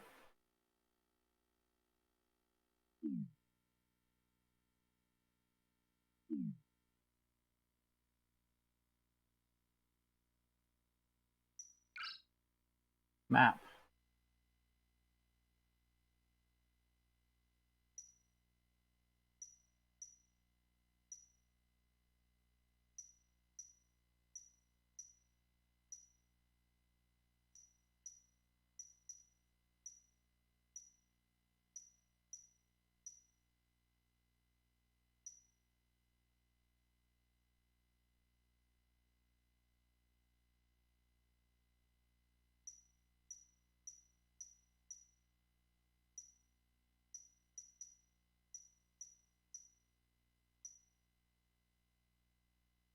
Hmm.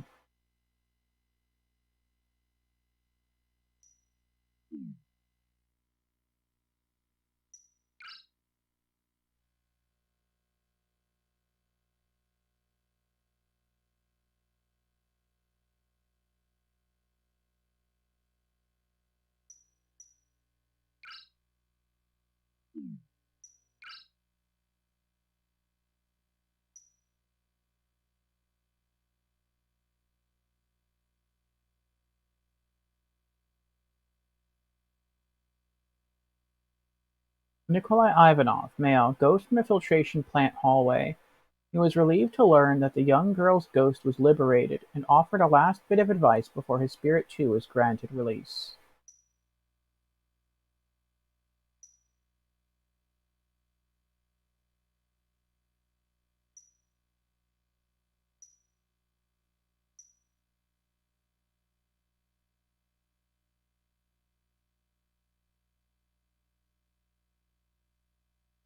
Yeah, I feel like the guy that's in the food storage room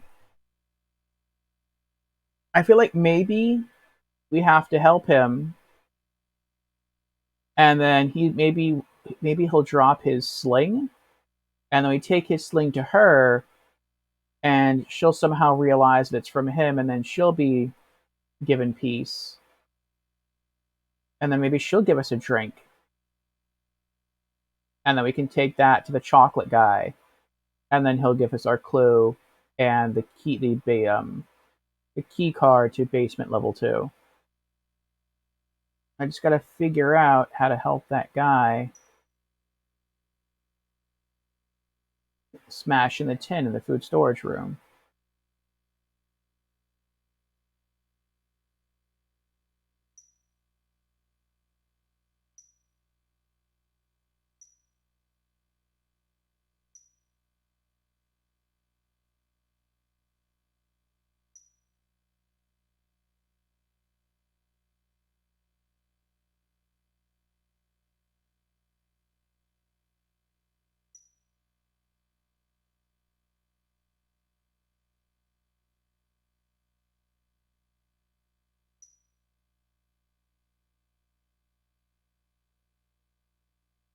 What's also interesting to me is that once we solved the Jacob Pollux thing, uh basically the plant room, once we solved that, we got the level 1 key card. Actually, that's what the kid dropped. He didn't drop the dog collar. I forgot where I got the dog collar. Um, but he dropped the level 1 security clearance key card, and once we got that, 3 rooms immediately opened to us, and we could have done those rooms in any order. And those were this room, the anti-gravity room. We just chose to go back here first, but we didn't have to. The food storage area, and the fishery area.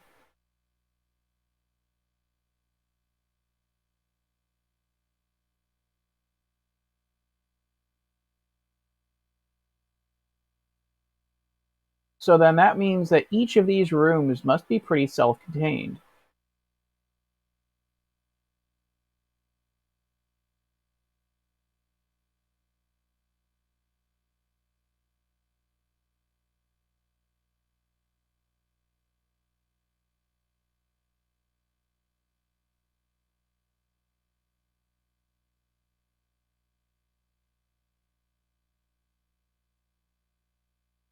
He did drop a chocolate for us, though.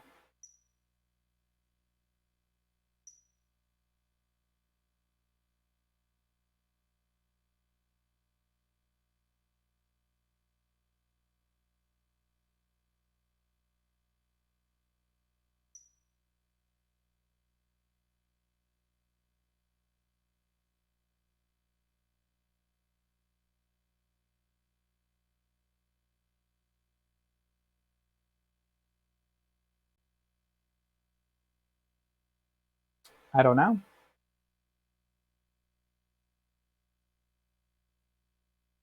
Well, we've been going now for just under 8 hours. Maybe it's time for us to take a little break, huh?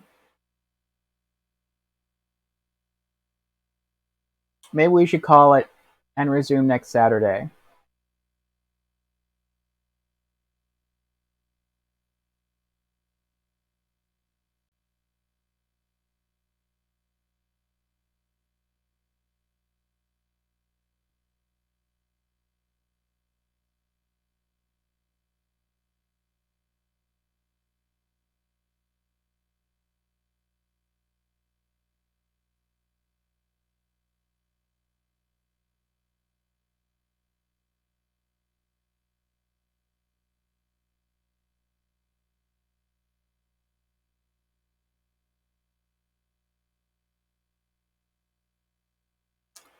Yeah, I think we are. All right. Yeah.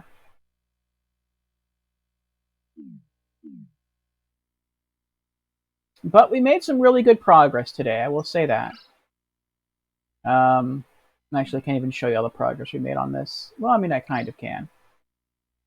Um, so We were on the first floor earlier. We spoke to the ghost of the first astronaut we saw, Ivanov, and we gave him the hairpin of the little girl that we helped last or 2 Saturdays ago. He thanked us. He was freed, and he gave us the elevator key card to basement level 1, which is where we're at now. We came here. This is where we've been a good chunk of the night, most of the night. And we have successfully cleared every room. We put a few more ghosts to rest. There was the ghost of the guy here in the fisheries that we set free. There was the little boy ghost who was in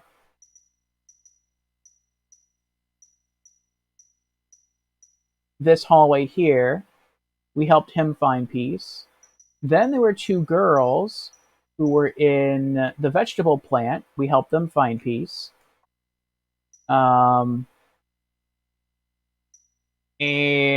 now all we have to do is solve this room here, figure out how to help that guy, the ghost smashing the tin of food on the ground. We have to find out how to get into the control passage and help the woman in here.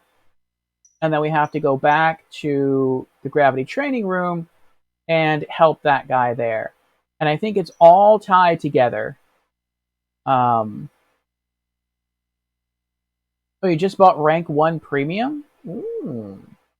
Interesting, interesting. I have not done that myself.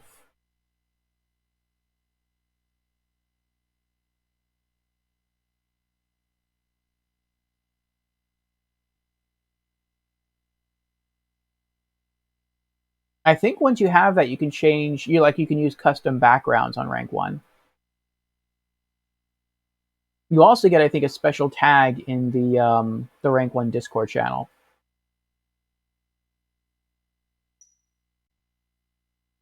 Mm-hmm. Okay, but I think all of these are tied together. I think all I have to do, well, not all I have to do, but once I help this guy, I feel like I'm going to get 2 items. The first item I'm going to get is going to be, I think, maybe his sling, the arm, like the sling around his arm. I think I'm going to get that. And I think I'm also going to be able to use the conveyor machine. A chest is going to come out, and the chest, I think, is going to have a chemical in it.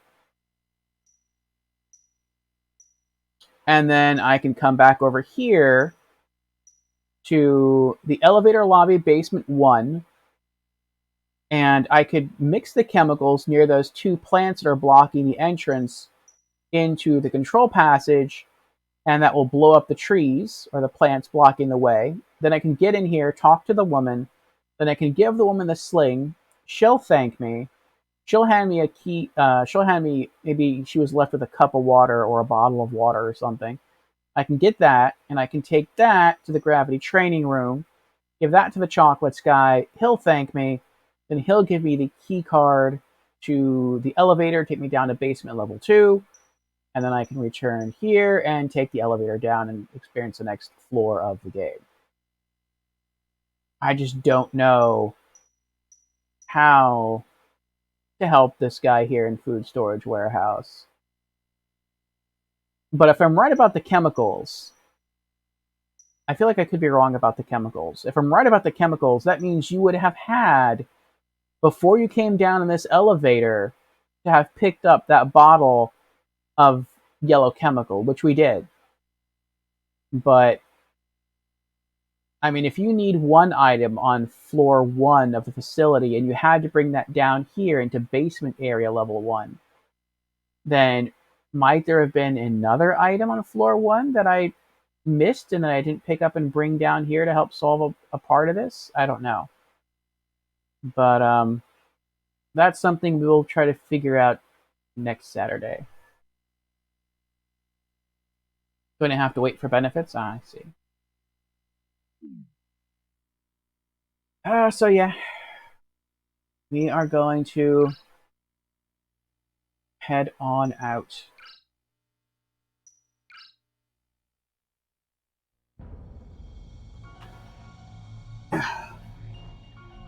And before I say goodbye, let me, because if not, I'll mess this up here. I'm going to tweak the brightness setting again on here. Oh dear. Okay. I hit the power button by accident.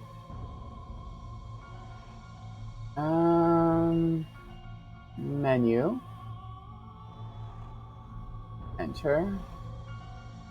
You can be with me here while I adjust the brightness. and then all the way back down to a bright. It didn't really affect it that much either, which I thought was kind of crazy. Okay.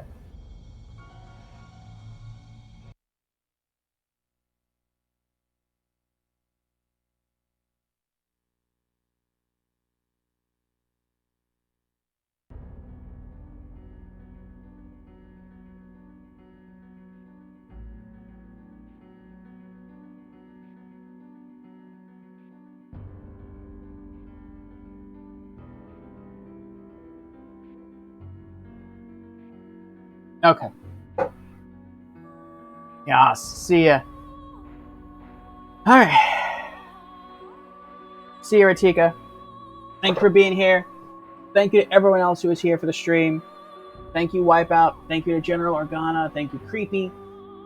Thank you to Albatrax. Thank you to Fusion. I always appreciate you all coming through and keeping me company and hanging out with me while we go through the various games we got going on here. And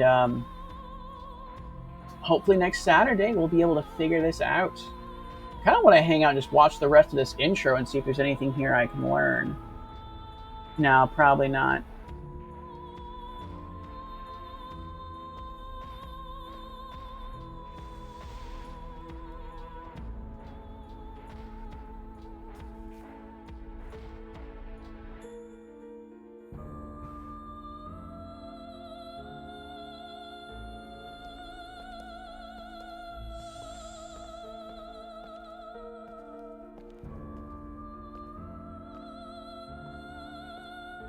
I don't know, maybe there is?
Nope, no clues.